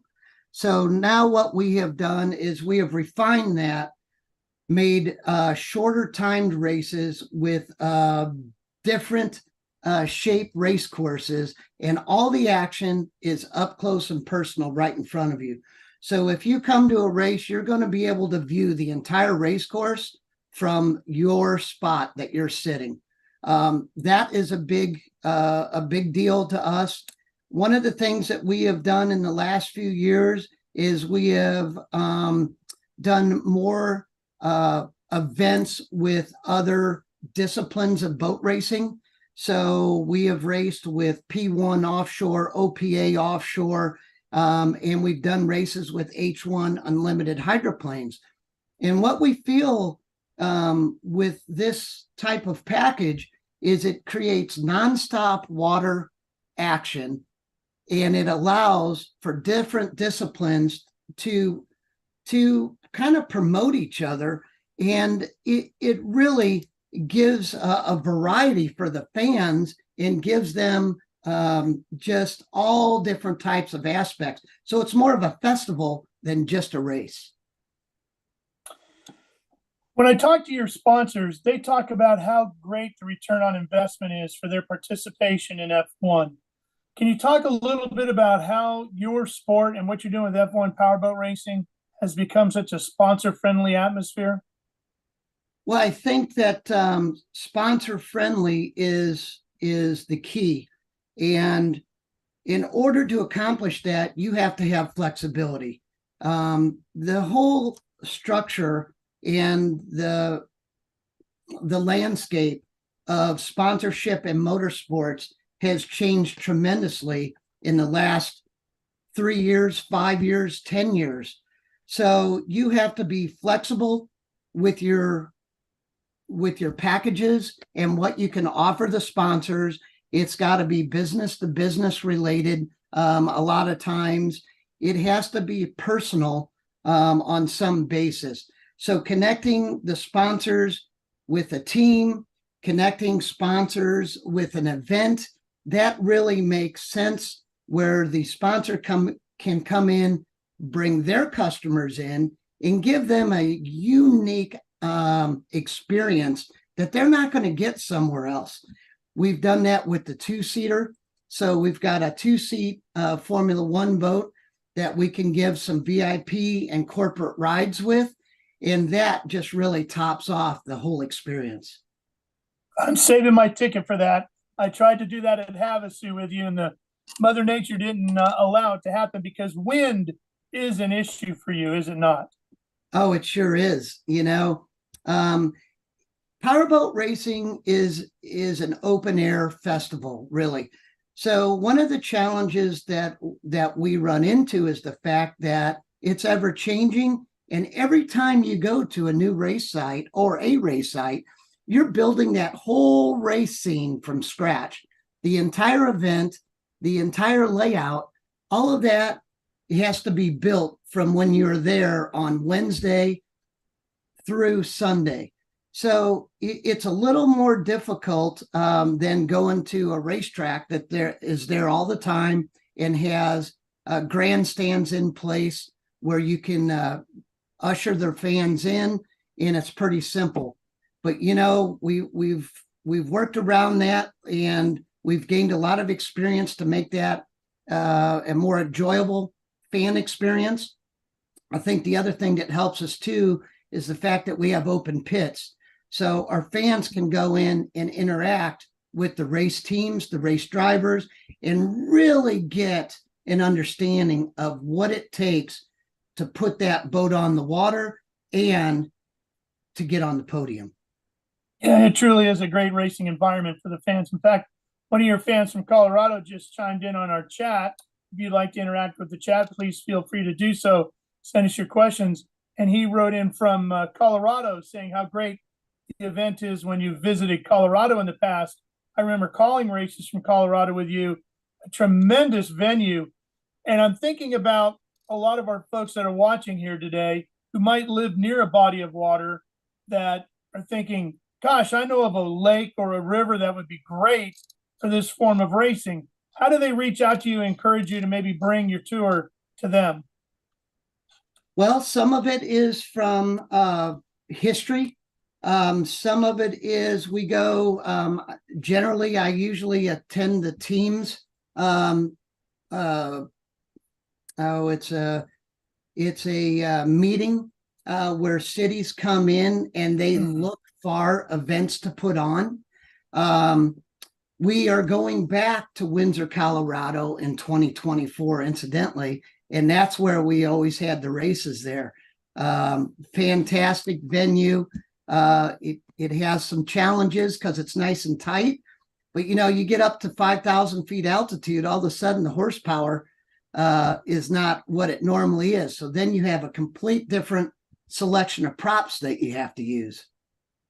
You talk about that for a second, because those that maybe don't get into boat racing that deep, the prop itself is really the key to making your boat go fast. How many different props will a team bring to a given weekend? Oh gosh, there's quite a variety, but you know, some teams will have 20, 30 props in there.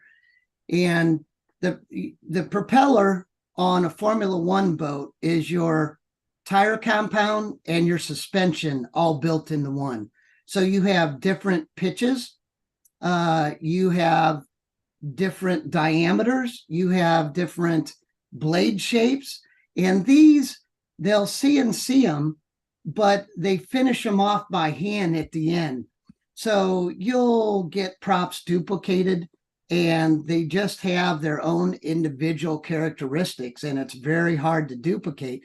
And as soon as you find the one that works the best, that's about the time that it expires on you. So props are like snowflakes, right? No two are alike. Yeah, that's exactly right. They don't last forever. So if a family is listening and thinking about maybe getting involved, there's some different ways they can do that. We can get little Billy, little Jenny off into the J holes and get them started at the bottom. Dad can maybe start in a tri hole before he progresses up to an F1 boat. What are we looking at as far as expense to start racing? And then if I'm thinking about a future as an F1 powerboat racer, what does my step up the ladder look like? Well, our progression right now is we start them off in the J hydros and get them some experience. With some experience in J hydro, then we can get them into the other classes, which is a Formula Light earlier. And so a Formula Light is a 2-cylinder outboard motor.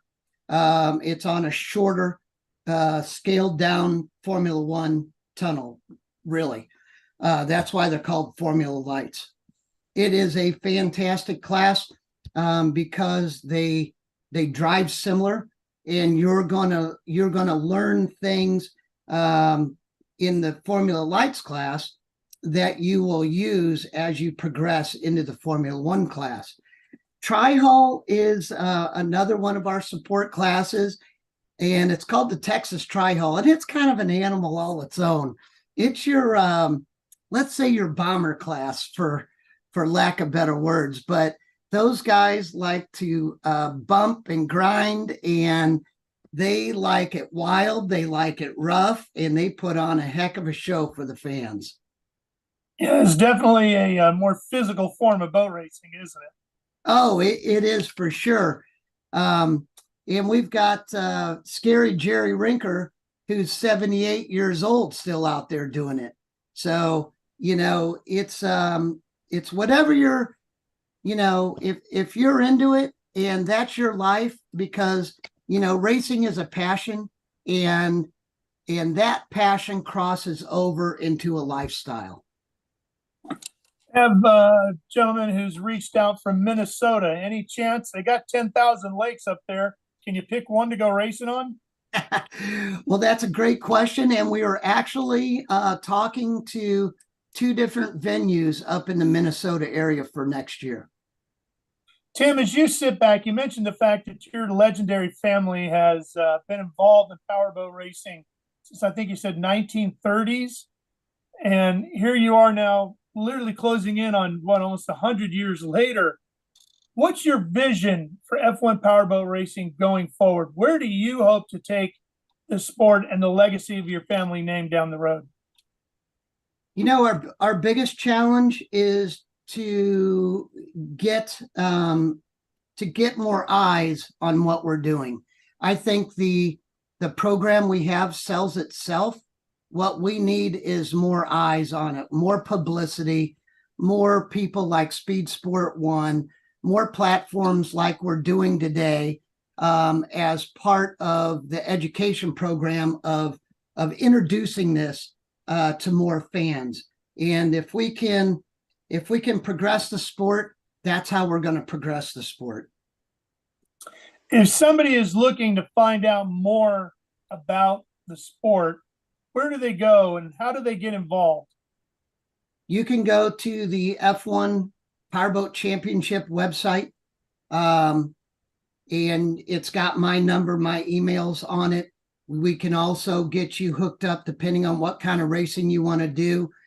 From there, the American Powerboat Association, and we can, they're the governing body for all of powerboat racing in the U.S. So reach out to me, reach out to us, and we will try and steer you in the right direction to make sure that we get you involved. Folks from Cleveland just reached out. They'd like to know if any chance you're going to come racing up on the Great Lakes. Well, I don't have anything right now near Cleveland, but we are open. So if they have some opportunities up there, please reach out and give me some information, and we'll see what we can do. When you think about a venue site, what do you have to have? I mean, is there a specific depth of water that you have to have, or shoreline? What do you think of? Well, there's all different types. Like you said, we've raced on intercoastal, we've raced on bays, we've raced on rivers, we raced on small lakes. So each one presents its own challenges. For us, what we're trying to do is get into a little bit a bigger tier market, so that way we can have more on-site exposure to the fans.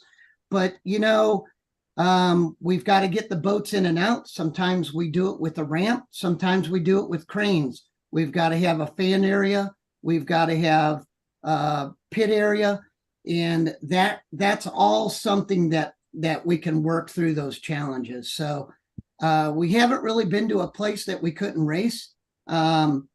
We've always got it worked out. So anybody that has ideas, reach out to us. F1 powerboat racing is an international form of motorsport. Talk a little bit for a second, if you will, about the international side of F1 powerboat racing and what's it like out there these days? Well, it's, the powerboat racing is strong on, it seems like, the larger levels.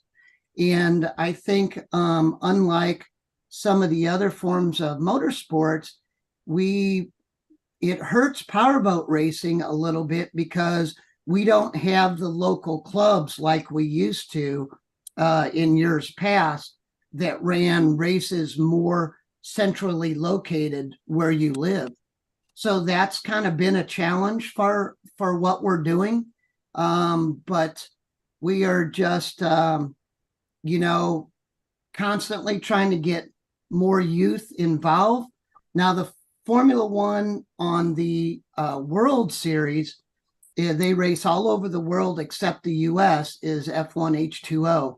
And they've got a great series that goes country to country, one race per country. And they've got about a 6-8 race schedule this year, and they're looking to add to it for next year. What's your field look like, Tim, when you roll into a venue? Obviously, depending on where you are in the country, you might add or detract a couple of boats here or there. But on average, what's a field size look like? On average, for a Formula One class, you're looking at 18 to 22 boats. On the support classes, you're looking at 12 to 16 boat in the support classes. That's great. Francis, Ralph, I don't know. I'm sorry to interrupt. And I know we've run over a little bit. I didn't want to take more time than you had allotted here. Thank you very much, team. I'm sorry, I'd love to keep you for another hour or two, but we have to move into our next session. We're going to still be talking about boat racing. So, team, stay with us one more second, and we're going to bring Darrell, and we're going to be talking boat racing again with H1 Unlimited. So, Darrell should be with us any second, and then Ralph, you'll carry on. And that was a great session. I mean, those boats are unbelievable. Darrell is with us, so we'll let you take over. Great. We'll just move on to a different form of boat racing. Hi, Darrell. Welcome. Oh. I'm not seeing Darrell just yet. He's right there. Yeah, we're seeing him. We're just not hearing him. I think I'm unmuted now. Yeah, you're good now. Darrell Strong joins us, the owner of Strong Racing, and one of the board members for H1 Unlimited Hydro Racing. Darrell, unlimited hydroplanes are unlike any other form of motorsport machinery out there. Very, very, very unique piece of racing equipment. Can you talk a little bit? We just heard Tim Seabold talking about what an H1 or what an F1 powerboat is like. What's an H1 Unlimited machine like these days? It's about 6,500 to 7,000 pounds. It's about 3,000 horsepower. It will go up to 200 miles an hour on the straights. And sometimes it'll take off like an airplane and flip. You've used a variety of different power plants over the years. Piston engines out of fighter airplanes were pretty much where the whole sport began. And then now we're on to the turbine engine. a jet engine, basically a rocket ship on the water.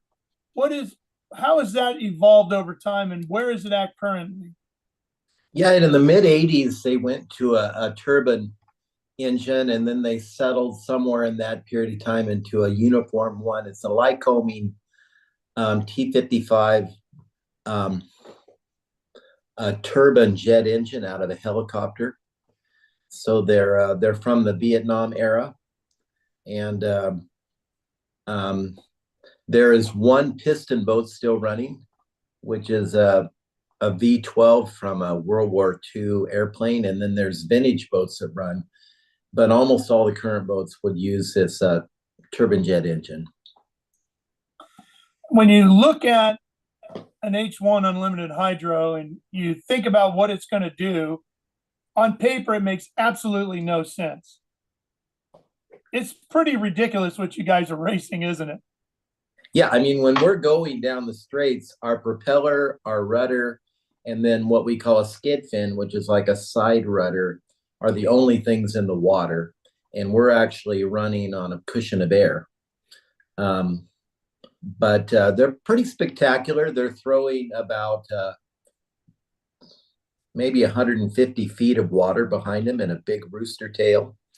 And pretty dramatic when you see them live, especially when you see 4 or 5 coming around a corner side by side. Dramatic in sight and sound. What's the schedule going to be like for 2024? I know you guys have increased the dates. Is that correct? That's right. Yeah, we only ran 4 times last year.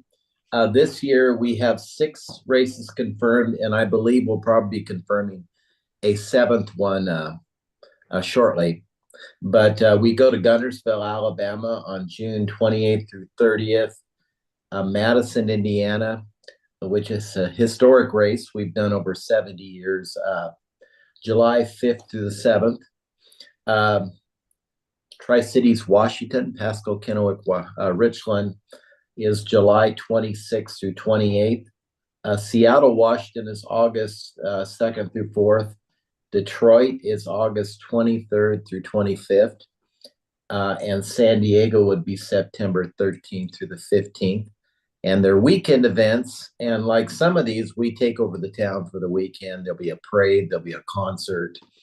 It's a pretty big event for some of these towns. I think Seattle will have 200,000 or 300,000 people in the crowd. So it's a big event up there. Yeah, Seattle is all part of the famed Seafair weekend up there that the entire state of Washington gets into, and really the entire Pacific Northwest. And then you talked about Detroit and San Diego. Those are legendary stops. If people are not familiar with your series, to put that in, say, NASCAR perspective, that's like Daytona, Talladega, and Darlington right there.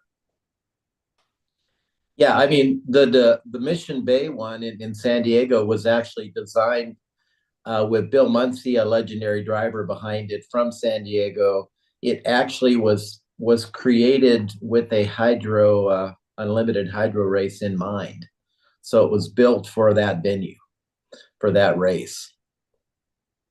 You talk about building the venue for that race, competing with your boats. You really have to think about a lot differently than what Tim was just talking about with F1 power boats. He can race on rivers and small bays and lakes and a lot of tighter, narrower areas because his boats turn so much quicker. Your boats at 200 miles an hour, you need a lot of room and some pretty heavy runoff, I would assume. Yeah, and Tim's boats will go both directions, I think, and ours only turn left, much like a NASCAR car. And we typically run a 2.5 mile course with the straights. So we have to have a straight, or we have to have corners big enough to get 5 boats through them.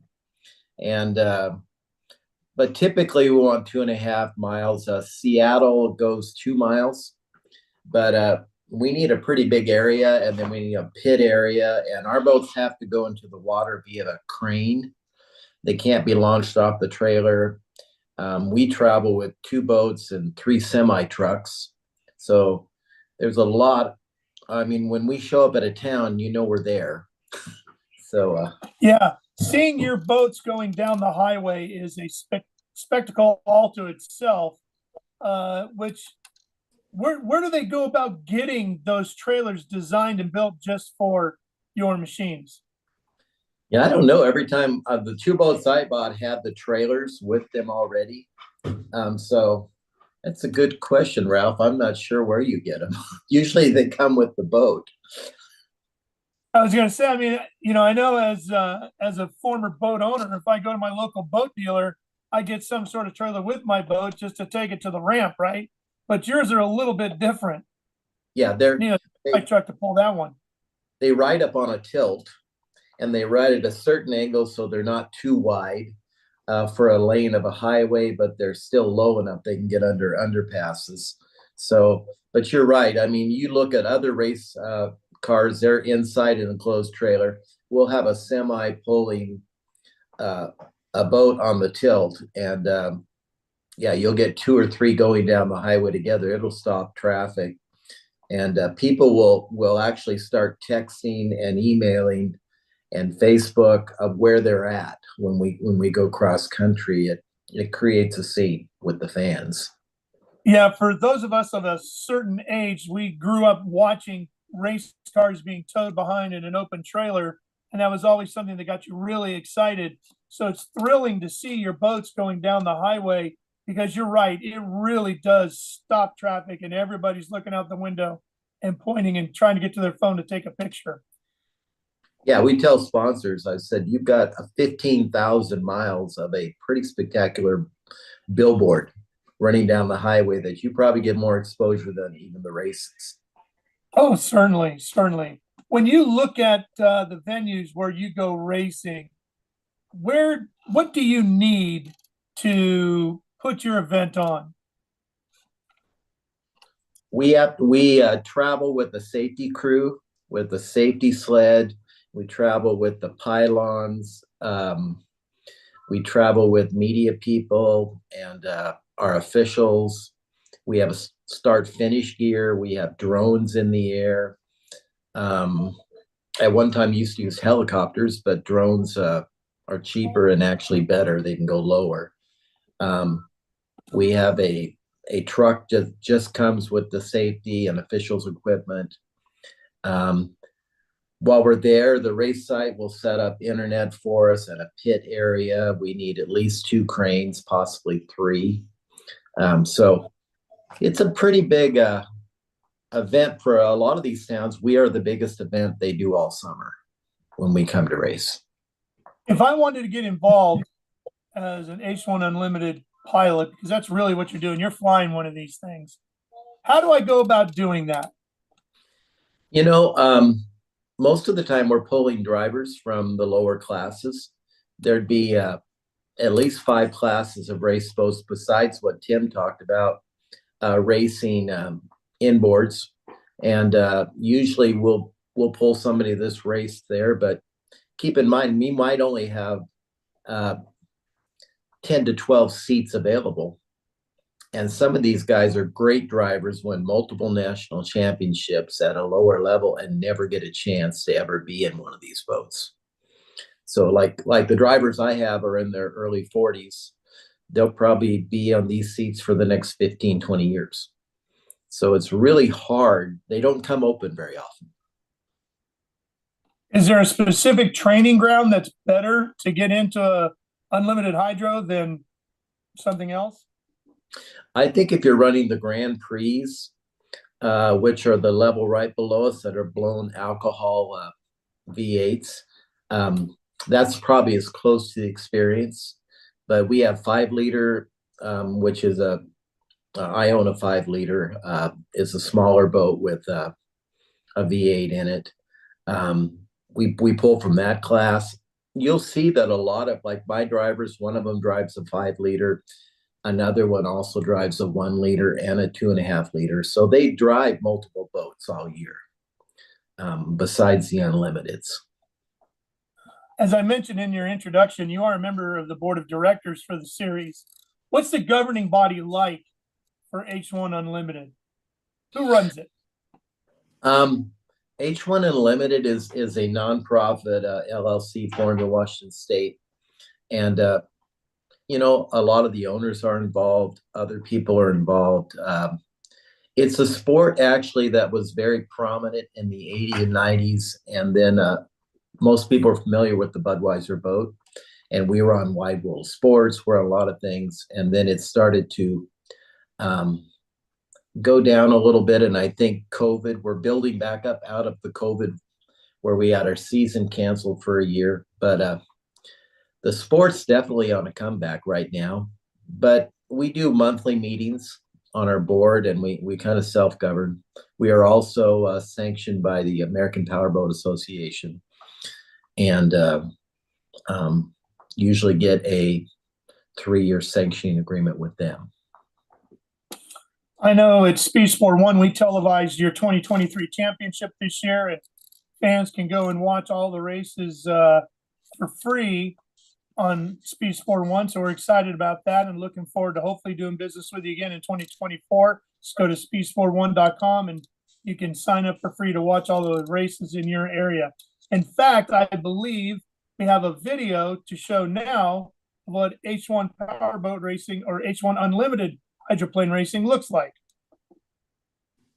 3,000 horsepower fighter jets on water at speeds of nearly 200 miles per hour, generating massive 300-foot rooster tails. This is unlimited hydroplane racing.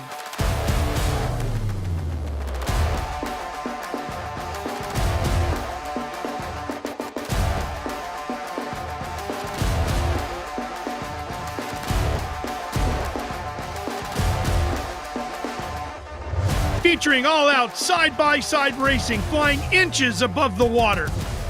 Its rock star drivers and wily veteran crews have just one goal in mind: hoisting the oldest trophy in all of motorsport, the coveted Gold Cup.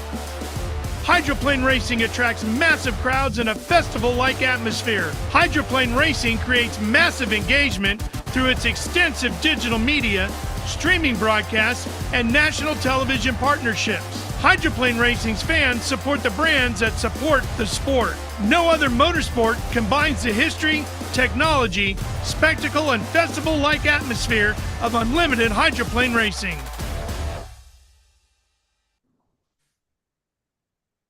Well, the announcer is fairly familiar to me. Yeah. And we got a good look at some of the boats going down through the town as they do the parade. You can see the trailers, really unique. I love the inflatable boats for the kids. Those are fantastic. And it shows that that interaction with the community is very high on your list of make sure we do this right every time we come to town. Yeah, if you see these boats live, Ralph, you'll never forget it.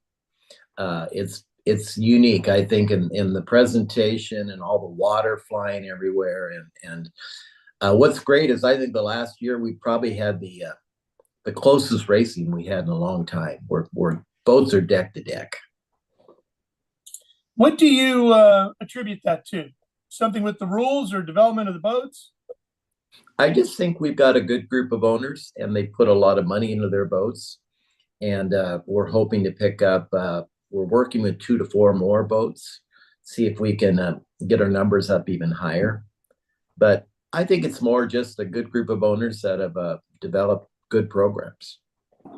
You guys do a regatta style start. For those that maybe don't know what that is, can you explain it? Yeah, all the boats go out 5 minutes prior to the start, and it's a time start, and the clock is ticking down. And there's certain rules. I won't get into the minutia of it, but they're going around there. They're fighting for lanes, and so really half the excitement is before the race even starts. And so these boats are. They're fighting for lanes, and which lane everybody wants lane 1. Sometimes the boat will be set up for lane 3 or something, whatever. They have a plan going in. They have radio guys in their ear. They're looking, they're telling them, hey, we got this boat coming up here. And there's a lot of strategy. And then when the clock hits 0, they have to have timed everything so they're right at the start line at that point. Can you give us an idea of what, as a team owner, it takes to put a boat in the water, how many people are on your crew, how much you've got rolling down the highway compared to maybe what some of our viewers and listeners are used to with either a sprint car team or a stock car team, for example? Yeah, we're running about 8 crew per boat. And then it seems like we have a few other people. So we travel with about 25 people for 2 boats. And we run 3 semis and 2 boats. And the extra semi would have 4 or 5 engines in it, maybe 6 different gearboxes. We might travel with 20 different props. We'll have replacement wings, fairings. We'll have replacement cowlings that go over the engines. We'll have everything in there. So if we do get hit, or the water, if you get behind a boat and you get in the rooster tail, that will break up, like the cowling over the engine. So we're traveling with all of that. So we're like a traveling circus, really, when you see it. But we're showing up with about 25 people. And those 25 folks, are they all touching the boat? How many are working on the boat on a given weekend, and what are their responsibilities? I think there's maybe 16 to 20 people touching the boat. And then we have tech people. We have a tech truck. So all these boats have GPS in them. And after every heat, you get data on your own boat from a race pack, and you get it from every other boat. So we'll be going in and we'll analyze. And this is a part I wish the fans could actually see, because it's a fascinating part of the sport. You'll look at it. Let's say you got third in a heat. You want to know where you got beat on the course. So they'll overlay that with the other data, and you can say, wow, we're 4 miles an hour coming out of turn 2 and turn 4. And then you might change to a different pitch prop, or you might change to a lower geared gearbox, shorter gears. So there's all this strategy when you look at that data between races where you're changing things out. And you might say, hey, we want to fire out of the hole quicker, and we know we're going to run out of top speed a little quicker down that straightaway, maybe 70% down. But it's always that interplay of how fast we got out of the corners versus how fast are we when we end the straight. So all of that's going on in one of our trucks too. That's a lot of activity, isn't it? Yeah. And it's interesting that you get to peek into what the other teams are doing. Did I understand that correctly? True. Yeah. And I think what's interesting about our sports is it's a series of heats. And so it's not like, say, a NASCAR race where you're making in-race adjustments. Here we'll race, we'll study the data, we might change our setup for the next one. And then the top 5 or 6 boats make the final, and it's a winner-take-all final. So what does a race weekend look like if I'm planning on going to one of your events? What, as a fan, should I plan for? You know, typically they'll be qualifying and testing on Fridays. And then Saturday, they'll probably have testing and qualifying in the morning. And in the afternoon, they'll be running probably at least 4 heats, and 4 more on Sunday plus a final. And typically, Ralph, we're in with other classes of boats. So it's not just us there. Tim and I talked, we would love to get our 2 boats together, our series, and do events. We'll probably usually have the Grand Prix with us, and a lot of times we'll have the 5-liter boats also. So there's multiple races besides ours. I mean, the goal really is, to have a race every 20 minutes or so of a class. I mean, obviously we can only go out about every hour because we have all that data to look at, and so the key is to team up with 2 or 3 other classes of boats so we can be on the water continuously. And then as a fan, usually at these venue sites, am I sitting on the hillside along the banks of the water, or is there grandstands? What am I looking at? There's a little of all of that. Actually, there are grandstands usually at every place. There's VIP tents. There's just viewing areas. A lot of times there'll be a park along one waterfront, and they're charging admission to get in, and people have set up, their little tents right by the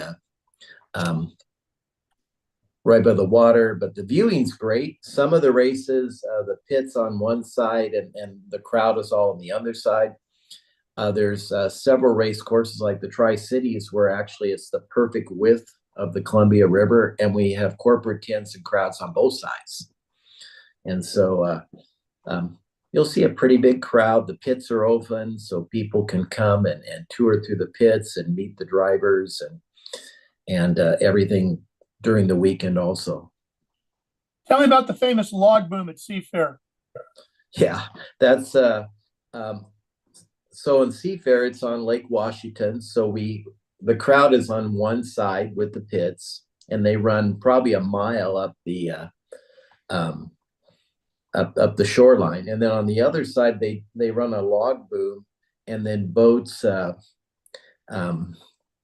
can tie up to it in just a long line of boats. And I've heard the show out there on the boats is actually better than the race sometimes, but I've never had the luxury of going out there. I'm always busy during a race. But the great thing is, right when we came out of COVID, we had maybe 10 boats found that log boom, and now we're back to where it is full.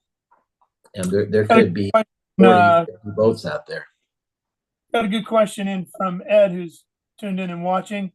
Post-race, between rounds of competition, each event, how much maintenance is involved? Are you pulling the engines out completely and putting a fresh one in, or what do you do? How much lifespan is there to one of these jet engines? It's interesting. We were down when I ran 4 races last year. We never took our number 1 engines out of the boats. So we ran the whole season on our top engines. We can change an engine between boats. It's not too long. We would probably change a gearbox more than we would change an engine. Like I talked about the data, and we might say, hey, we need to get faster out of a corner. But what's great about the turbine engines, there's a lot less moving parts, and they don't break near as much as the piston boats did. As you look forward to the future of unlimited hydroplane racing, is the turbine engine going to be the power plant for the future, or are you guys already thinking about and looking at something else? Yeah, we've been looking around. I mean, I think there's a lot of pluses, and they're very exciting to watch, and they're very reliable. And if you think about it, they're about 650, 700 pounds, and you get 3,000 horsepower out of them. So they're a great engine, but they're also Army surplus. So there's a limited number of them. We still have plenty to race for 10 more years. But at some point, and I think the offshore racing might use the same engine that we do, one of the classes. But, we're always looking at possibly going back to a marine V8, or we've even talked to somebody about looking at some kind of a hybrid engine. I think we've also looked at biodiesel, running the turbines we have now on biodiesel, because they'll run on it. They run on Jet A diesel racing fuel right now, but we've run it on biodiesel before, and that possibly would help us to be more of a environmentally friendly sport. Interesting. How many boats do you get per weekend? What's your field usually like? It'll be anywhere from 6 boats to 10 boats. So when we get to the West Coast, most of the boats are based out of Seattle. And so when we get to the West Coast, we'll see 9 or 10 boats at a race site. On East Coast, we've been running 6 or 7 boats. We run a round robin format, so if we like to get 4 boats out in every heat, and that feels you get 5 boats out there, it gets pretty tight. So, yeah. As you look towards the future as the board, what is your goal for H1 Unlimited hydroplanes? What's the future look like for the sport? I think the partnership we have with Speed Sport One is a big deal. I think it's a sport that's been very important to the cities it's in and the fan base it has. but it's a sport that's fallen off the radar with a lot of people. So I'd like to get it back into media, and it seems like streaming is the future for sports over network TV. So I like our partnership. I'd like to get up to where we're running 8 to 10 races, and we're running 12 boats. How far off do you think that is? Maybe 2 years. Yeah, okay. Maybe 2 years. I mean, we made big. I mean, we might go from 4 races to 7 races this year, and run 10 boats. So we're pretty close. That's moving the needle pretty quick. Unlimited hydroplane racing, and in fact, boat racing in general, they've always said is one of those sports of kings, right? Where the owner, and you probably know this all too well, the owners tend to have to pay a lot of the bills for the sport to participate, and there's not usually a huge purse payout on the back end. You're racing for the glory and the ability to hoist the cup, the Gold Cup, for example, in your form of racing. How much sponsorship involvement do you have in the sport these days, and how has it improved since the 80s, for example? I mean, we all saw Budweiser and, Oh Boy Alberto and some of the famous brands that were involved in the sport. How many of them are still around and coming back around and sniffing around saying, yeah, we like what you're doing? The interest has gone way up, actually, in the last 12 months. I mean, we get close to $1 million of sponsorship for our team. And, I mean, when I look at the venue, like take Seattle, if you're sponsoring, let's say you're advertising in the stadium, the football stadium with the Seahawks, the NFL team, you're getting about 700,000 people over a season, and typically the same 65,000 every time. You come and you race in ours, you're getting 300,000 people, and they're all different people. Well, there might be 150 different people out of that 300 over a weekend, and it's a lot less money. It might be 300,000 to sponsor that event versus $1 million to advertise inside that stadium. So I think as we're starting to get the word out and people are starting to see the racing we do, there's more space between boats. Sometimes in NASCAR be bunched up. You see the sponsor decals real well. We're really developing our drone coverage. And if you watch, we'll buy more drones this year, but they've got one where the drone will hover down by the water and the boats will go screaming by on a straightaway. That's just unbelievable to see the power and everything of the boats. It probably captures it more than anything else I've seen on camera. So, I think interest is going way up, and it'll be interesting to see how our partnership with Speed Sport One helps that. Well, we look forward to helping prop that for sure. Pardon the pun. Thank you, Ralph. I'm sorry I have to be the timekeeper here, and I hate to interrupt you. It was a great session, but it's time to move into our next one. So, Darrell, thank you very much for being with us today. Ralph, stay with us a few more seconds, and then we are going to move into NHRA directly. We've got Brad Gilly ready to, take on our next special guest, and we have Brad Gerber from NHRA that's going to be joining us. So thank you. We're running 2 minutes late, so we're going to give you another extra 2 minutes. And Brad, welcome back to the program. I think Brad Gerber is ready to go, so we'll let you carry on. Awesome. Thank you, Francis. Thank you very much, Judy. We appreciate that. We'll see y'all here shortly. And Brad Gerber, I want to welcome you to Race Industry Week, and here on our first day of what is truly an amazing week of industry people and great stories as well. Hope you're doing good. Yeah, doing great. Thank you, Brad. Love your name, by the way. But yeah, doing great. Things are really going well with NHRA, and excited to be on. You guys had a great list of panelists so far. I've been enjoying watching all the interviews and the discussions and stuff. Really, not only learning a lot, but just it's good information, great information. So thank you for hosting this and putting this on. Yeah, really appreciate the compliments. All right, well, let's talk about 2023 for the NHRA. And when it comes to the pro divisions, Doug Kalitta, Matt Hagan, Erica Enders, Gage Herrera, you have some great champions right there, and it was truly an incredible, memorable season. Yeah, it really was. It's kudos to our competition team at the NHRA. They really put on a great competitive series this year, and wow, that finals race was just amazing.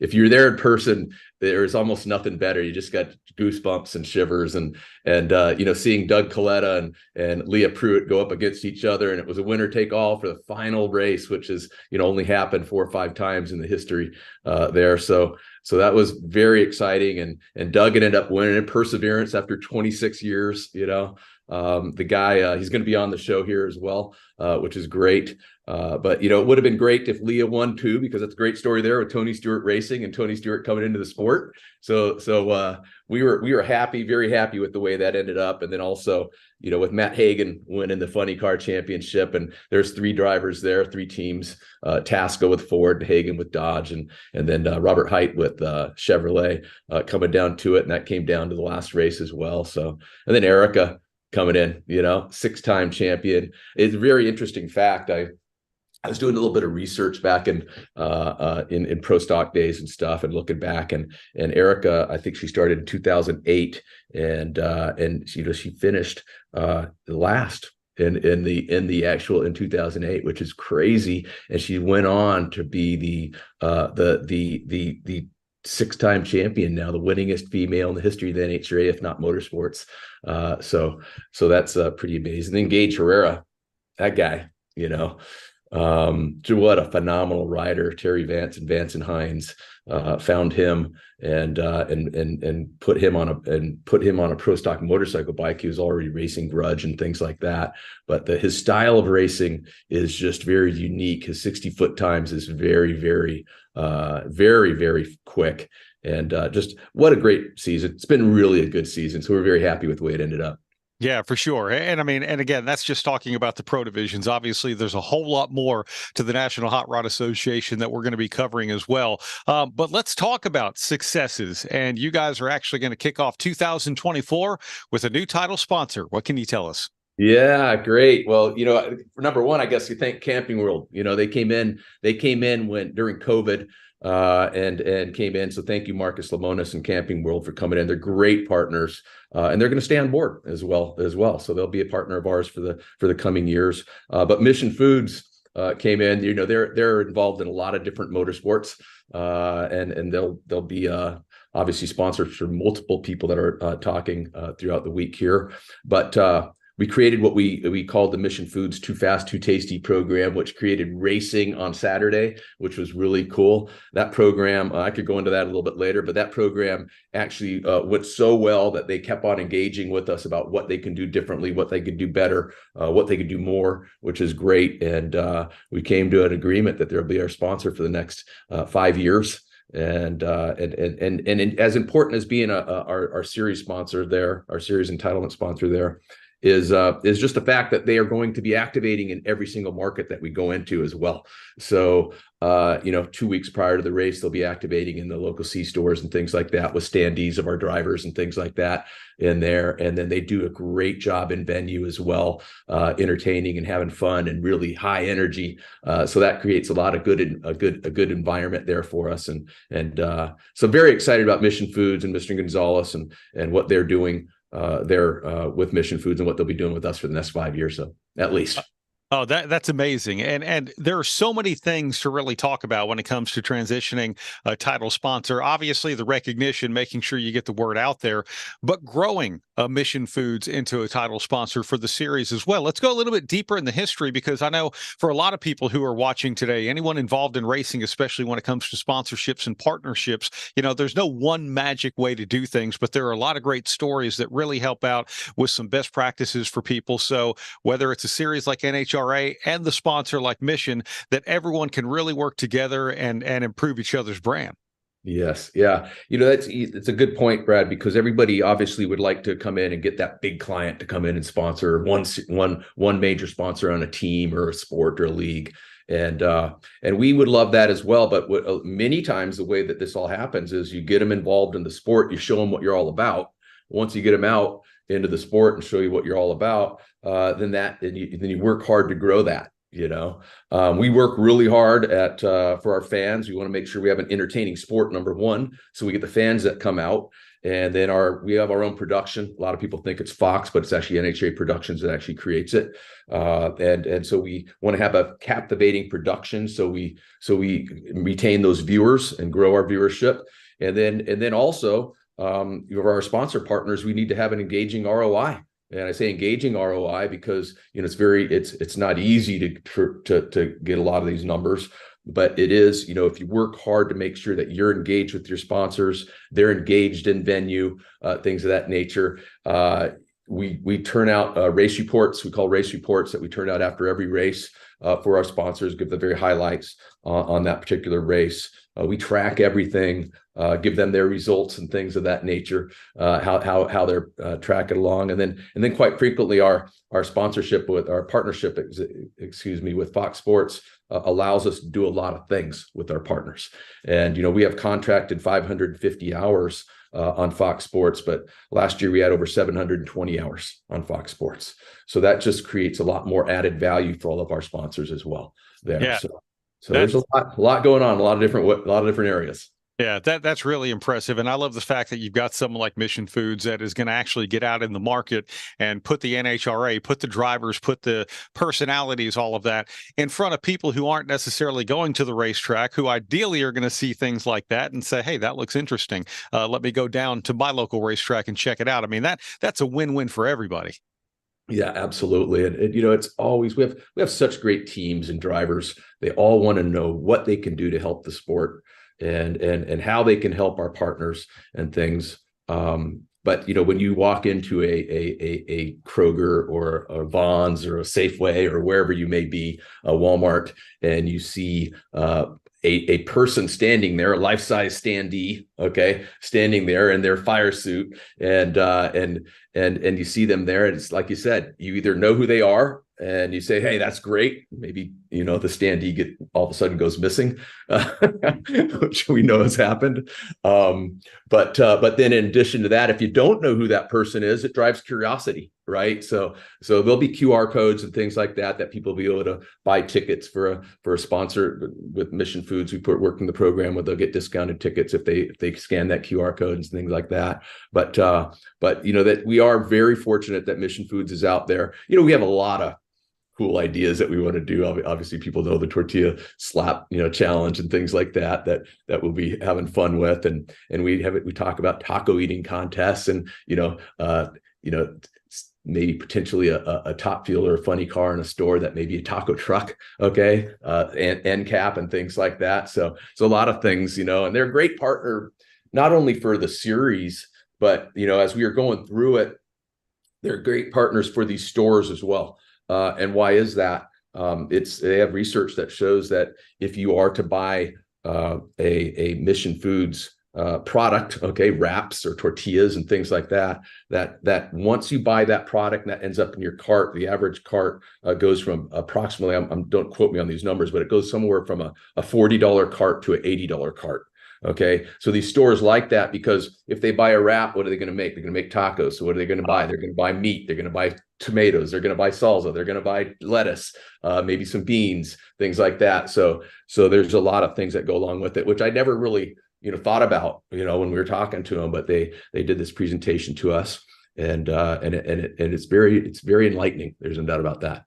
Yeah. Well, you know what, while we're talking about sponsors, and we'll definitely talk about competition and some other things, but, the NHRA does such a fantastic job. And whether you have a huge amount of endemic sponsors and, we think about automotive and all of the sponsors that you have, it's a natural fit for the NHRA. But the non-endemic sponsors, the Mission Foods and a lot of the other sponsors that we see on race cars, sometimes you walk out to the racetrack and you see someone step up to the line and you're like, wait a second, how does that fit here?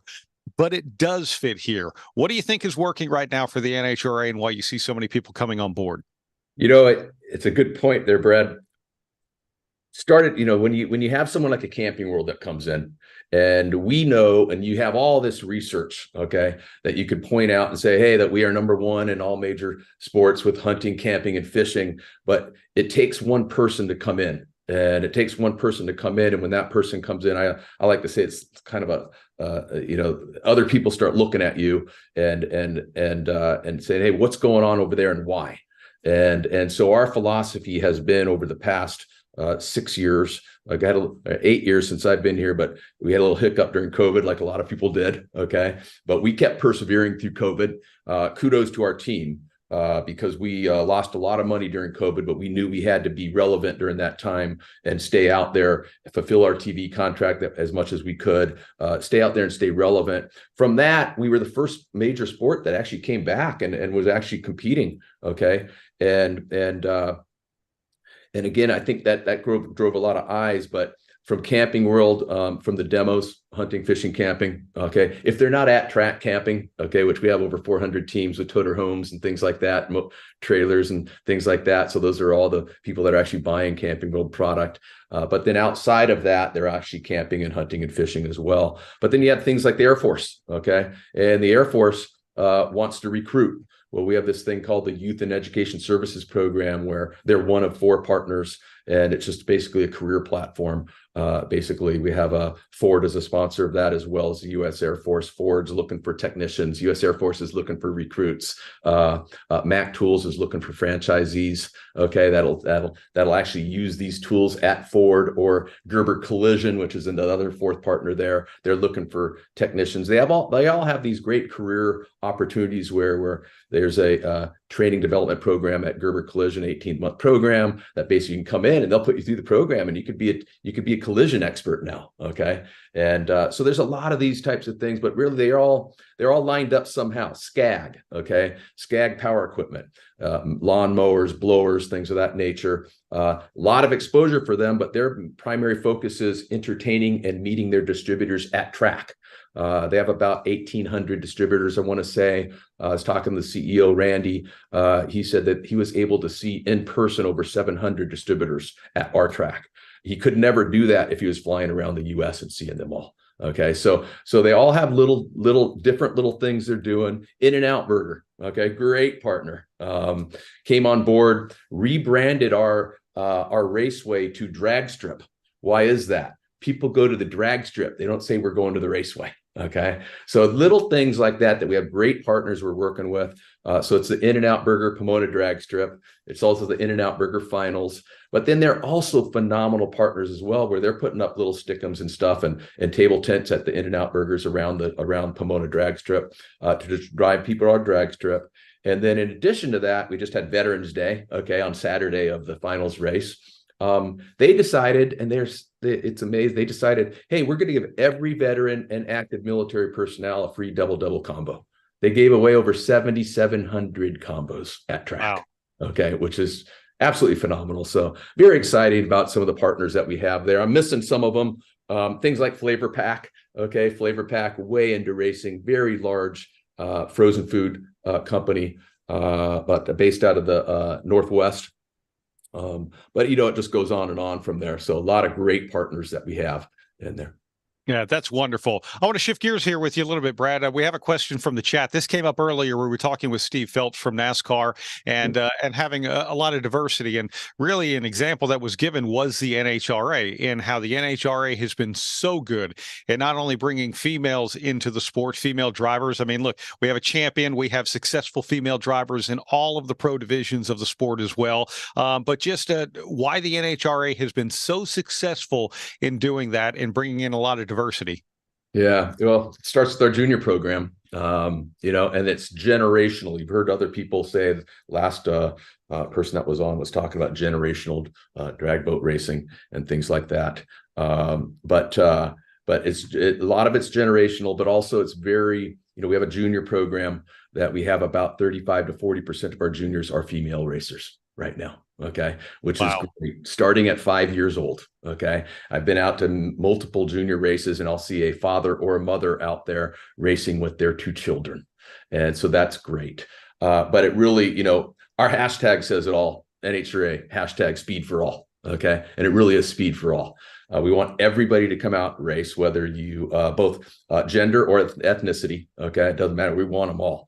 Okay, we have multiple new drivers coming out right now from overseas. as well, females as well. So we have new top fuel racers next year, 3 new top fuel racers. All 3 of them are female. Okay. So that's Julie Natas, Jasmine Salinas, and Ida Zetterström. Ida is from Sweden. So that'll be exciting, but really we have diversity within the racers. We have diversity within the owners, and we have the diversity within the fans.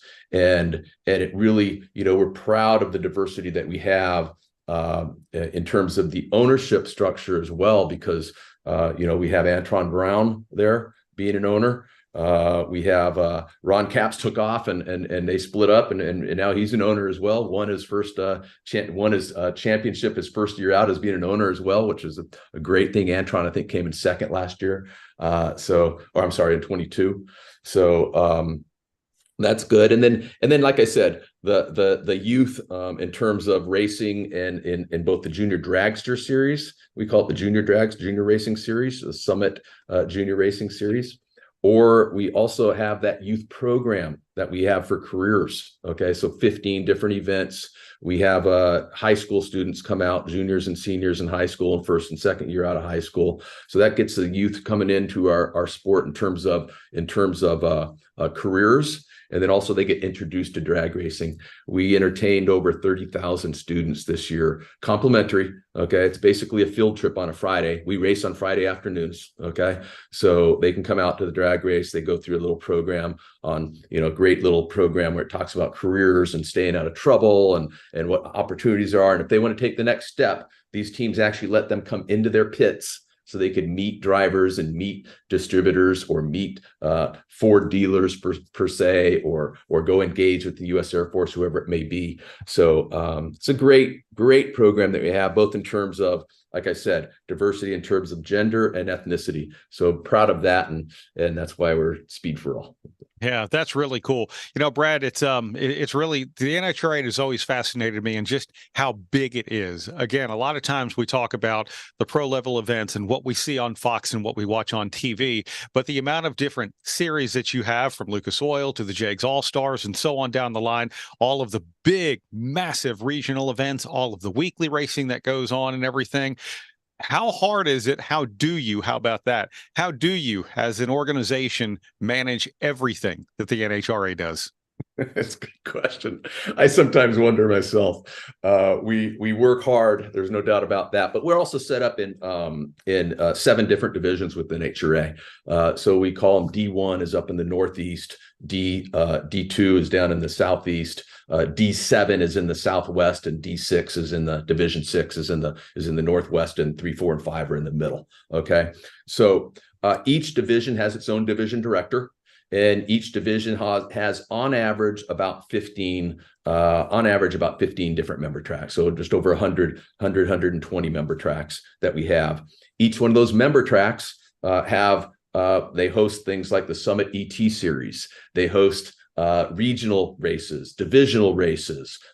Wednesday night, you want to come out and do and come out racing, which is just a regular car, and have some fun. You can come out on Wednesdays and come out and have some fun. Okay. We have the Junior Street Series that if you're I believe it's 14 years old, you can actually, Brad, you can come out and take your car, family car, whether it's a station wagon or a sports car. Okay. And we don't care what it is, but you can actually go in there and put as long as you're in the passenger seat, you can put your son or daughter at 14 years old going down the drag strip. Okay. So that's another program that we have going on. So we really create a lot of these different programs. We are running, it starts at the top with our president, Glenn Cromwell. He rose through the ranks within the NHRA, being a division director, then being in event operations, and becoming our president.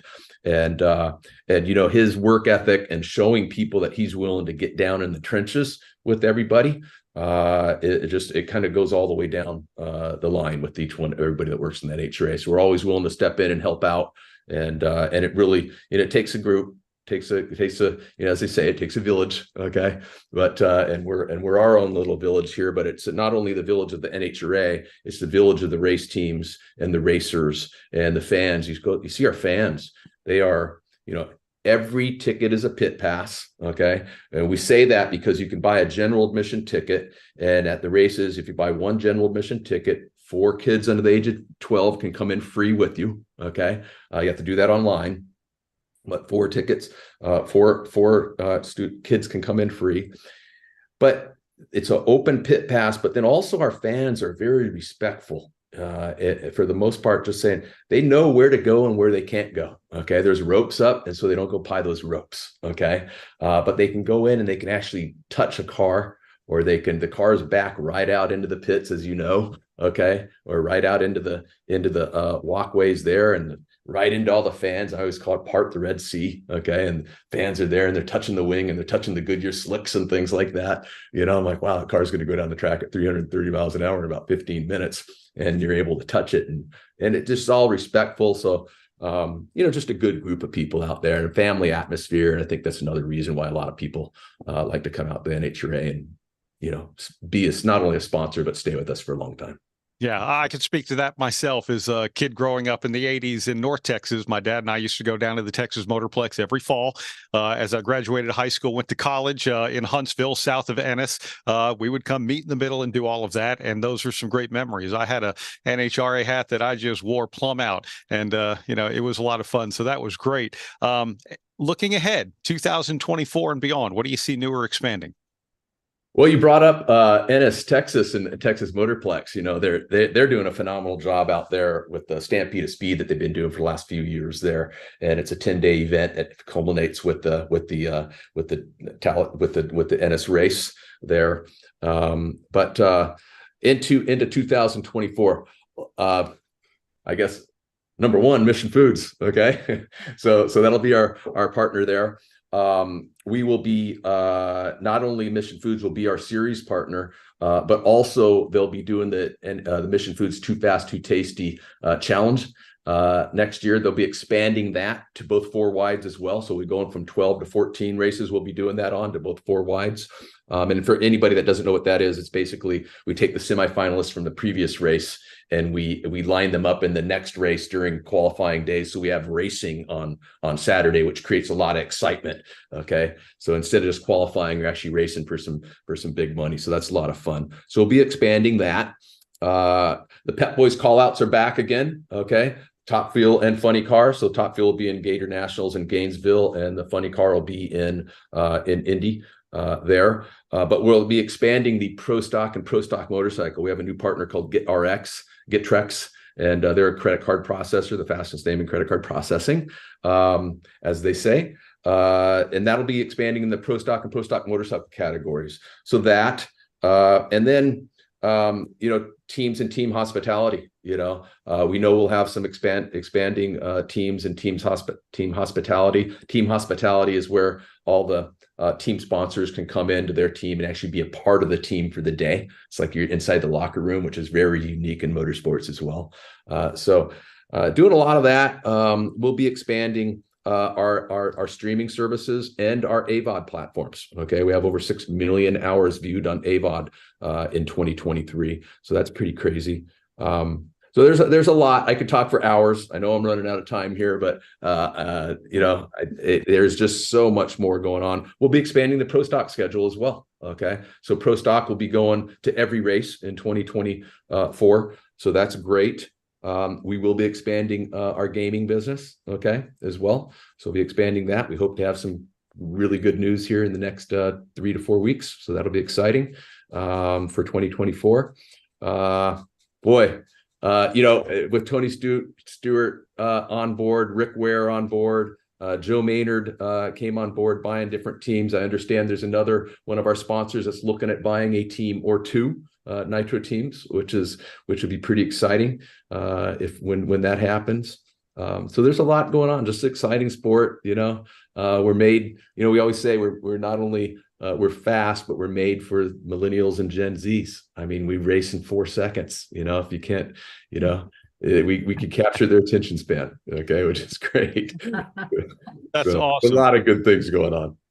Brad, the NHRA for decades has just been amazing for motorsports as well. We appreciate you giving us time here today. And again, I think we could continue asking questions to you all day as well with so many things that you have. But it's just great to hear the success stories and how much of that success is sitting right here within motorsports. So we appreciate it. Yeah, thank you, Brad. It's great to be here, and thank you, Francis. Thank you, Judy, for hosting this. Thank you very much, Brad. You did a wonderful job again, sharing your enthusiasm and your energy and, all the positive things you're doing at NHRA. So stay with us one more second. We're going to take a very short break from for our sponsors, and we'll be right back. Land speed record holder George Poteet's Speed Demon rocketed 481 miles per hour at the Bonneville Salt Flats. You don't go that fast without ARP fasteners. There is no way that we could go the speed that we've gone, the number of times we've gone, with a lesser quality bolt than ARP supplies to us. And we absolutely wouldn't be where we were today if it weren't for ARP. When failure is not an option, it's ARP-bolts.com. We're Performance Plus Global Logistics. Our team of dedicated performance industry and logistics experts get valuable cars and components to the track on time in top condition. We provide expedited logistics solutions for the performance industry using direct routes instead of deferred options, and communicate all necessary information to the appropriate resources to meet regulations and ensure a smooth transit and secure delivery, both domestically and internationally. And we exceed customer expectations by providing best-in-class service with an efficient and cost-effective system in place. Contact us today to book your next shipment. Scott Lewis & Associates, the sales, marketing, and branding specialist for the automotive performance industry since 1988. We get our manufacturers on track by opening an extensive distribution network, providing product training to sales staff, creating fully integrated sales and marketing strategies, building successful industry partnerships, attending trade shows, events, and races, offering first-class support to customers. SLAI delivers solutions that win you sales. To get in touch with an SLAI representative, call 516-378-6100. Go to scottlewisinc.com or email info@scottlewisinc.com. With Shop Monkey, we've been able to grow the shop by 20% in gross sales since implementing it in the shop. Everything that we were doing before has been sped up with the Shop Monkey. All of our parts ordering, all of our approvals, all of our mechanics knowing what to do next. And I've had friends that are in the trade that own shops ask about Shop Monkey, and I highly recommend it just because of easy use. There's nothing like it with that kind of platform. Thank you and welcome back to Race Industry Week 2023. What a day so far. I wish every session was 3 hours. We would have more time, but we can't. So we're going to be talking land speed next with the SCTA. So I am getting a signal that both Bill Latin and Pat McDowell are with us. We're going to bring them on screen. And Brad, we will let you, carry on. Awesome. Thank you very much, Francis. Thank you again, Judy. We appreciate you and putting all of this together, by the way, which is what just truly an amazing week of motorsports. But now let's talk about land speed racing, the Southern California Timing Association, the SCTA. And as you can see on your screen right now, joining us are Bill Latin and Pat McDowell. So as soon as we get them on, we'll talk about all the great things that they have. Bill, we see you there, and we'll get Pat here momentarily. So that'll be a wonderful thing. So Bill, Pat, welcome. We appreciate both of you coming on today. How are y'all doing? Well, thank you. Doing good. Awesome. Let's see. I think one of you, there we go. Awesome. All right, Bill, let me start with you and just talk about land speed, SCTA, and some of the things that you want to tell some folks about who are joining us here on Race Industry Week. Well, land speed racing, Bonneville Salt Flats and El Mirage and all this is one of the oldest form of land speed racing, or any racing for that matter. NHRA started up from us, and we're an all volunteer organization, and we do it all just as cheaply as possible. And I think it's on everybody's bucket list to join us. So. I think so too. And Pat, let's talk about you, your experience with land speed racing and some of the things that we can look forward to. Well, I'm a worker bee. Speed Week's been a 25-year consecutive event for me, which I'm still young compared to a lot of people in those numbers of years. And like Bill said, our volunteers, I would like to just take a second and to recognize our volunteers. We owe them so much gratitude. They come and from every walk of life and every area of the country, outside of the country, and give us their time and their body and everything else. And you know, they really don't get paid, and we appreciate it. And I think there's none better, and we owe them a really a lot of thank yous, and we appreciate them. And we obviously couldn't do it without them. Yeah, that's wonderful. And what a wonderful way to lead as well, from both of you, talking about the people who make it happen and the people who volunteer their time for land speed records. Because look, let's be honest, I don't care how old you are, how young you are, when you start hearing about vehicles, automobiles, motor powered, whatever it might be, setting records, it is just an incredible thing. So you mentioned the two different places, El Mirage and Bonneville. And Bill, I guess I'll ask you, tell us about both of those places. What's similar, what's different? Well, the similarity is that they're both a long race. El Mirage is 1 3/10 miles long. You have to be in a club, one of our 11 clubs in Southern California, to participate in that, or especially to set a record in the book. Bonneville is a 3-mile time course, up to 5-mile time course, which is pretty much a big difference. And it's in the same rule book or record book. And but the records are different at Bonneville than they are at El Mirage, just because of the distance of the courses. Yeah, that's pretty interesting. Pat, take us behind the scenes just a little bit. Number one, tell us how it is that you can actually officially set a record. What all has to happen? Well, everything's got to stay together twice. Records are set by, you have to eclipse the record, the existing record on your down run. And then you go to impound and you have 4 hours to work on your vehicle. Certain things you can do, certain things you can't. Used to be, you know, a 2-hour turnaround because you could run both directions. We don't have that luxury anymore. So you go to impound for the day, unless circumstances are changing and you come back the same day, but normally it's impound overnight. And we run record return runs at sun up the next morning, and your two-way average obviously has to eclipse the existing record, and you become a record holder and have that 400-mile-an-hour smile, even if you went 35 and set a record. And the smiles are all the same. Yeah, that's pretty amazing. And Pat, I'll stay with you.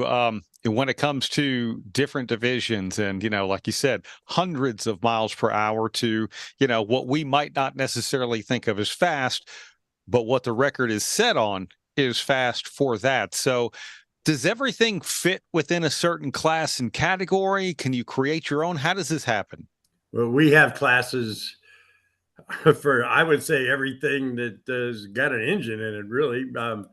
You know, engine size dictates the class, a lot of it, and then body style and stuff like that. But we have probably over 100 classes of motorcycles and close to that with cars with different, like I say, different body styles, engine combinations, stuff like that.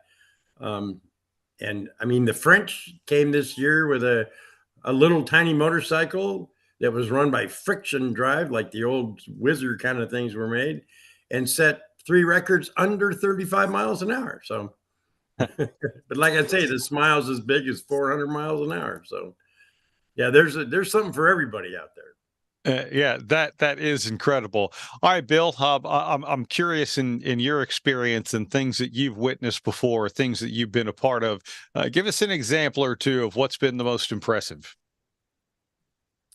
Well, I guess for me, when I was 17 years old, I got in the 200-mile-an-hour club, and that was pretty impressive. But I was stealing cars at an early age, so my dad said, "Well, you got to go racing." So that's how I got started. And but my record had stand till 2 years ago when a kid 16 years old, and we're all good friends and everything from Colorado, got in the 2 club at 16, and I was very impressed with that. And I set up all the racetracks and everything on the salt, and Pat, we do it all. And then I saw a car go 500, a wheel-driven car go 500. That was another pretty impressive deal. Wow. Any motivation at all to actually try and reclaim your record? Well, you only hold a record for a short time because there's always someone that's faster than you. And so it's kind of like renting a house. You're going to not have that rental anymore and someone else is going to rent it. And then you can always go after your record again. And that's what I'm doing this year is I'm going after a lot of records that were taken from me in the past few years. But I'm also going to go for #1 points at El Mirage, which is a big deal in the SCTA and the points race and the 6 meets we have here in Southern California. Wow, that is really impressive. I have to ask, what is it that what records are you going for? What is it that you drive?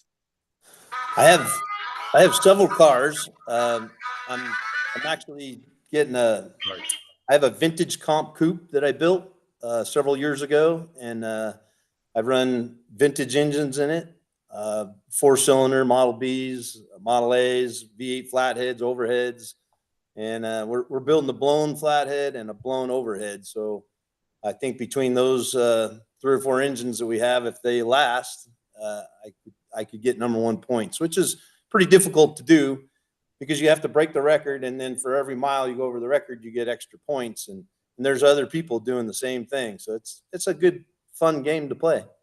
That's impressive. Pat, how about you? Any records in your history? No, I'm a worker bee.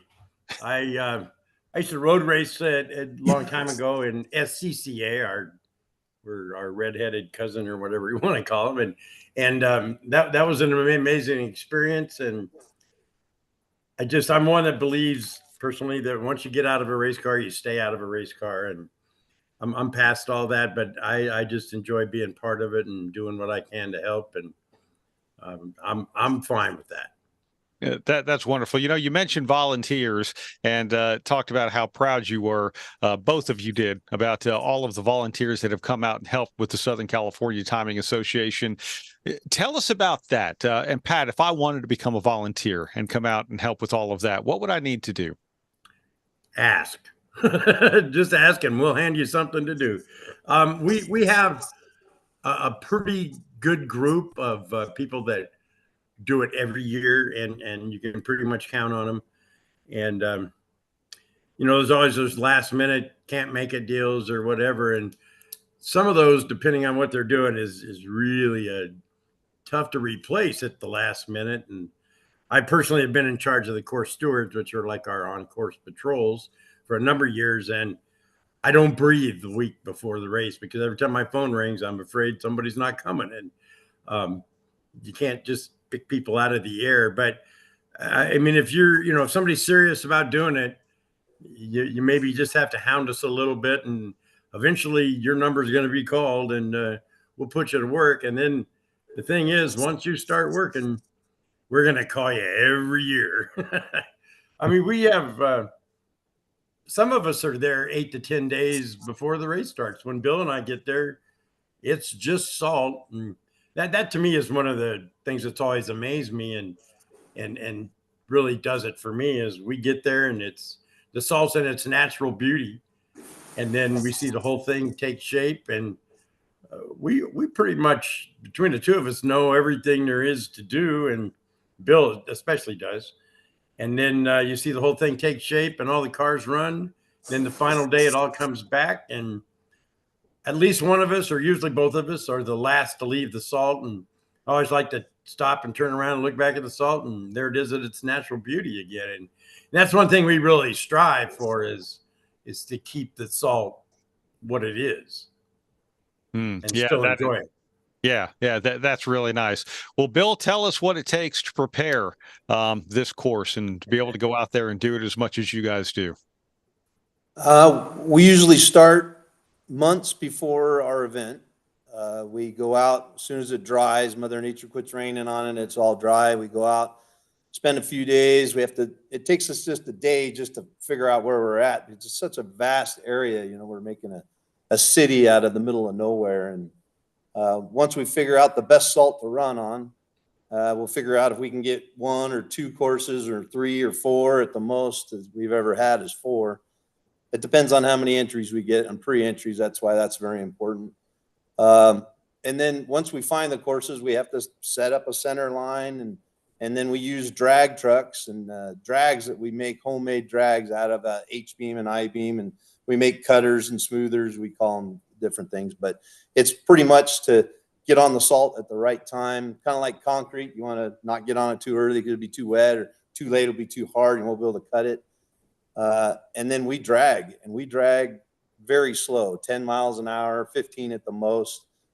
And we drag for days because we got to, one course is going to be 10 miles with a 5-mile shutdown, and you get another course that's 8 or 9 miles and a couple more short courses. And it takes a week just to get that all prepared. Then we have to figure out where we're going to put the pits and make sure it's a safe distance off the racetrack in case we have an incident.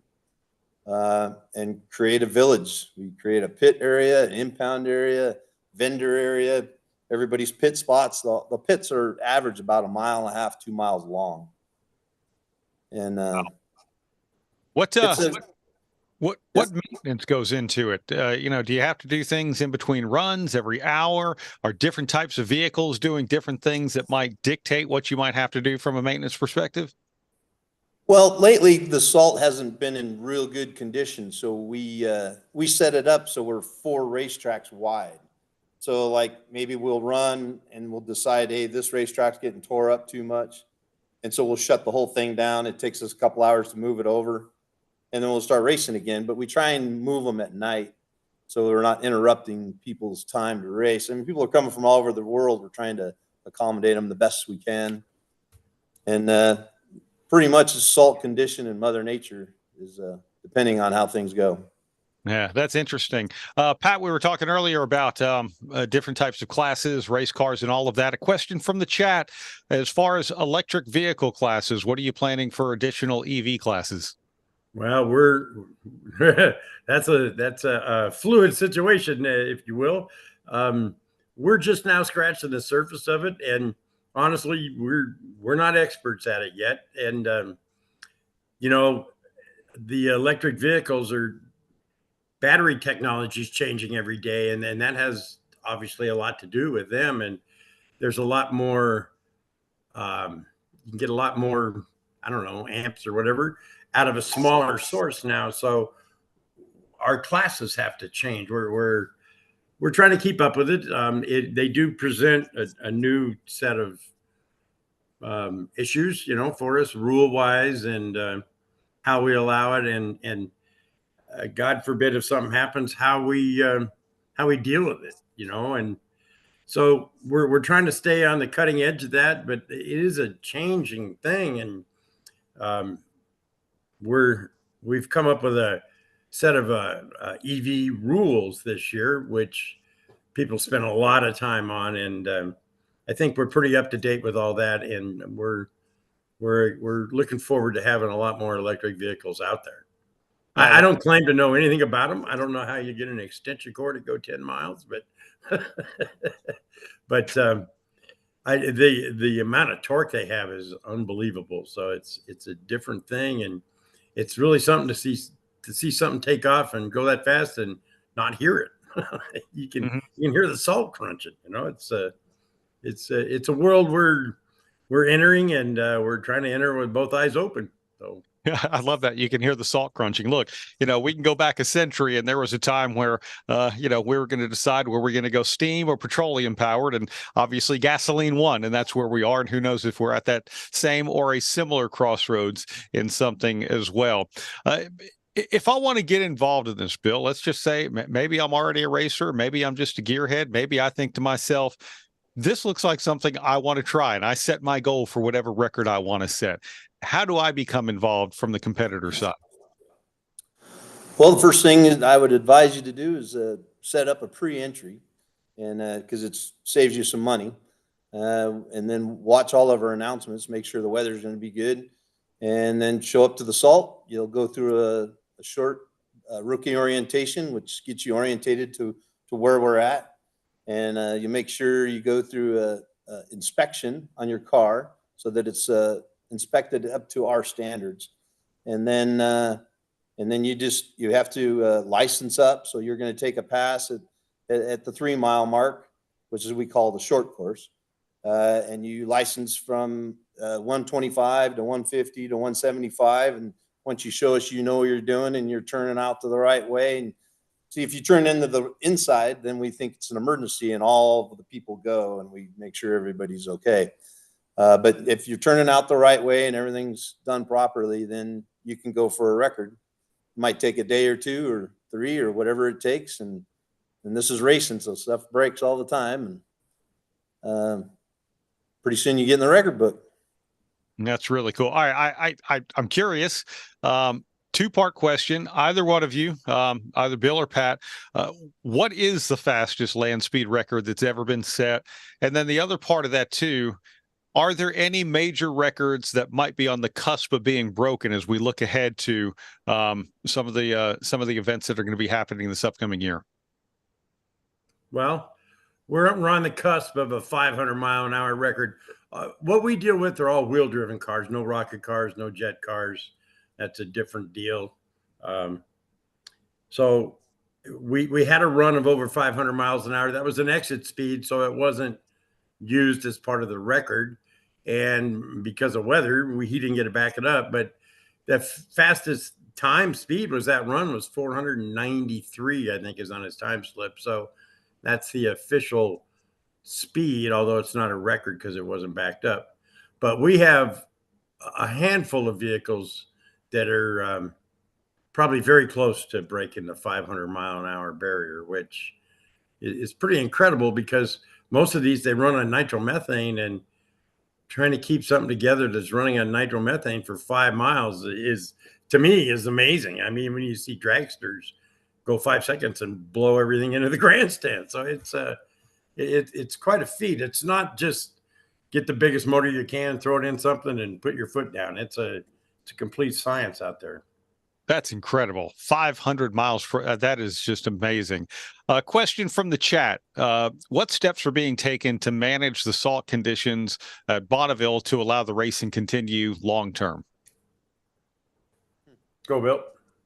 Yeah, that's a good one. Well, we have several companies or entities that, for example, Save the Salt, that are working with the BLM, Bureau of Land Management, and the mining company for doing a mass balance return. They draw salt over to do their production of stuff that they sell out, whether it be potash or they call it liquid gold and salt, I believe. But they do a mass balance return. So the byproduct that they don't use is the salt that we want. And in the wintertime, when they have a lot of water, they try and pump it back over to the other side of the highway, which is where we race. And the Highway 80 splits between the mining company side and the part that we race on, the Bonneville Salt Flats. And the more brine we get during the wintertime, the better. And in my opinion, if they could pump it during the summertime when it's dry, and then we don't get any more rain for the whole summer, it will build that salt, make it nice and strong and durable. And that's really what we need. And you know, that's just Bonneville. What can you tell us about El Mirage? Are we in a similar situation? Are we looking at, you know, the potential where maybe we have to sit out a year or two, or maybe there is an end in sight? Well, El Mirage, we rely on alkali, and and Google Maps, if you look at El Mirage Dry Lake, you see Mount Baldy, and it shows a gray V mark going down the mountain, and it ends at El Mirage Dry Lake. So that's really the compound that holds that lake bed together. So we've been to other lake beds and like Muroc and Black Rock. There's a bunch of lake beds that we race on, but if you take one pass, it tears it up. So it doesn't have the binding agent that El Mirage has. El Mirage is used by a wide vast of people, recreation vehicles. And so we're always competing with that. Now that the SCTA, I'm very proud of this. I go to all the meetings and stuff, and I provide as much volunteerism and support as much as we can to give us a safe place to race and keep that lake bed going for everyone, really. But it's kind of the same thing, you know, the lack of rain, lack of weather, and Mother Nature not helping us out. And the earth goes through cycles, so it's going to come back around. We're going a little low right now, and we're able to set up about 5 racetracks on El Mirage per year. and it's been going down. So, we'll just keep trying. Yeah. Well, again, volunteers, Mother Nature, all of the other things. It sounds like you guys are just doing amazing jobs as being caretakers of all of that as well. Question from the chat. When are the events at Bonneville, and are there spectators who come out to watch but maybe not volunteer? I'd love to experience it, but need to find out more about how to do it. Well, Bonneville, we have in August. That's Speed Week, our main thing. And then we have the World Finals, weather permitting, in late September, October. And spectators are always welcome. You don't have to volunteer. You pay at the gate, and we have a pass for the day or for the week, whichever works. It's very affordable.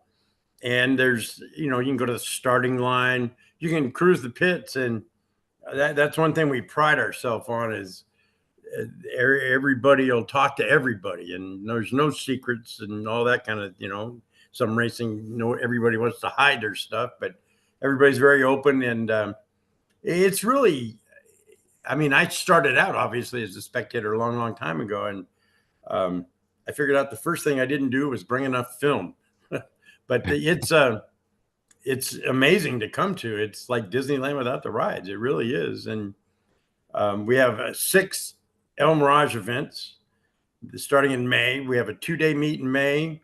And then our ending meet in November is a 2-day meet. And then there's 4 other meets in between. Those are all club races. But once again, there's spectators welcome every time.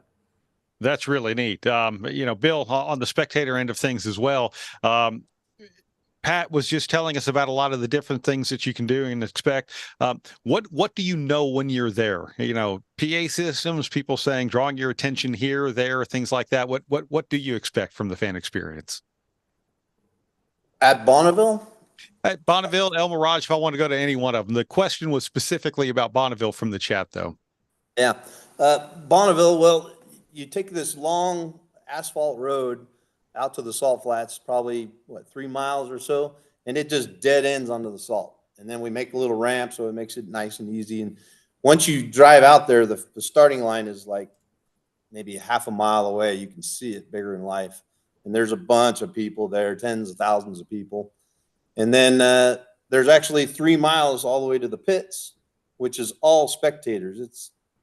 There's a bunch of people just line up every day along the pits. They try and save their spot for the next day by leaving their shade and battening down the hatches, because sometimes a squall will come through in the middle of the night and just uplift everything. And we get there early in the morning and put it all back before we go racing, But it's once you go there and you see the curvature of the earth and the vastness, and it's unbelievable. The car, especially in the pits, about the 4 mile and a big Hemi going through, it's beating your heart for you. It's very impressive.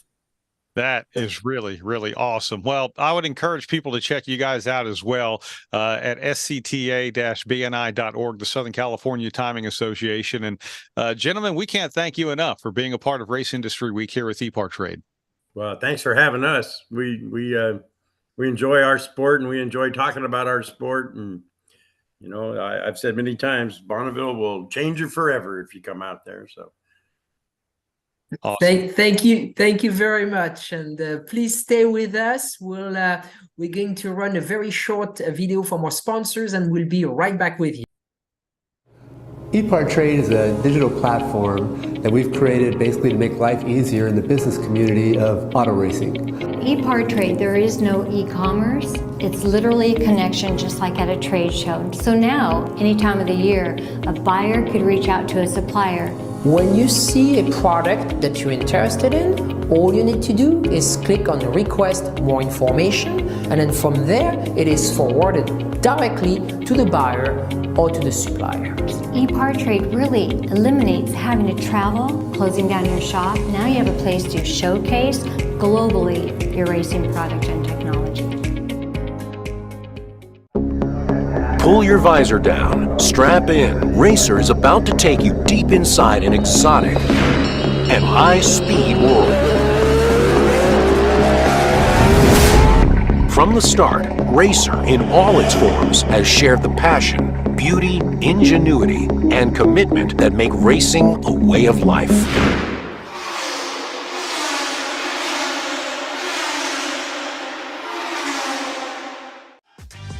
Looking for a quick fix of motorsports news? The Speed Sport Daily is what you need. It's a free racing newsletter delivered directly to your email every day. We'll cover the winners and the losers and tell you who's making news off the track. It's NASCAR, NHRA, World of Outlaw, INDYCAR, and so much more. Go to speedsport.com today and get signed up for America's free racing newsletter and get your daily motorsports fix. The Speed Sport Daily.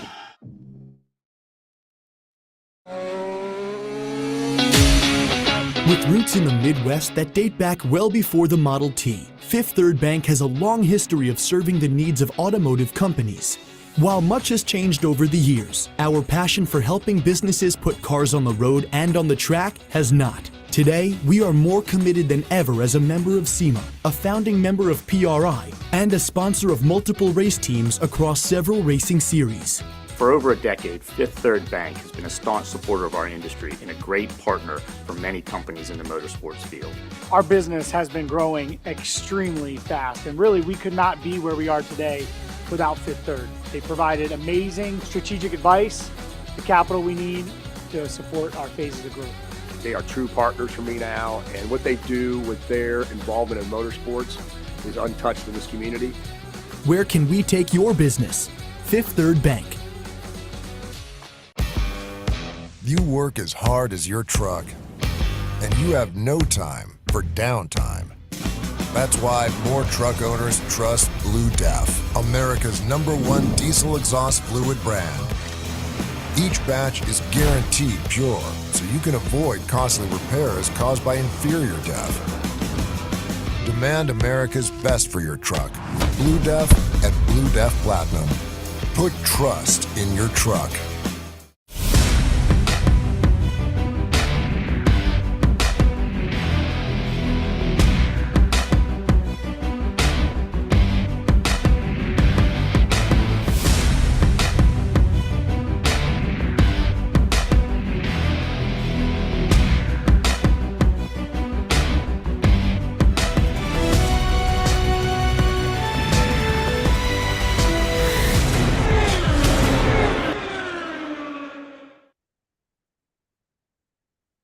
Thank you and welcome back to Race Industry Week 2023. As we mentioned earlier, we're live on Zoom, but we're also live on YouTube, on the EPARTRADE YouTube channel, Racer YouTube channel, and Speed Sport YouTube channel, as well as live on racer.com and speedsport.com.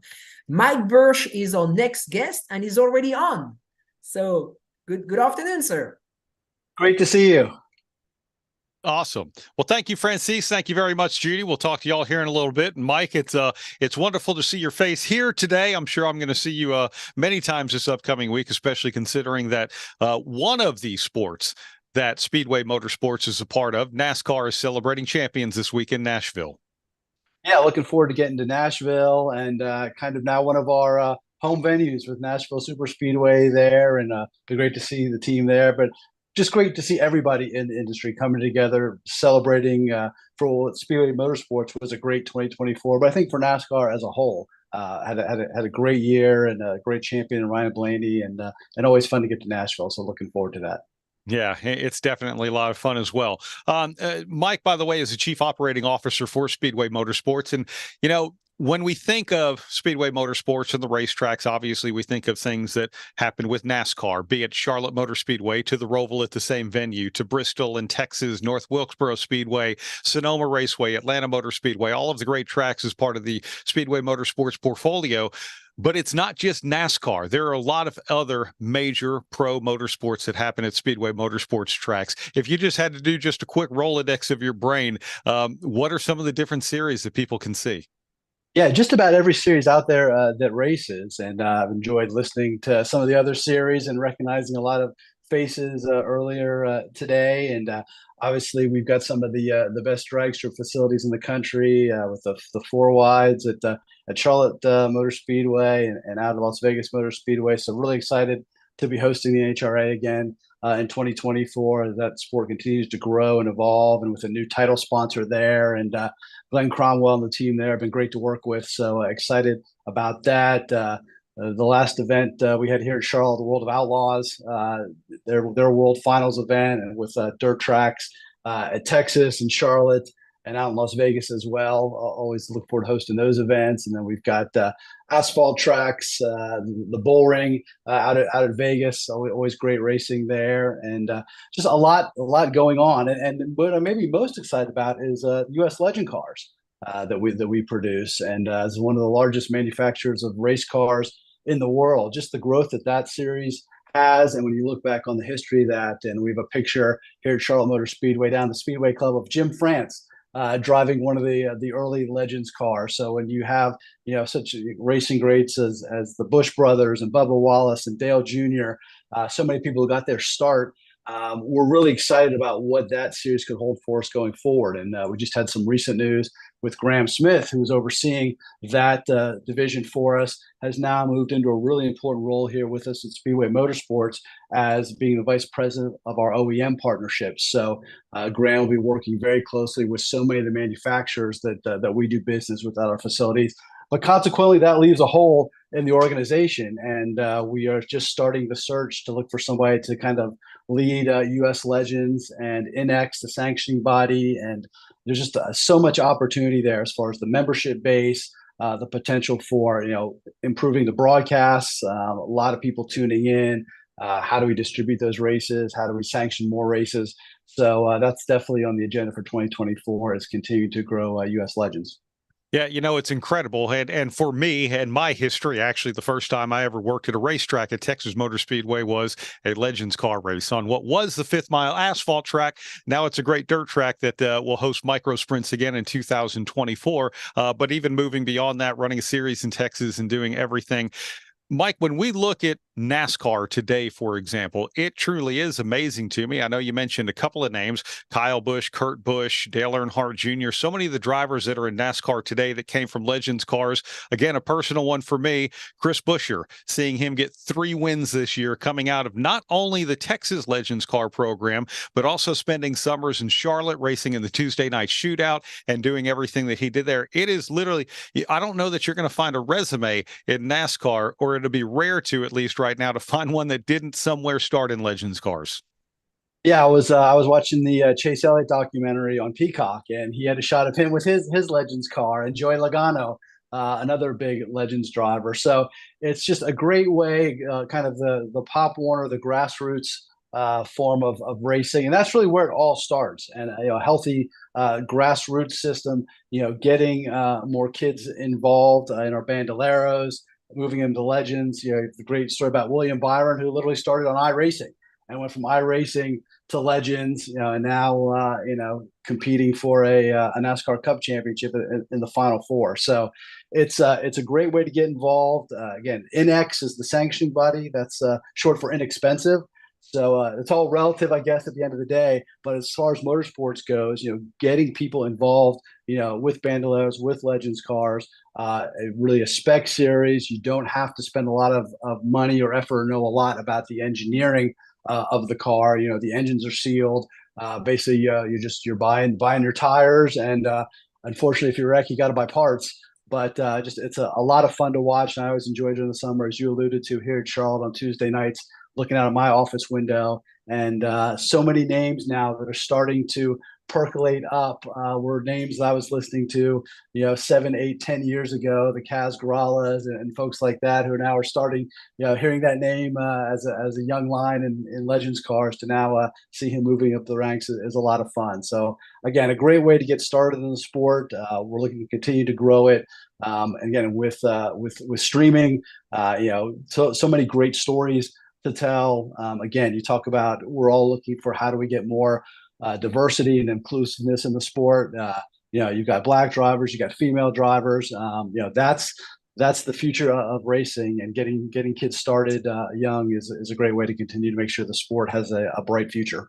Well, and we have a worldwide audience here today, Mike, so we should also mention, too, Legends cars are not being shipped just to wonderful dealers throughout the United States, but there is a large portion of what gets manufactured right there in Harrisburg, North Carolina, that goes overseas as well, right? Yeah, it's the full name is U.S. Legend Cars International, and that international is very intentionally for a reason, and we continue to see tremendous growth in Europe, where it's become a partner series to a lot of the NASCAR and stock car racing over in Europe. We see tremendous growth in the Middle East and northern Africa, in Asia, South America. We're literally shipping cars to every continent and growing the sport there.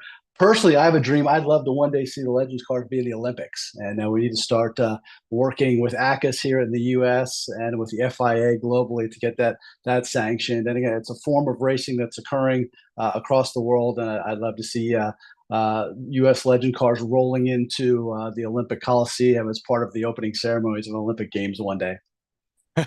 I think that would be actually pretty amazing. And why not, right? I think we should have motorsports. Got to dream big. Yeah, that's 100% true. Let's talk about some of the things just in the racing world. And again, this is not certainly NASCAR focused. We talk about NHRA, we talk about World of Outlaws, Legends Car Racing, and so many other different racing series that are being run at Speedway Motorsports facilities. Where we are right now, we got to see some great races this year. Also talked about a lot of success stories. A sellout of the Coca-Cola 600, for example, is just one of the sellouts, by the way. Where the trend is moving, where's the pendulum swinging these days? Yeah, we really worked very closely with Steve Phelps and Ben Kennedy and Steve O'Donnell on the 24 schedule. And, we had this, you're mentioning the Olympics. The Olympics caused a huge scheduling challenge with our partners at NBC, having the rights to the Summer Olympics next year and having 2 weeks there in the schedule that really wouldn't have made sense for us to go up against that, and would have been really challenging for NBC just to find broadcast channels to distribute it on, let alone find production people.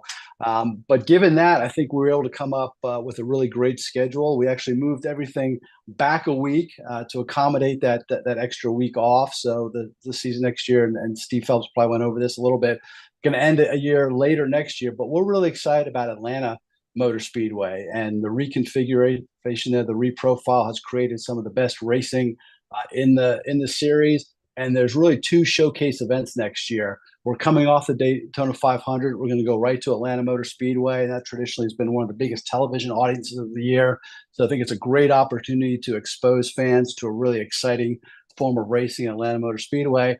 And then we took the summer date. We're going to move it back to the first race of the playoffs, which you get the playoffs opened with a bang there, and we're going to go from the high bank half mile of Atlanta to a true road course at Watkins Glen, and then wrap up that first round at Bristol.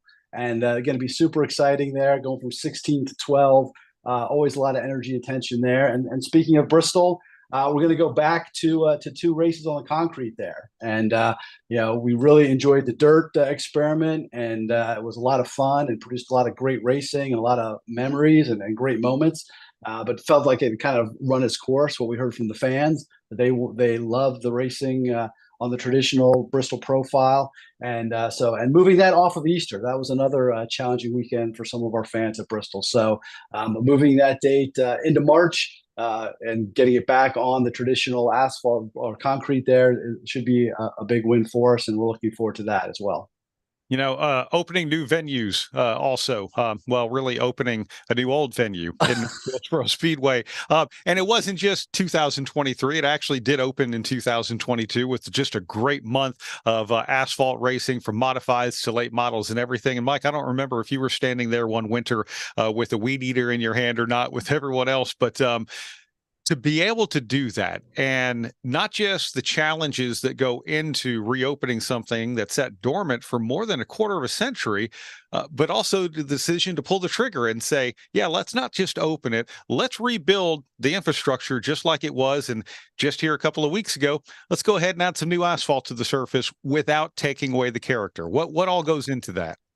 Yeah, and really, first of all, credit to Marcus Smith, and he was one of those folks who was out there. He and Dale Jr. Were the ones out there, kind of whacking the weeds, just so really we could preserve it digitally for the team at iRacing to be able to go in there and scan the racetrack. And should give iRacing a lot of the credit for what happened at Atlanta as well, because we were able to extensively test the profile there before we actually moved an inch of dirt or laid an inch of asphalt virtually, and that really helped us to work out a lot of the kinks and develop a great track there. And so we wanted to preserve this great track digitally, but then, as you said, we had some great racing there. 2 years ago. And one night when Dale Jr. Brought the Sundrop car back out and we put 20,000 people there, we said, wait a minute, this place might still be viable for major racing events. And we had the opportunity celebrating the 75th anniversary of NASCAR last year. Wouldn't it be great, or this year, last season, here in 2023, doesn't seem like it's over already, but we had the chance to, hey, what a perfect way to kind of put a little bit of an extra special twist on that by having the All-Star race there at North Wilkesboro, and the energy and the excitement, and see so many smiles on people's faces, and a great, really 5 days of racing there, culminating with just a dominant performance by Kyle Larson. Credit to him to just, he's such a talent. Unfortunately, didn't produce some of the most exciting racing, but it was awesome to watch him put on that performance. And now we're going to, as you alluded to, we're going to repave and see what that does. And paving technology has come so far. And again, Steve Swift and our team at Speedway Motorsports, who redevelops these speedways, excited to see how that asphalt changes the dynamic, and maybe get a little more compelling racing there. The truck race was great, but looking forward to hosting the All-Star race there, and maybe a little bit less well-known repave that we're doing is out at Sonoma Raceway. And that was really, again, driven by motorsports. It wasn't driven by NASCAR per se, but that track is used every single day. There are people racing on that track, and the asphalt was really getting worn out. And it was okay from a racing perspective, but the feedback we were getting from a lot of other people were using the track saying, this place, needs a repave. It's starting to throw up a lot of chunks and things, and so we're gonna repave Sonoma. So again, another opportunity to push technology and use things like iRacing and new technology and asphalt to hopefully create a better race there in Sonoma. So we're excited for that. And then we'll also be taking a look, as we do annually, at all of our other facilities. And Texas is one that gets a lot of people asking. I thought we had a great race there when we finally had a race there this past playoffs. The first year, the race teams decided this is going to be the playoff race where we experiment with tire pressures. We had rain. We had a new. We had rain. We had a new car, so it wasn't really a good test of the surface. And so we had a really good race, I think, this past year. So we're moving that race to April this year. So it's going to move out of the fall, getting away from football, which we all know is king in Texas, getting into that April window, which historically was the more popular of the two races when Texas had two race weekends. So we're really excited to see what racing does in April, and we'll take a look at that. But if we have a race like we had this past playoffs, I'd encourage everybody to go down there and see it. There's nothing like being in Texas for a race. The fans are great. The Fort Worth market is tremendous. So much to do. So great food. Good eating. A lot of fun. A lot of good times. So we're excited about the spring race at Texas this year as well. Yeah. And the other part of that, and I'm glad you mentioned it too, that is the traditional race weekend, literally the traditional race weekend, April 12th through the 14th. You go back to 1997 when Jeff Burton picked up his first career victory in the NASCAR Cup Series. It was that weekend that all of that happened. And now here we are moving into 2024, but even enhanced with the weekend. Not only is it the triple header race weekend, but it was just announced that Kyle Larson's High Limit Sprint Car Series is going to run at the 4/10th mile dirt track as part of that weekend. The 5th mile dirt track is going to be used as part of that weekend, and so much more. So when it comes to planning an event weekend, there are races during an event weekend, but it is an event weekend, and adding all of that to it. Mike, when it comes to all of that and everything that you can offer the fans on a race weekend, what kind of conversations happen to say, hey, let's not make this really fun. Let's make this one of the coolest things someone's going to do all year? Yeah, that's really being there. If we learned anything during COVID, it was the importance of having fans at the track. It may have been a lot of fun to be able to watch racing when we were starved for sports, nothing else was going on. There's nothing like being at the track and the energy and the excitement that the fans bring. So And not only is it looking at, okay, how does the cup date play out, but then what other support races, where do the trucks fit in? Where does the Xfinity Series fit in? As you mentioned, triple headers, double headers, practice and qualifying. How do we balance that? And then if we've got some time left over, what other events can we bring? I think one thing you'll see next year is we're really going to get focused on the racing and the racing culture, and how do we get more drivers out into the fan zone to interact with the fans. We brought Trackside Live back and had Kenny Wallace at a lot of our races last year. Fans are there to engage in racing. So again, how do we bring in more legends? How do we get more people involved in the sport out in front of the fans? How do we get more race cars out in the midway? How do we get the fans better access to the cars when they're on pit road, around the garage? Racing is why people come to the racetrack. So we're always trying to figure out how do we get more racing and how do we get them closer to the racing, and for people who are really into it, how do we give them the best experience possible? So really looking at focusing on the racing and more racing, more different types of racing, and just more access to those involved in racing is something you're going to see from us going forward. You know what? I'm glad you brought up Trackside Live. And for someone who doesn't know, you go back to the days of Speed Channel. They used to do that every single week. And it was actually a series of weekend-long events. And Mike, what Speedway Motorsports has done is brought that back with original talent as well. You mentioned John Roberts and Kenny Wallace. I know Wendy Venturini has helped out on several weekends, and a lot of great people out there. But I almost want to transition that into another aspect of motorsports as well. And this is a big part of the fan experience, and that's the midway. Whether it is the souvenir trailers to displays and all of that. And sometimes I look at it and think to myself that, you get into COVID or you get into a recession, and I'm sure there are people who run marketing departments at companies and say, you know what, maybe that was a nice to have. So if we need to trim a little, we'll trim that. And now I start looking at those things as really need to haves. If you're a company, we need to be in front of our customers. We need to have these road shows and these displays, but also from the racetrack side of things to put things out there, like you mentioned, with the speed stage again, to be able to go out there and say, here are the people, we're pushing them out to you as well. So can you give us an idea of that side of things, the outside the gate fan experience, and maybe where things are going with that now? Yeah, we're definitely starting to see that come back, and I think smart marketers are starting to realize that not all engagements, not all touch points, and I think even the driver is starting to realize, like, not all engagements are the same, and interacting with your fan base on social media is not the same thing as looking them in the eye, of shaking their hand, of signing an autograph, of taking a selfie. Brands are the same way.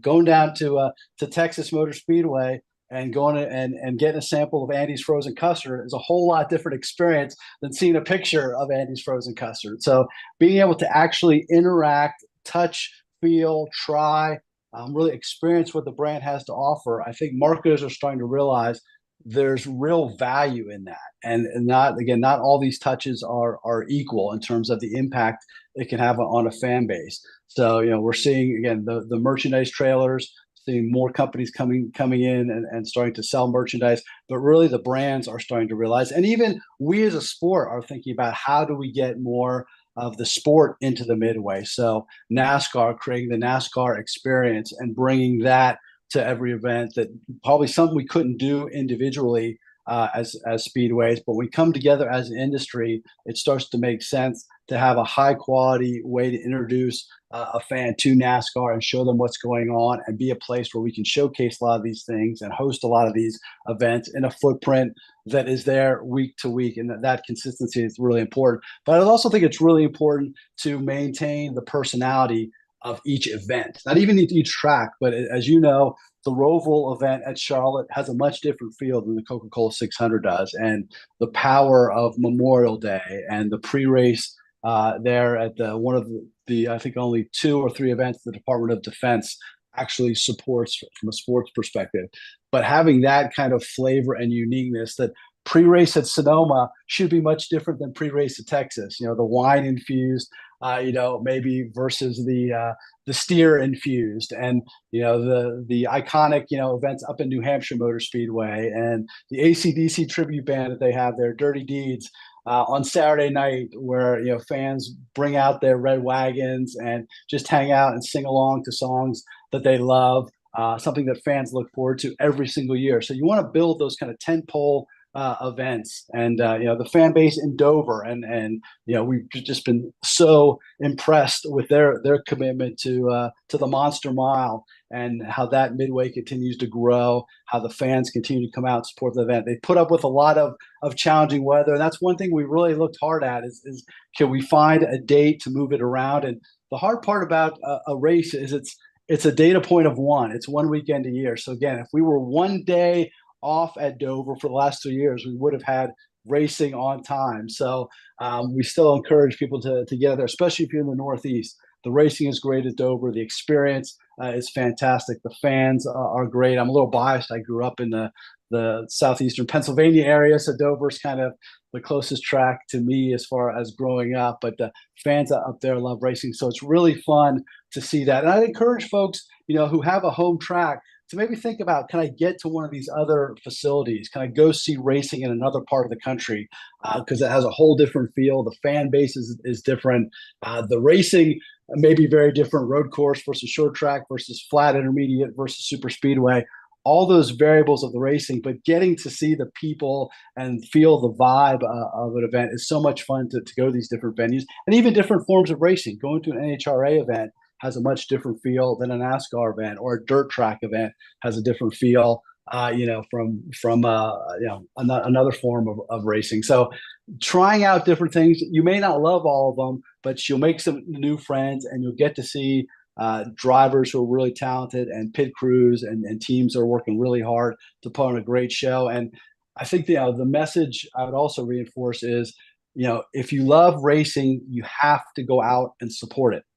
I think the biggest threat that we have is the value of land. It is unbelievable. We see that in the housing market, but land continues to be incredibly valuable. And you see so many of the smaller short tracks around the country, families and promoters who have worked so hard and realized that, can I continue to bleed and sweat and work incredible hours and squeak out a minimal profit, or can I take this and generate generational wealth by selling this land to be redeveloped for some other purpose? And that's the biggest threat that racing has, is racetracks going away. And the way we combat that is by getting out and supporting racetracks, going out and seeing races, and let people in the racing industry know we're fans. We're not just on social media. We're not just watching, but we're actually spending our time and our money to go to the track and support the sport that we love.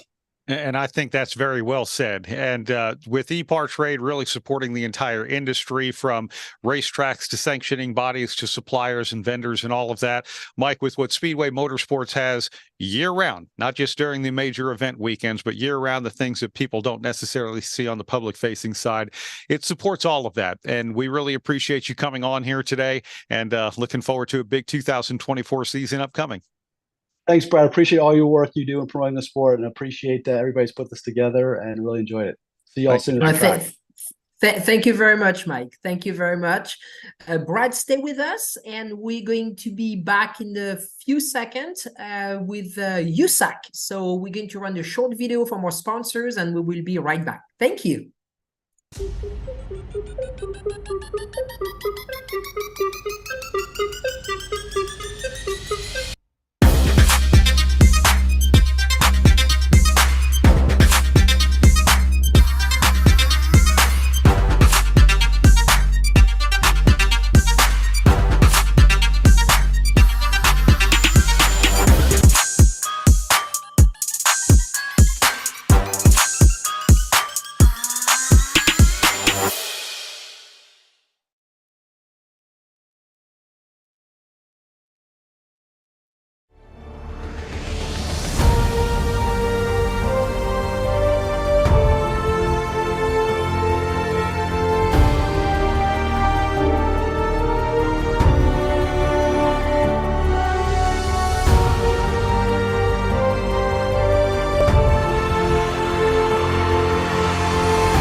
If you're watching this video, you might be wondering, what is WPC? WPC is a surface treatment designed to reduce friction and increase the strength of metal parts. As much as it might seem like a coating, WPC is actually a surface treatment. Think of it like shot painting, but the media is much finer, like talc. So what you're left with is a super hard, smooth surface that actually has some proprietary dry lubricants embedded within it. For more information, visit WPCtreatment.com. Thank you very much, and welcome back to Race Industry Week. Our next session is going to be with USAC. So we should be joined any second by Ralph Sheehan and as well as Kevin Miller from USAC. And this will be Kevin Miller's 4th year. So he's one of the originals that joined us, and he's really expanded USAC. Hello, Kevin. Hey, how are you? Again. Great to be here. Good afternoon, Kevin. Thank you for allowing us to have you again this year. I know you have to travel overseas this week, so thank you for making time for us. So we should have Ralph with us any second. Is right there coming in, so we'll let him take over. We had a very busy schedule this morning, so thank you very much, Ralph. We'll be with Ralph is right there. Yeah, right here. I had to turn around for a second. I want to welcome the president and CEO of USAC, United States Auto Club, Kevin Miller. Kevin, how you doing, buddy? Great, Ralph. Great to see you again, bud. Okay, so Kevin, when I think of you and I think of USAC, I think of this. It's awesome. That is awesome. Maybe not this generation, but basically a midget in a sprint car, and my heroes like AJ and Mario and the Unser brothers and Johnny Rutherford and guys like that. But Kevin, the modern USAC is so much more than that. I recently went to the 8-hour sports car race in Indianapolis, SRO event, went to go get my credentials, and boy, did I go to the wrong building. I went to the Speedway building. I needed to go to the USAC building across the street because USAC is very much involved with groups like SRO and helping them put on their events. You guys have broadened USAC into areas where when AJ crawled into that sprint car way back when, he had no idea USAC would ever go in the direction it's gone. Yeah, it's interesting. It's been quite a run, but if you look at our history, you look at the past, and you'll find our future. In 1958 to 1962, USAC had the largest road racing championship in America. Actually, the U.S. Road Racing Championship was USAC. And in 1962, the champion was Roger Penske. So you don't have to go too far back. But our history, included stock cars, road racing, sprint cars, midgets, and obviously INDYCAR for 40 years. And when I came on board in 2008, we just had sprint cars and midgets and Silver Crown. And when you look down the path in 2008, the financial troubles, the market, the economy, it wasn't a healthy time for anything. And we knew as an organization, for us to be relevant in motorsports, that we had to look at a broader footprint for USAC long term. And we've done that. We've grown steadily since 2009 when we added Torque, the off-road series. You remember those days well. We added quarter midgets in 2009. And slowly we've built an organization that now includes the largest footprint of snowmobile racing, off-road trucks, a very large footprint in road racing with SRO, with Road to Indy, Radical, and the Porsche Sprint Challenge Series we own and operate. When you look at the footprint of USAC today, it's vastly different than 2008. But again, when you look at the past, it's not far out of the realm of us to do multiple series at one time. And we have focused on being a great sanctioning business as our core, which goes out to any motorsport operation out there. I know the sprint car and midget world is near and dear to your heart, so I know it's not going away from USAC. No. But it is a very small part of what you do. You and I were talking not that long ago. You said 3% of the business, just 3% is sprints and midgets? Well, when you look at memberships, so, back in 2008, 100% was sprint cars and midgets as a membership base. Today, as a membership base, it's 3%, meaning that we have virtually most people who race off-road today in the United States are USAC member to do that. King of Hammers, Ultra 4, the Gas Series, the Core Series up in Wisconsin, J Oklahoma, all those series are under the USAC umbrella and share a license program and insurance platform for commonality among all of them. We have a common off-road license for that. Same with snowmobile racing. There's over 40 snowmobile racing organizations, series, under International Snowmobile Racing, which we own and operate that. So when you start adding 4,000 snowmobile racers and 4,000 off-roaders, you get pretty strong mix and see why that 3% of sprint cars and midgets as the core is small. That doesn't mean that we treat it as 3%. Obviously, sprint car and midget racing with 100 events a year, stream live on Flow. We just had the Turkey Neck Grand Prix on Saturday that was a packed house. One of the biggest ones we've ever seen at Turkey Night in recent history. And that is obviously a passion that we have, the dirt track racing. But there's a common thread through everything we do. And it's at a core, putting races on, timing, scoring, competition oversight, rule books, memberships, licenses, insurance. As a core, we are a sanctioning body, and that crosses whatever type of motorsport you want to operate in. So you can really tailor make a program that works for whatever form of motorsport I might be trying to sanction.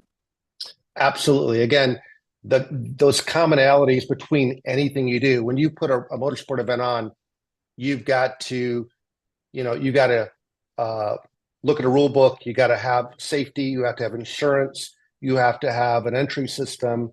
You have to have somebody provide competition oversight, race director, timing, scoring, points, and pay the people. And no matter what racing series you have, that common aspect, we can take and shape it to the type of series that you have.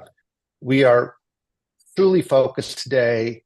I would say we started this project in 2016, and we doubled down last year in technology and how we're using technology to make our role as a sanctioning body much more efficient, and we can provide that efficiency to other organizations. Like SRO is a great example. SRO is a very major road racing group in the United States, yet underneath a lot of SRO today, you'll find USAC embedded throughout the process, whether it's license process, the registration process, the entry process, race control, timing, scoring, and the points. All that all works. Even near to your heart, Ralph, is the relationship to TV broadcast, feeding the timing, scoring, feeding the data, feeding the broadcaster and the announcers the information they need to talk about the race. All that's provided by USAC today. So we are using and investing heavily in technology as the world is changing. AI is really starting to play into, again, your mix as an announcer. We are now using AI for predictability. At what lap will car X take over car Y? And predicting that and feeding the announcer information that they now have to look at and can talk about what's happening on the track using AI to feed information of predictability. We're using AI now and again, going after that USAC very efficient model. We are now having the ability to take our timing scoring information, and as let's say you as the announcer, Ralph, you want to talk about car number 10. you, the announcer, have the control to push in car number 10. The cameras will actually follow car 10 automatically because we know where car 10 is on the track through GPS. So without anybody else but the announcer controlling the aspect of the broadcast, you, the announcer, have the complete control using AI of which cameras to operate based on what you want to talk about, based on the feed and the insights coming from the data of timing scoring. So we are working hard on technology. We know that that's the next plateau to complement where broadcast is going, meaning streaming, and trying to make the data, the race control, all complement together for the output of broadcast and streaming, and being very efficient because we all know that travel today, I look at it this way: when we travel a person to an event and we have to put them in a flight to get there, it's a $3,000 bill for the weekend. Person, travel, airfares, we're averaging right now $880 a flight versus just a few years ago was $330. Hotels, rental cars, everything is way up, food. And so the more we can become efficient, travel less people, do a better job, the better we are going to be prepared to help other series run an event at a cost-effective basis. That's our end game. And it's interesting too, like I might not see a lot of USAC jackets walking around the venue, but they're there. Yeah, we have taken another thing we did in 2016. We take a white label approach. Robbie Gordon, we operate the Robbie Gordon series from the competition standpoint. We don't own the marketing. That's let that be Robbie and all his marketing wisdom.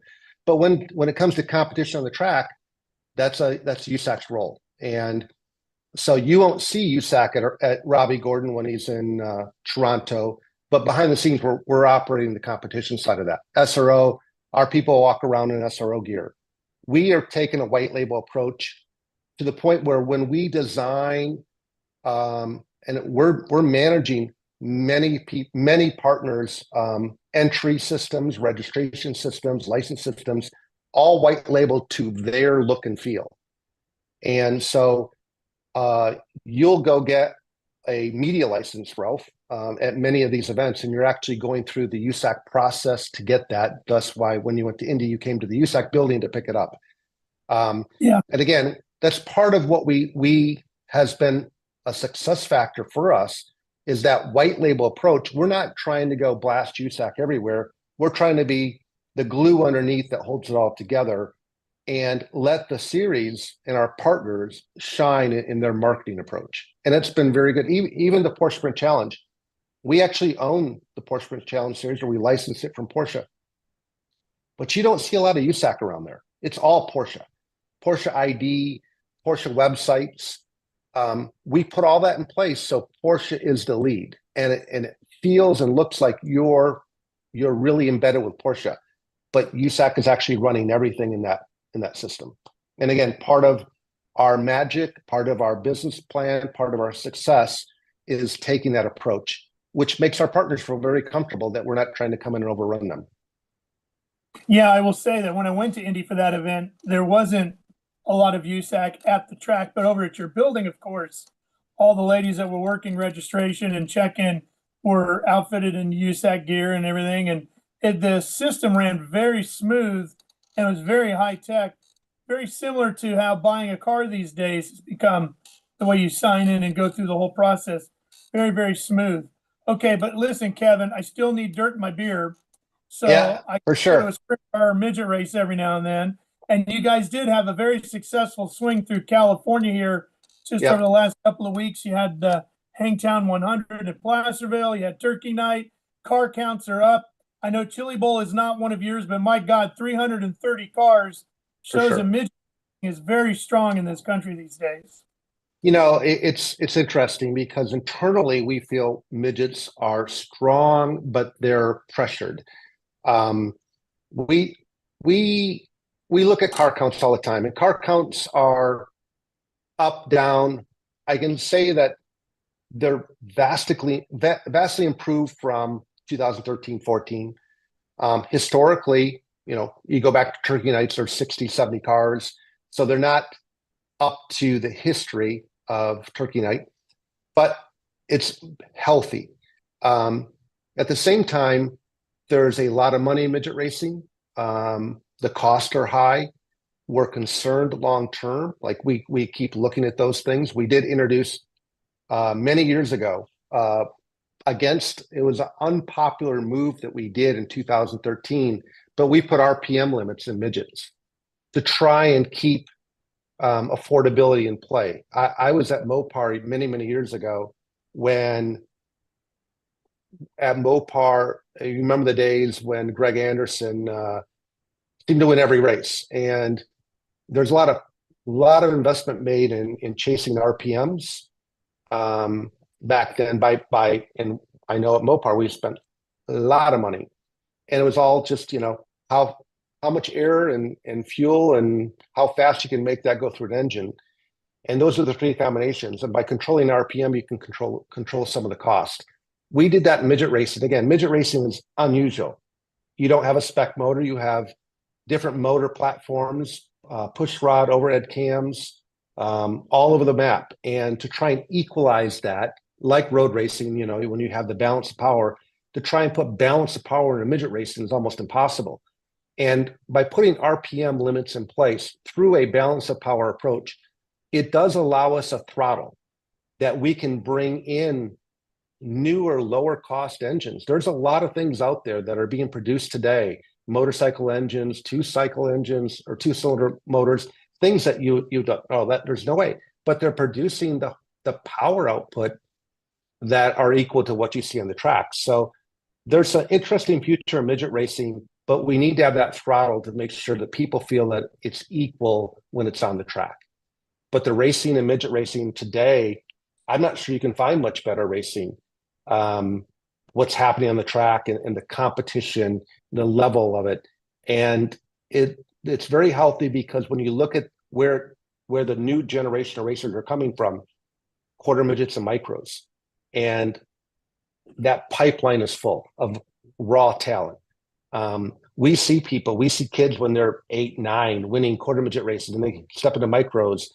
And there's quite a few of them that have moved up the ranks. Hell, Alex Bowman was a quarter midget champion for us back in 2009, 10. When you look back and see Carson Hocever, who won a whole crap load of quarter midget races, and now he just landed a cup deal.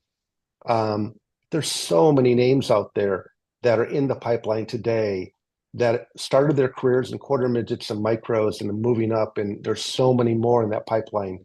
I think the health of motorsports, at least on the side of the business of circle track and dirt tracks, very healthy for the future. Got a few folks that have come in through our chat line. One gentleman, Paul, out of Mexico, is wondering if you're going to be bringing USAC south of the border anytime soon. Well, I lived in Mexico City for about 5 years, my days at Mopar. I don't see us crossing the border. I'd love nothing more than to have a race in Mexico. Logistically, it's just almost impossible to do that with our teams, transporters, to take them into an operation like that. You would need a very large scale event that paid a lot of money to have something happen like that. But logistics almost preclude that. Even today, when we go to Canada for road racing, you do have challenges with logistics and crossing the border that do make it very difficult, and you always lose quite a few cars that will go because they just don't want to take the hassle of that. Chris Stifler just chimed in as well, said thanks for everything you're doing with the Porsche Sprint Challenge, and he's looking for any updates for 2024. How's that schedule going to expand? We got a great schedule. I'm very excited about 2024 for Porsche. We're hitting all the big venues. We added Watkins Glen. We start with Sebring. We end at Sonoma.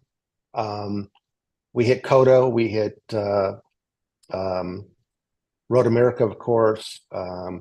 Great venues. I think there's 11 races in total between the National and the West Coast Series. So that that program has been very, very good. I know our car count next year, we're expecting about 60 cars per event, just Porsche, which is just tremendous. We're adding an endurance mini series. At 3 of the events, we'll do a kind of a 1-hour endurance race at the end of Sunday to close out the weekend. And we will be announcing a 4th endurance race as a standalone next November, hopefully soon. So the Porsche community of motorsports is very, very healthy. We bring on the new GT4 RS next year as a brand new car. I think there are 26 of them committed already. So we're experiencing something great there. And we did take a fresh approach to a one-make series like Porsche. We're trying to bring a little bit more fun for the weekend. And again, part of it was a little bit being a little naive when we got into Porsche series.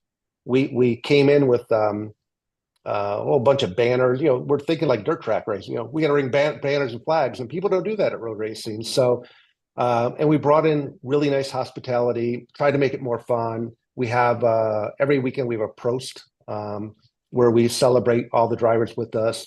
We have a pizza maker and hot dog maker. We have free pizza all weekend long.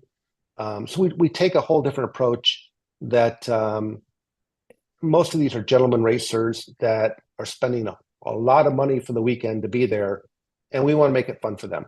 They have choices. They can go boating, they could go travel, they could do whatever they want that weekend. They choose to be there. We want to make sure they're having a good time. Okay, well, let's talk about the other one then, sprint cars. We haven't dipped our toe. I got to see the USAC cars in action this summer at Knoxville during the Hall of Fame induction weekend. And boy, there's something about watching somebody who really knows how to drive a non-winged 410 sprint car and backing it in. It is still a spectacle that is something that you have to witness.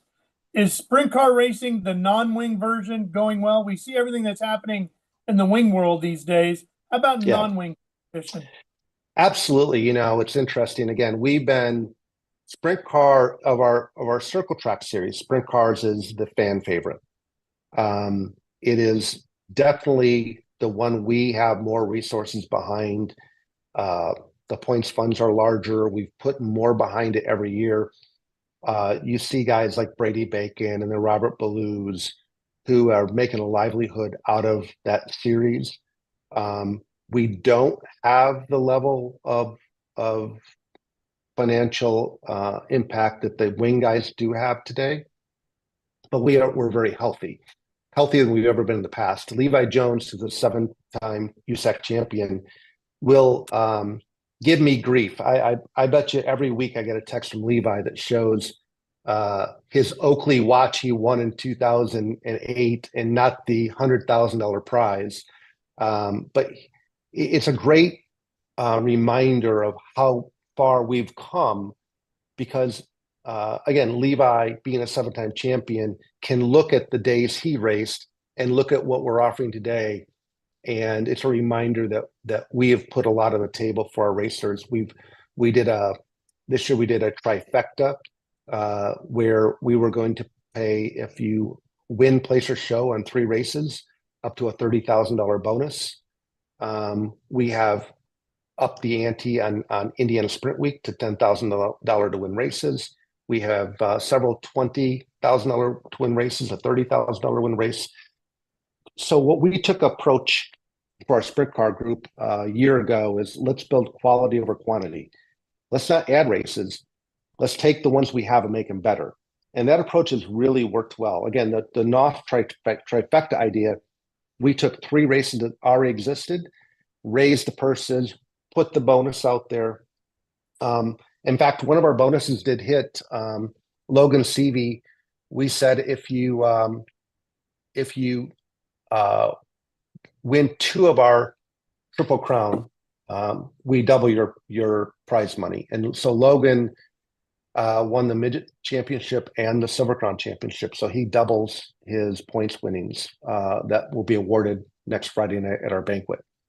And if you win all 3, it's a $300,000 deal. So we feel really good about the money we're putting out there for sprint cars. and our schedule kicking off at Volusia. We have our largest ever race schedule for Florida between Volusia and I think we're 2 weekends at Bubba's place in Ocala and Volusia in the middle. So there's a whole bunch of nights of sprint cars to kick off the year in February, and the biggest schedule, the most aggressive schedule we've had. Fantastic. Kevin, as long as I've known you, you've never shied away from getting yourself in hot water with stuff. Oh, where are we going with this? Well, and taking maybe directions that not everybody agrees with at the time when you take the direction, but then after a while they see that your vision wasn't so far off base. And one of those for you was streaming. You were one of the first sanctioning to embrace streaming, and a lot of people thought that was going to kill their gate. But look at where we're at now. Yeah, what's interesting, Ralph, is we actually streamed Turkey Night in 2009 live successfully, but so it was one of the first years I was here. We used the back end of IMS, their servers, to do it. I think the people my old agency, J.R. Thompson out of Detroit, helped us. And at 29,000 people watching, it broke. And throughout streaming was hot and cold, 13, 14, 15, 16, 17. And I always thought and stated that we weren't going to stream until we were ready to, from a quality standpoint. And in 2019, Flow approached us. And I'll be honest, had no clue what Flow was, and wasn't even really talking to Flow at the time. We were actually talking with Dirt Vision and looking at a partnership there. But when Flow approaches with the economics of $149 a year, but you got hockey, basketball, all these other sports, it really reminded me of ESPN and Thursday Night Thunder when ESPN started. And we took a gamble with Flow. We were the first people to sign with Flow, first group. We had 300 people watching night one. And I just got the result. The numbers for Turkey Night was over 100,000 people watching.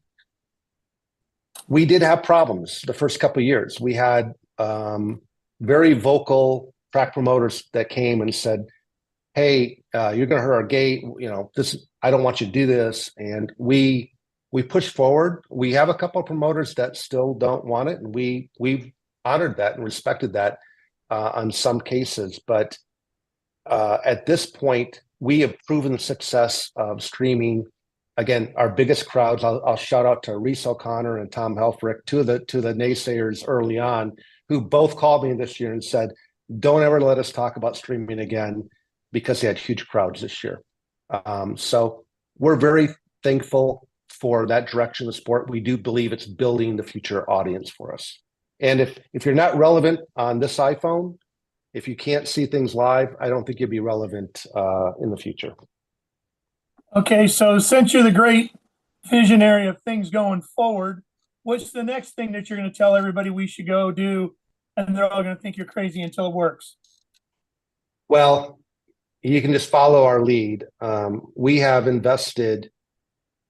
We doubled down on technology a year ago. We hired a head of technology, chief officer of technology. We have put in place things in the last 12 months that nobody knew even existed.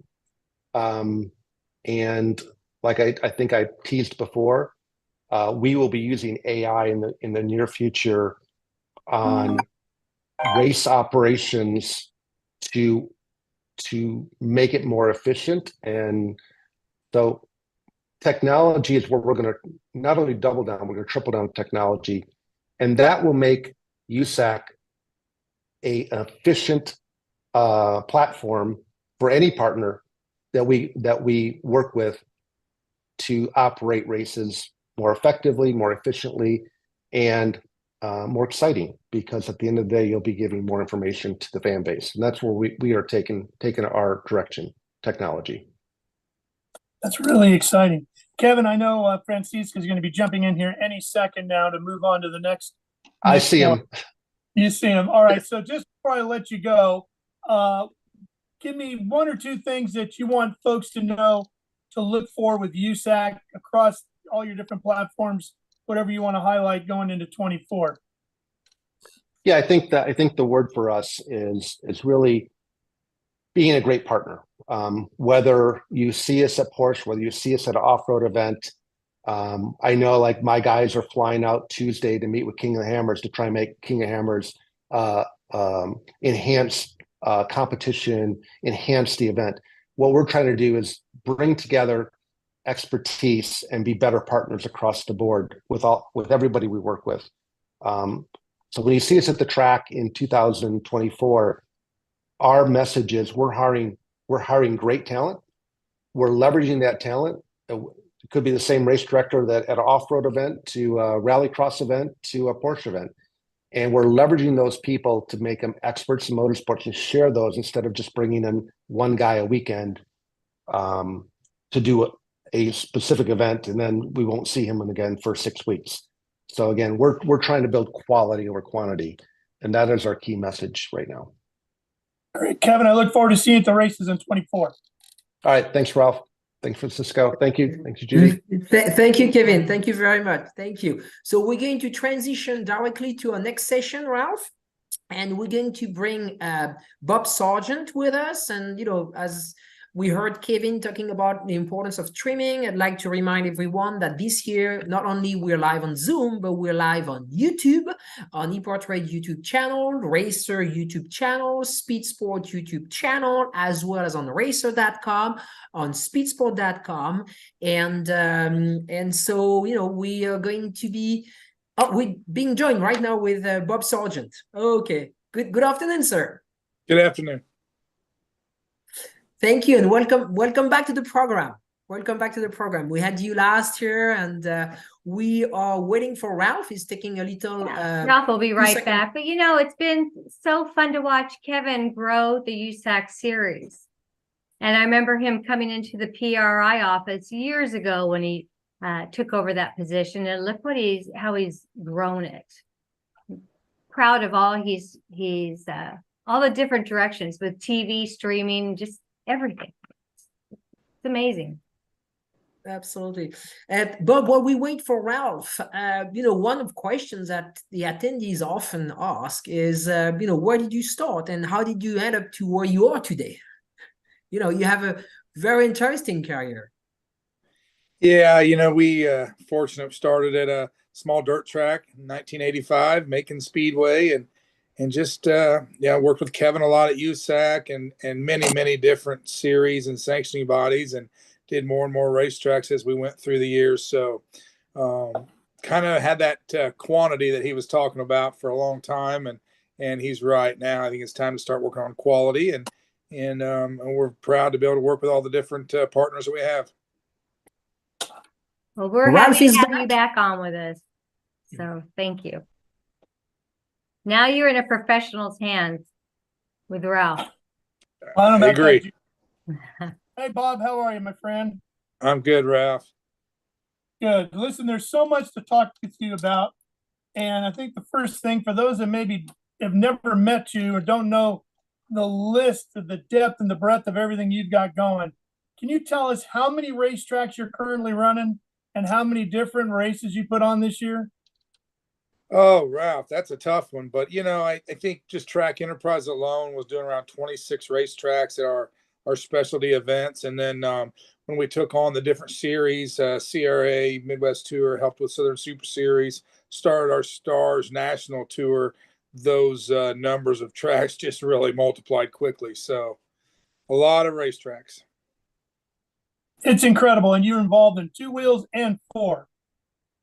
We do. We're proud to work with AFT. We've done some motocross before, but AFT at the DeCoin Mile has always been a lot of fun. So, just glad to be doing a lot of different types of racing, and you know, again, worked with Kevin Miller there a lot. So it's just good to have a wide variety of and a lot of depth.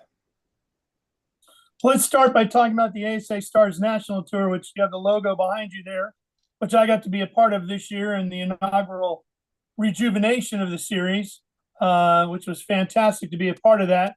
We ran 10 races this year. They were all very successful. What was your reason for going out and attempting to unite all of these late model racers the way you did? Well, you know, I think the number one reason was the demand. As we were doing more pavement racing at Nashville and with our friends at ARCA, we were hearing more and more about you know, a pavement late model national tour. A lot of people talked about doing one. A lot of people talked about the void that was left after ASA All Pro. You know, Bob Harmon and Rex and everybody Robbins that was doing these national tours per se. Seemed like there was a void. Seemed like the teams and the fans were asking a lot about it. So as we progressed from Nashville on to purchasing CRA and then talking with Greg McCarnes with the Midwest Tour, and then obviously our relationship with Tim and Pat at the Southern Super Series, it became more and more evident that this national tour was possible to get started again. So that was kind of the thought process. And again, it's only been less than 12 months when we announced this, and you know, we did get our inaugural season in with 10 races, but again, we feel we're in the very early stages of really doing something good. You know, as I think about the late model series that are running around the country, it's very challenging, I think, even for those that are in the midst of it, to really understand everything that's going on with it. And there's super late models and pro late models and late models. It gets really kind of confusing and convoluted in there. How do you go about then diving in and saying, okay, I need a little bit of this, a little bit of that. We're going to mix it all up in a pot, and this is going to be our national tour? Well, we focused on just the super late models. So even though we found out as we got started, those rules were a little bit different from region to region, the basic super late model out there across the United States was very similar. It's different than the pro late model. It's different than the limited stock. It is a true super late model on pavement. And those rules basically just needed tweaked and joined together a little bit better from different region to region, possibly some things that happen over the years, normal progression that maybe got not teched the same in different areas. So that's what we've done. We've spent a lot of time in joining all those tech procedures and gray areas in the different regions of the rules together. And, you know, we really have a lot of focus working with the teams on cost containment. As I think a few of your other guests have talked about, the cost of racing, cost of living in our society today has really increased dramatically since COVID and some of the supply chain issues. So we're going to spend a lot of time with cost containment for these guys. You were able to unite almost the entire country in just the first season. How tough is it going to be to pull everybody together? Well, again, with us being directly involved in the three major regional series, whether we, you know, talk to the people out west or the people out east a little more, I don't see it being that difficult for us to get on a national set of rules, similar to what the 410 sprint cars, Kevin Miller's USAC sprints, the non-wing sprints, you know, some of these other series have done a good job. Now, a lot of that was dirt I just mentioned, but the philosophy and the theory is still the same. You know, if you can race in Madison, Wisconsin, you can race at Pensacola, vice versa. So we're really focused on getting everybody together, even working with some other sanctioning bodies and some other series. But maybe that can help in the cost containment is keeping these people all on the same rules. You did a tremendous job in putting up big purses for these racers each and every round, and you took them to the most famous, most sought after venues that they all want to say they raced at and won at, including North Wilkesboro this year as part of the rejuvenation of that historic venue. You went back to Winchester, you were at Nashville, Madison, Milwaukee. I mean, the ASA Stars National Tour hit all of the famous tracks, Five Flags and so forth. Where do you go from here now? How fast can you expand out? Will it be 10 races again in 24, or are you going to go further? No, in 24, we're going to have 10 races again. We hope to announce this schedule at PRI. It is pretty well put together right now. So it'll be 10 races again, 10 plus. You know, when we talk about these other 3 regional tours, those are very important to us. So we feel that we really need to continue building the strength of all this and, you know, just not grow too fast. We did learn some things about the teams and the travel and the budgets. And for 2024, we felt that 10 races was a good number for these teams to be able to afford. You know, when we ask them to go up and down the road to the south or to the north, you know, that's expensive for these guys to do.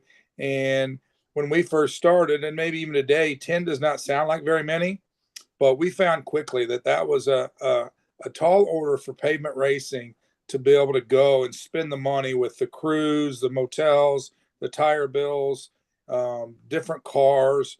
It's so much different than dirt.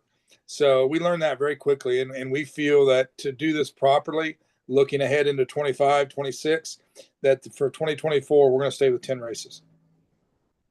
You also brought in a great cast of racers. We had hugely popular veteran super late model racers like Bubba Pollard, and we had bright young talent like Gio Ruggiero, who came out and won races this year. So it looks like the core of what you need there from the driver's part of it is set, that you're able to attract a legend like Bubba, yet show that if you come and race with the ASA Stars National Tour for a young driver like Gio, then maybe it's a stepping stone up the ladder to something bigger and maybe onto NASCAR like ASA did back in the 90s with drivers like Johnny Benson and Jeff Neal and so forth and so on. Well, yeah, I mean, you hit it on the head. We had over 121 teams this year participate with us. You know, one race had 55 drivers. I mean, so we had great participation. And I think me being the promoter that we've done all these races and watching series and what makes it successful for the fans, take ARCA, for instance, when we had Frank Kimmel and Ken Schrader and everybody racing there, and then the young people were coming up through it, whether it be how Justin Allgaier did or the multitude of drivers that came through ARCA here now and went straight to NASCAR. This is just like maybe a series below the ARCA Menard series, and we feel that we have the same strength for the fans in our driver talent pool, where the Bubba Pollards or the Stephen Nassis or on down that list can continue to stay in this series, make a living, obviously go to some other races throughout the summer, but this is a good place to stay. Or it's a great place for a young driver to come through, hone his skills, get a lot of laps, learn about pit stops, learn about crew members, learn about the car, and have some NASCAR scouts watching him as he's making laps here in this series. So I believe that's what we're going to build on. We're going to build strongly on the veterans versus the young kids coming through.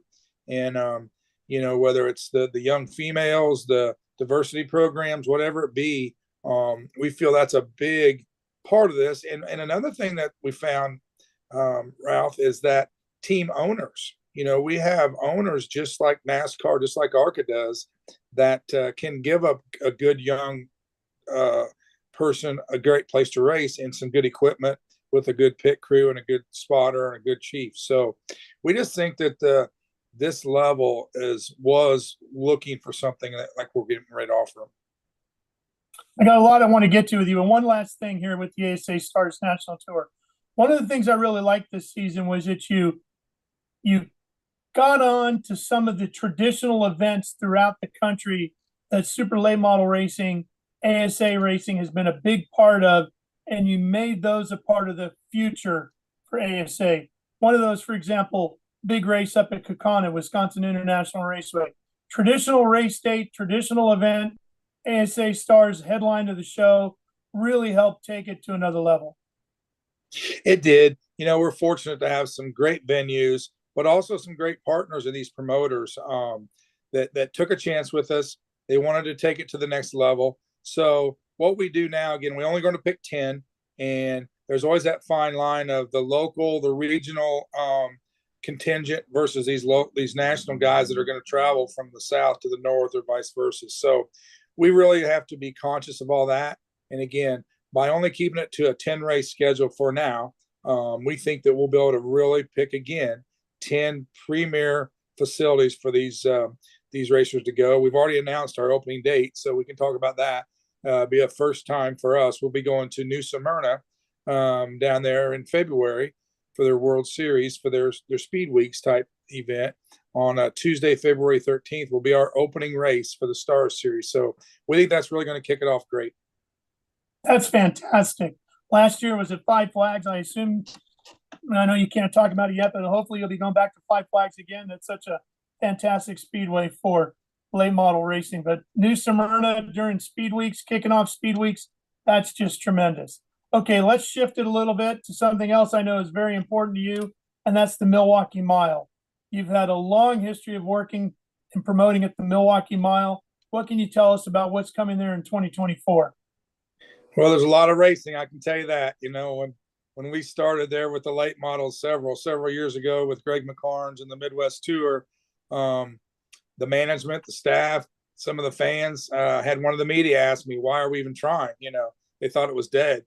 It was beginning to get its last rites, and we were fortunate. The fans came out, the racers came out for our first late model race there on Father's Day weekend, and we stuck with it. We made some improvements. We brought the Arca Menard series in with a great sponsor, Sprecher.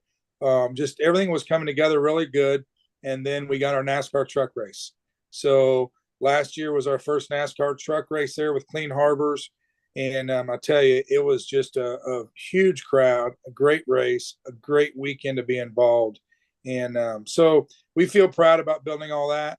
And then this year, you know, well known in the media, INDYCAR will be coming back also. So, man, the Milwaukee Mile will have a lot of racing going on this year.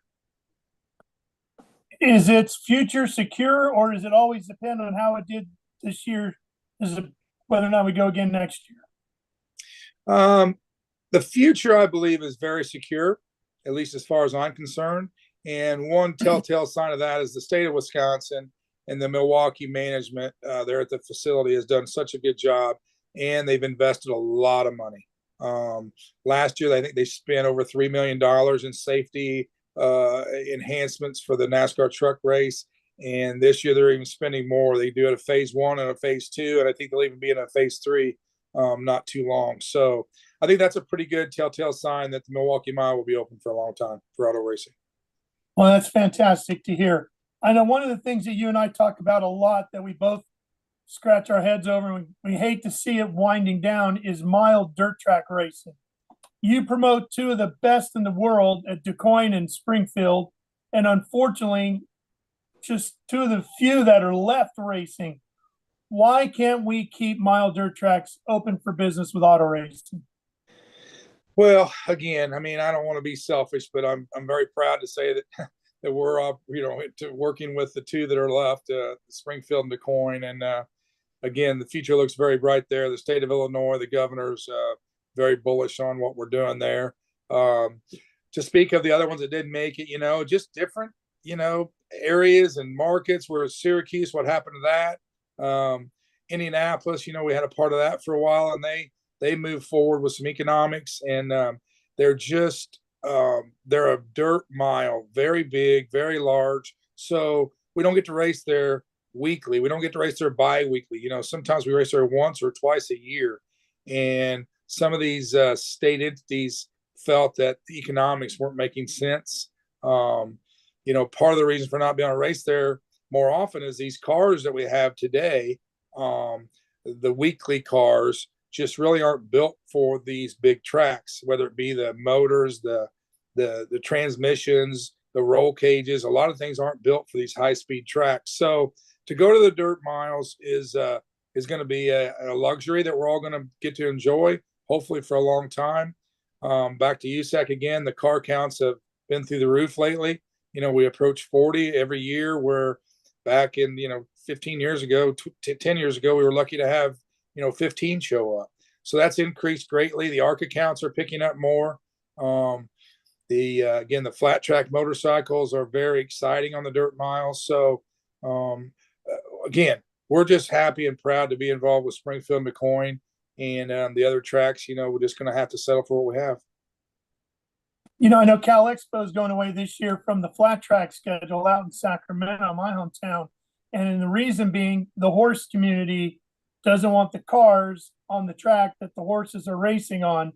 Now, I understand that we've had some issues with horses getting injured and all that, and that we don't want to see that happen. But can you explain from your experience what the cars do to the track that's so bad for the horses? Again, my experience is they don't do anything to the track. Today's equipment, we can make the track hard. We can make it soft, deep. We can do anything we want. So I don't think that's it as much as the horse people just want it to themselves. So it's that simple. I mean, we've been fortunate working together with the people at Springfield, McCoyne, with the horse people. We respect them and try to give them the racing service right back as quickly and as the dirt as they want it back. And the track crews do a good job with that. So I think there is definitely a course for horse people to work with the car people or the motorcycle people. So I think it's all just in, the preference of the facility and the state. And hopefully that's all driven to work together and allow both, because there are fans and participants on both sides. One place that's doing very well these days is Nashville. You've had a lot to do with Nashville. Can you update us on what's going on there? Yeah, I mean, this day and age, everybody can probably read their phones every 15 minutes, but definitely in the news a lot down there. We've been running what we call a local program for several years now with our 10 races, culminating with the All-American 400. And it's been going very well. You're right. And we're proud of what we've done there. But the place is needing some upgrades. They've built a new soccer stadium right beside us. They've upgraded the streets and the areas around us. So the facility of the racetrack, it is in great condition for what some tracks are we race at, but it does need some painting and some upgrades. Still doesn't have soft walls, still doesn't have a tall fence, new lighting, new scoreboards, some things like that it will need. Or Bristol, the people at SMI have put forth a proposal to start all over with a bigger, fancier, real brand new place. So we're in support of whatever it takes to keep racing in Nashville. We work with the SMI and the Bristol people very well. And it's going through the city process now. Nashville is owned by the Metro City of Nashville. So the Fair Board's approved the new plan by SMI, and now they're going through the process with the city government to get the proper votes. And we'll see. Again, that's all going to be coming up very quickly. And hopefully, any way we can, we'll see car racing to continue at Nashville. Bob, as you look at the life of a traditional weekly promoter, what's the biggest challenge for promoters these days as opposed to, say, just 5 years ago? Well, I don't want to be cliche, but as cycles go, the society, again, we can talk about 2008 when the economy went bad. We can talk about COVID when we just had a shutdown. We can talk about supply chain. We can talk about the fairly new invent of our internet and iPhones and things like that. We can talk about more competition for these racetracks locally, whether it be festivals and fairs and people at the bowling alley or wherever they might be, going on vacation, it's easier to travel now than it was years ago, things of that nature. But I think the biggest challenge for a weekly promoter is just the fact that our expenses have went up, and we need to do a good job at the racetracks, promote these events. They're still live events. So if you see a sold out NFL game or a sold out college football game, there's no reason we can't have a sold out racetrack. We're putting on a event, a place to bring your family, your kids to grow up with a tradition.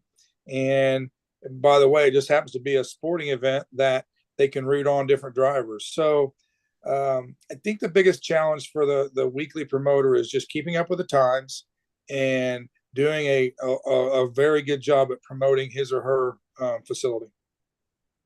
How in tune to social media do you really need to be a successful promoter these days? I say this often, and again, not being cliche, Ralph, but you have to be in tune to many things. This is a big bowl, a big stew that has many ingredients, and social media is one of 30 ingredients you need to be really paying attention to. Whereas, again, 20 years ago, social media was not a bother of a weekly promoter, but now it is, and it's just part of it. You need to be very in tune. You need to use it to your advantage, and also keep in tune of the bad things that are happening on social media. So it's just another tool in the toolbox that a promoter can use. When you look at the marketplace, do you see any young promoters out there? You used to be that guy, Bob. You used to be that young promoter who is very aggressive and coming on board that all the older promoters would look at and say, here's a future star of the promotion game. And you've become that. But do you look out there and do you see a few across the country that you say our sport's in good hands? Or do you greatly worry that it's too tough these days for a young guy to get what he needs, whether it's a bank loan or somebody to give him an opportunity or that sponsorship that he might need to open a facility up to keep the sport growing? I don't think it's too tough. I think if you look back to the 1930s all the way up to now, any small business is tough. We know the failure rate of small businesses is very large. So this is no different. It's a small business. It's a very aggressive, very challenging one.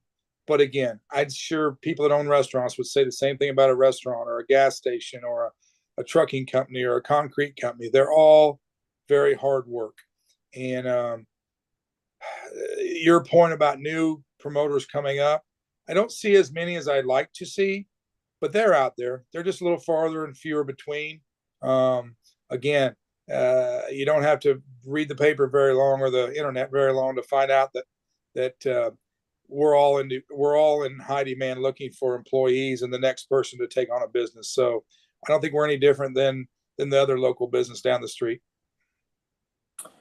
Is it easier? I've heard this from promoters these days. It's easier to promote every now and then a big event than it is to promote weekly. Ralph, it's absolutely easier to promote a bigger event if it's already established and making money. Now, getting to that point is not easy. So my point to that is, they don't just come and fall off trees. The Snowball Derby, the World 100, we could go on and on and on about big, popular events, but none of them fell off a tree. The Chili Bowl, they said, didn't make money for the first couple of years. So none of them are easy. But I don't think a young new promoter should look at those big events. You should be consistent. Do your best job at the ones that you do. And when you get fortunate enough or work hard enough to get one that takes legs and starts growing, then grow that, yes. But the bigger ones are not easier, no. I know Francis is going to be jumping in here in a minute, so I want to get two more in here real quick with you. Is the cost of promoting an event from some of these sanctioning bodies too far out now to make it feasible to put on? The cost of everything, as you said, has gone so high up, and you're on both sides of it because you're taking a touring national body around that you need people to maybe promote your events with. At the same time, you're dealing business with other sanctioning bodies. Have they gotten too expensive? It's all relative. Some of them have, yes. But again, it's what your facility or what your market will bear. Do you have a big sponsor? Do you have an arena that will seat 2,000 people or 20,000 people? So again, it's all relative. And I think the job of that promoter is to be honest with himself and the people he works with and work within your means. Bob, as you look towards 2024, what would you like race fans and the industry to know about what Track Enterprises and all of this stuff you have going is going to be doing next year? What should we look forward to, and how do we stay up with everything you have happening? Well, I think you can go to trackenterprises.com and follow about everything. You can go off on all our different branches, from our events to our facilities to CRA, Midwest Tour, Southern Super Series, and then, of course, the Stars National Tour, the ASA Stars National Tour. So you can find your information on all that. But I think we should look forward to, again, just us being a little more entertaining. Again, as Kevin said earlier, quality. I think we can fine tune some things that we've been putting a lot of work into, and now we can address more entertainment, more responsibility with our teams and our drivers, make it fun for them and profitable as we can.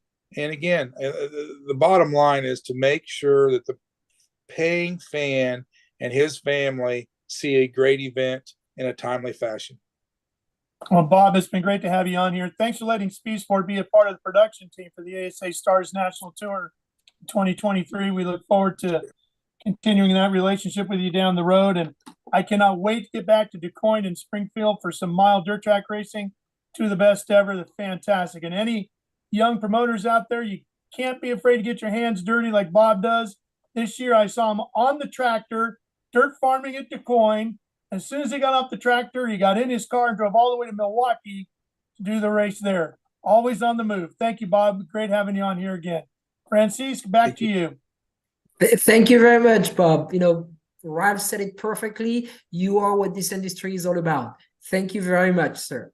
Ralph, thank you for all your sessions today. We'll see you back in the next few days. And now we're going to transition directly into our next session as it's already 1:30. So we're going to be talking Track Attack. That's a series I love because it's basically an open rule book, and you go as fast as you can on one lap on the racetrack. It's fantastic. And we have Jason again with us this year. So I see Jason on. So Brad, we'll just dive into it directly because it's already 1:31. Awesome. Thank you very much, Francis. Thank you very much, Judy. We will see you guys here shortly. And this is going to be a fun one. Global Time Attack is what we're going to talk about here now. And Jason, I don't want to mispronounce your last name. Is it Dienhart or Dienhart? Dienhart. Thank you. Dienhart. Okay, good. At least I got it right on the first guess. But anyhow, how are you today? Thanks a lot for coming on with us. I'm doing great. I appreciate you guys having us on. This has been a great experience the last few years. It's always nice to be able to have the opportunity to talk about time attack racing. Well, let's give a quick review exactly what time attack is. And man, you guys are coming up on your 20th season of this, if my math is correct, 21st season. Well, there's an event that we've taken over that Super Street Magazine started back in 2004 that they used to call the Super Lap Battle at Buttonwillow. It was always the week after SEMA. It started off the first few years as an editorial event. I used to actually work there as an event ops person for the magazine, and luckily was a part of creating the rule book back with John Laderi, who was the editor at that time back in 2004. And the event went on 2004, 5, 6, on upwards to 2010. When we started Global Time Attack, I ended up leaving the magazines back in 06. Long story short, 2012, we started working together on that event, and I've taken it over since as Super Street's become less event oriented, no more magazine, they're online only. So yeah, we're very grateful, proud to be able to be the curators of that event now and carry on that tradition of the first organized time attack for our scene in the United States back in 04. So yes, we just had the 19th one. And yeah, next year is going to be the 20th. So we're looking to do some special things next year to commemorate that. Wow, that's pretty special for sure. Well, give us an idea of what an event weekend is like. In fact, you guys have your first one coming up at the beginning of March as well. So yes. Tell us a little bit about the 2024 schedule. And for someone who's never experienced it, what is a weekend like? All right. Well, if you don't know what time attack racing is, it's a race against the clock. They're not racing for a checker or in a traditional race in a time format of a 40-minute race or a 20-minute race. It's almost set up like action sports in a sense to where each team will be in a group of cars, maybe 12 to 15 cars, depending upon the track, and they'll get 4 heats. We call them sessions per day, 2 before lunch, 2 after. They're usually 15 minutes long. And those are the only opportunities that you have to go out there and lay down your fastest lap. Usually events are 2 days, and that will happen over a 2-day period, normally Saturday and a Sunday, sometimes a Friday and a Saturday. And whatever your fastest time was for your team, your car, over that 2-day period is what gets used to create, the winners in the podium. Each of our competitions are different. Like a lot of racing series, the first one you talked about coming up in March is at Circuit of the Americas, otherwise known as COTA in Austin, Texas. Beautiful facility, awesome track. We've been renting that one out as our first event of the year since 2019. The past one that we just had back earlier in March of 2023 was the biggest and baddest one that we've ever had yet in terms of an overall event. So this one's a little bit unique because we go in as the full promoter, and Time Attack is the star of the weekend. We have support racing series there like Grid Life's GLTC, which is a wheel-to-wheel racing competition that they have and a series that they have. So one of their first stop is at our Super Lap Battle event at COTA, which is great. We also have a drifting element. Lone Star Drift comes out, does ride-alongs. They do some parade laps. So that's a lot of fun. There's an exhibition going on in the skid paddock. Just Vibes Car Show has a huge car show. Last year, there was 300 cars on display. COTA also, thankfully, does a Cars and Coffee on the Sunday. So there's like another 400 or 500 cars out there for the Cars and Coffee. So it just creates a really cool motorsports festival. It's very accessible. The paddock's open. The pits are open. The garages are accessible for families to come out and young people to experience these cars, and for fans to come out. Because it's, an F1 track, we're able to get some of the best Time Attack cars in North America to come at the same weekend and compete against each other. We've had some international teams in the past. COTA kind of put a little speed bump in the road on that, but the prices for containers are coming back down to normal. So we're looking at creating that pathway again and getting some more international teams from Australia and from Japan. We work closely with Ian Baker of World Time Attack Challenge in Australia, which is the largest event that happens once a year, usually every October. Road Atlanta is in May. It's our second event traditionally. That one, we're a support series, so this one's much different. We're not the star of the show at that one. It's a Formula Drift event. It's actually called Drift Atlanta.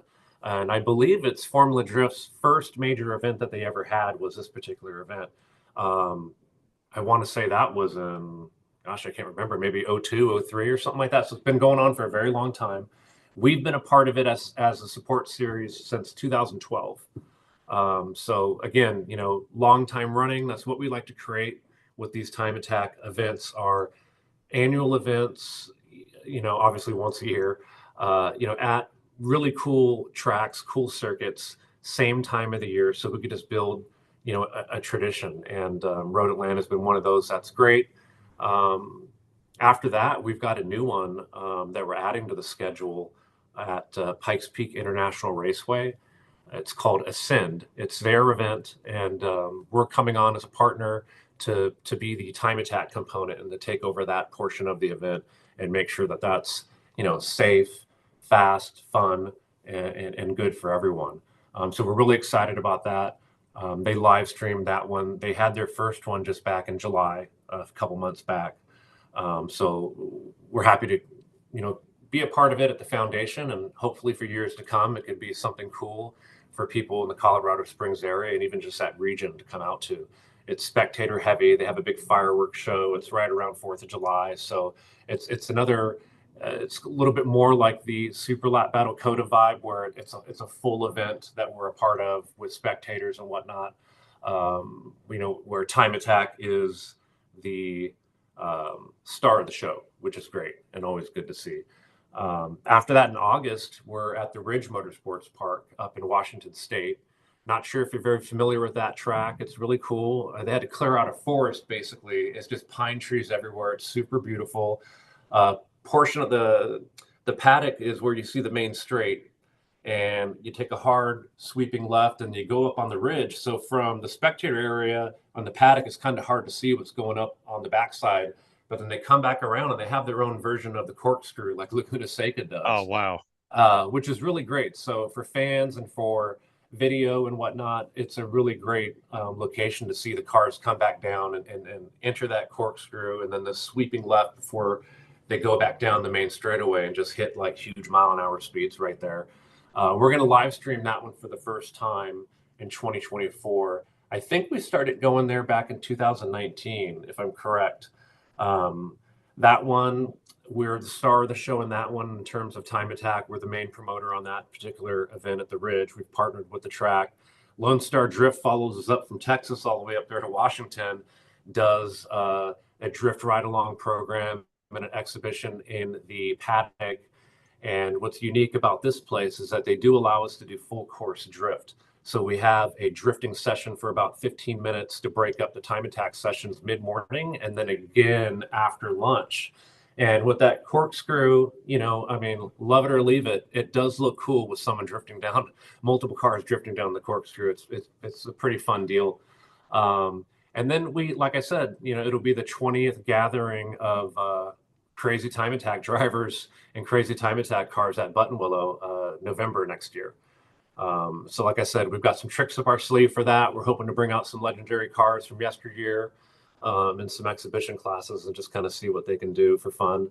So yeah, I'm just really positive and grateful for the support of the Time Attack community that, some of these events have been going on for so long. It's just really a testament to the passion out there for this type of racing and building these types of cars. Yeah, I think it's awesome, especially to be able to bring, not just great racing events, but car culture to a lot of these places and everything that you're doing. So I am curious, we have a lot of suppliers with the EPARTRADE, and I think to myself, with the 6 different classes that you guys have, I would say we probably have a supplier for every class in some way, shape, or form, and I would imagine every class could use just about everyone that we have here on the platform.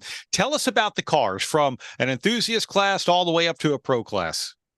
So, of course, the enthusiast class kind of sounds like what it is. It's more of what our entry level class is, what someone would compare it to.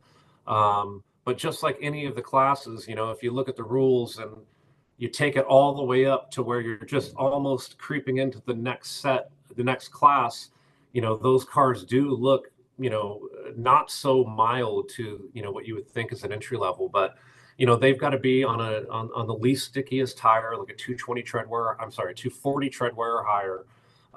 They have minimal aero that they're allowed to do, so no flat bottoms. They're allowed to add one aero element to the front. So let's say a splitter or some canards. The splitter could only be 3 inches out from the furthest point of the stock point of the bumper.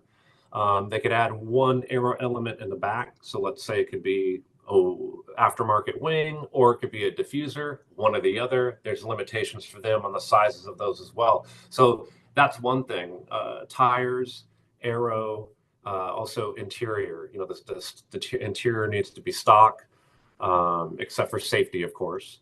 And as you go up to the next one, like street class, you're allowed to have, more aero elements in the front, more aero elements in the back. Still no flat bottom in that particular class. You're allowed to go with a much stickier tire, like the preferred 200 treadwear Yokohama AO52, which is a great tire. Holds a lot of records in that class at a bunch of different tracks that we go to. You jump up to limited. Now you're allowed to get really wild. So if someone looks up Time Attack cars and they find some of our wild-looking builds or a wild-looking build from Japan or from Australia, it's going to be limited class and the unlimited class. So limited, you're allowed to do a flat bottom. You're allowed to have Lexan windows in the back and the sides, still glass in the front. You're allowed pretty much to take out almost all of your interior. Still need to have a functioning and stock looking appearance dash. You could run the same tire or up to a 40 tread wear tire if you didn't want to run the Yokohama. Oops. You guys still there? Okay, sorry about that. My computer keeps shutting off on accident. Sorry about that. We haven't lost you for what it's worth. Oh, okay, good. It kind of freaks me out for a second. So yeah, limited class, you're also allowed to have what we consider a pro driver. So, you know, someone that's obviously a pro driver or, you know, where's kind of the line on that? If you get paid to drive, we consider you a pro driver. So even like a Formula Drift full-time driver that would like to come and run in the time attack, we consider that person a pro driver because they do it for a living. The unlimited class, it's not actually fully unlimited, but I mean, it's really close. Not many people take it to the limit of the unlimited class. You're allowed huge aero in the front. I mean, where it looks insane. You know, some people do it, not everybody does. You also have to have the horsepower to move that thing around the track. You know, if you've got a ton of aero, obviously. Again, you're allowed to run a flat bottom. You know, you don't need any interior in the car. It could be full race car spec on the inside and look like a full race car on the inside, even though it started out as a VIN numbered production car. That is the commonality between all of the 4 traditional time attack classes, is that it must start out as a road going, mass produced, VIN numbered car. So no factory race cars, you know, no factory prep like Porsche Cup cars or things like that. So that's something that helps level the playing field between, you know, whether if you've got someone with, like, let's say a front wheel drive Honda that's got to compete in limited class against an all wheel drive Subaru or a rear wheel drive, you know, Corvette or something like that. So it's one way to level it out with the things we talked about, you know, the limitations on the aero, the limitations on the tire. And the one reason why we do the interior thing, it's one thing, it's for weight, but really not so much. It's also for aesthetic. You know, we want our fans to be able to differentiate between the different classes easily. One thing that we do is each class has its own sticker color for the windshield banners. Kind of go by like a karate format, yellow for enthusiasts, and it kind of goes up to black for unlimited, which is kind of cool.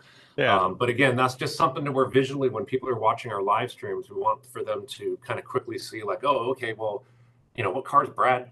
And okay, it's, you know, that Corvette there, and it's got a blue windshield banner. Okay, well, that means he's limited class, you know, so that kind of helps, you know, we think, and that's part of it as well. Someone comes and walks by and looks at a car in the paddock and it's got full interior, but he was one of those people that took it to the limit in enthusiast class. You know, is it a street class car? Is it not? Well, it's got full interior. It's definitely an enthusiast class car. So that, again, that's part of the reason too, that we're trying to make it for a better fan experience as well.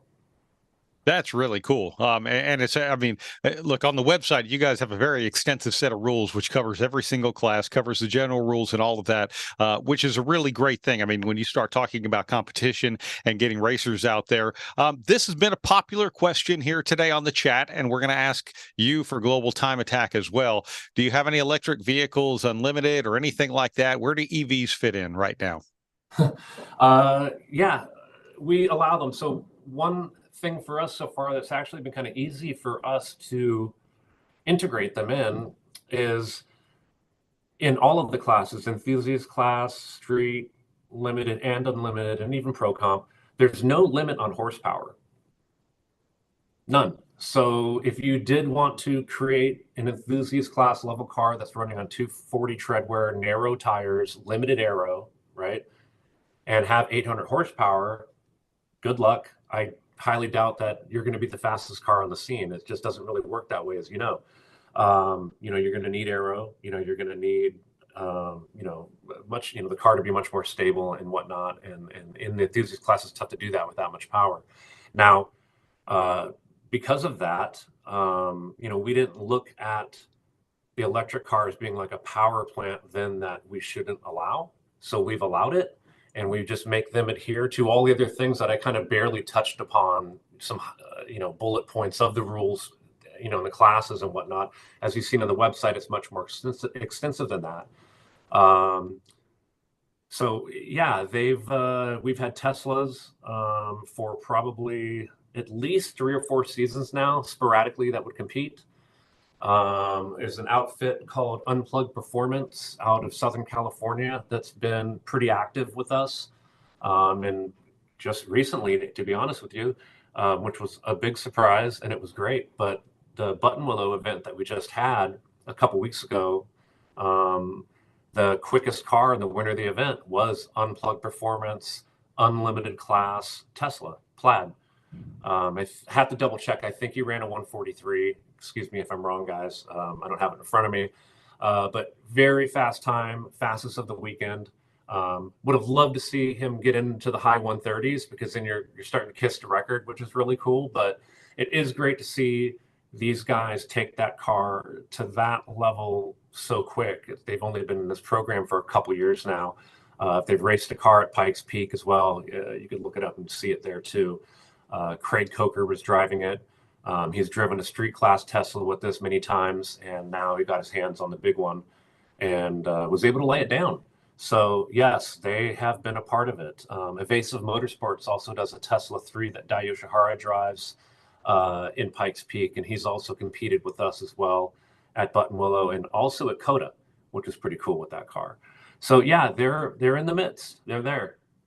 I like it. it. We welcome them, you know, like anything else, you know, we'll see how things go, you know, season to season. We try not to make any big changes without any long warnings, you know, but right now we're, you know, going to stay the course with allowing them again, you know, and looking at the power plant as just another power plant.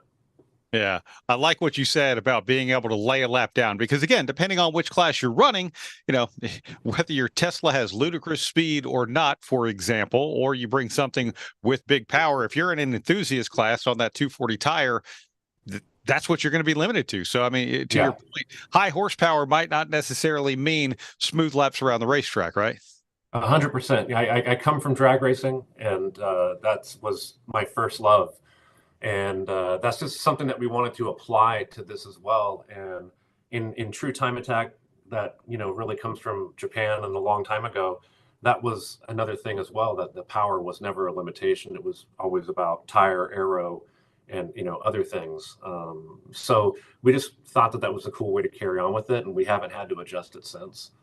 One thing I like about this too, especially considering the fact, like you said, you don't have horsepower limitations and all of that, is the innovation that you can see throughout the series as well, and what people are doing, what works, what fresh ideas that people have as well. Because with such a variety of race cars, I would imagine that, Jason, you guys just see everything.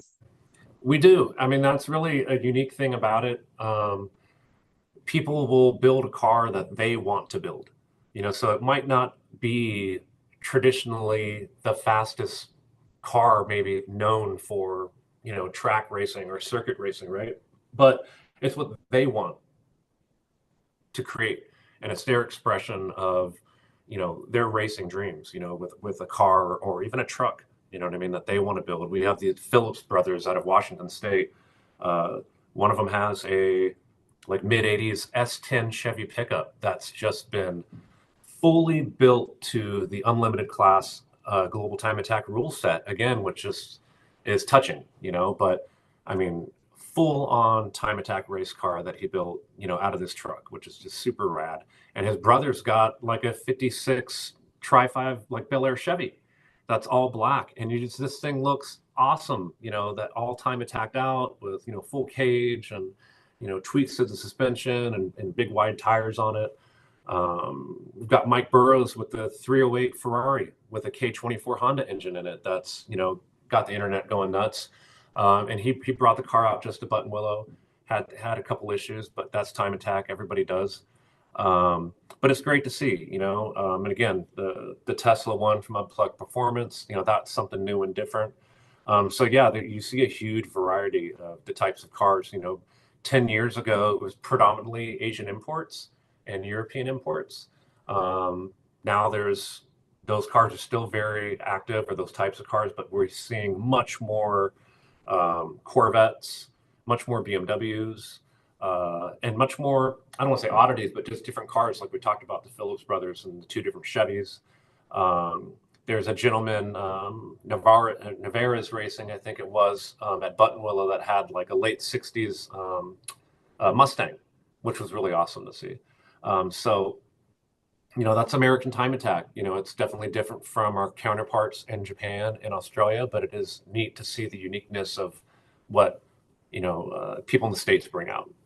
That is really cool. And I am curious your thoughts on why you think maybe the trends have shifted to where they are. Is it that maybe some of the tuner cars that we're running, the Asian cars and all of that, is that just a fad that is shifting to something else? Is it availability of what I might be able to reasonably take a car and build? Because these all have to have been production cars at one point in their life, right? So yes. Is it a combination of that? What do you think it is? I don't know if there's so much of a fall off of the amount and the interest in the Asian import cars. I still see, you know, a lot of the big spend builds with those types of cars, meaning like a dedicated Time Attack build that I know someone spent, you know, upwards of over $200,000 on this car. I still see that. I'm seeing some fresher builds coming from these different areas, like the older American cars and newer American cars. I think that's really just coming from the sport growing and becoming more accessible to more people that didn't think that it was something that they could do with their car. And yes, the way that our rule set is, you know, it doesn't say that you can't have a V8, you know, it doesn't say that you can't have a push rod, you know, so if you want to come with that flavor, that you can.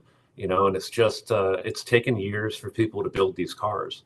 That's part of the heartache for me as a promoter, but it's just the nature of the beast. You know, these people are sole proprietors. If they do get support, it's usually not huge monetary support, usually product, which is still great. Again, talking about these different companies that support you guys and, you know, the ones out there that support the teams and whatnot. And I see some of them that are, like ARP, I know they're out there supporting a lot of these Time Attack teams too.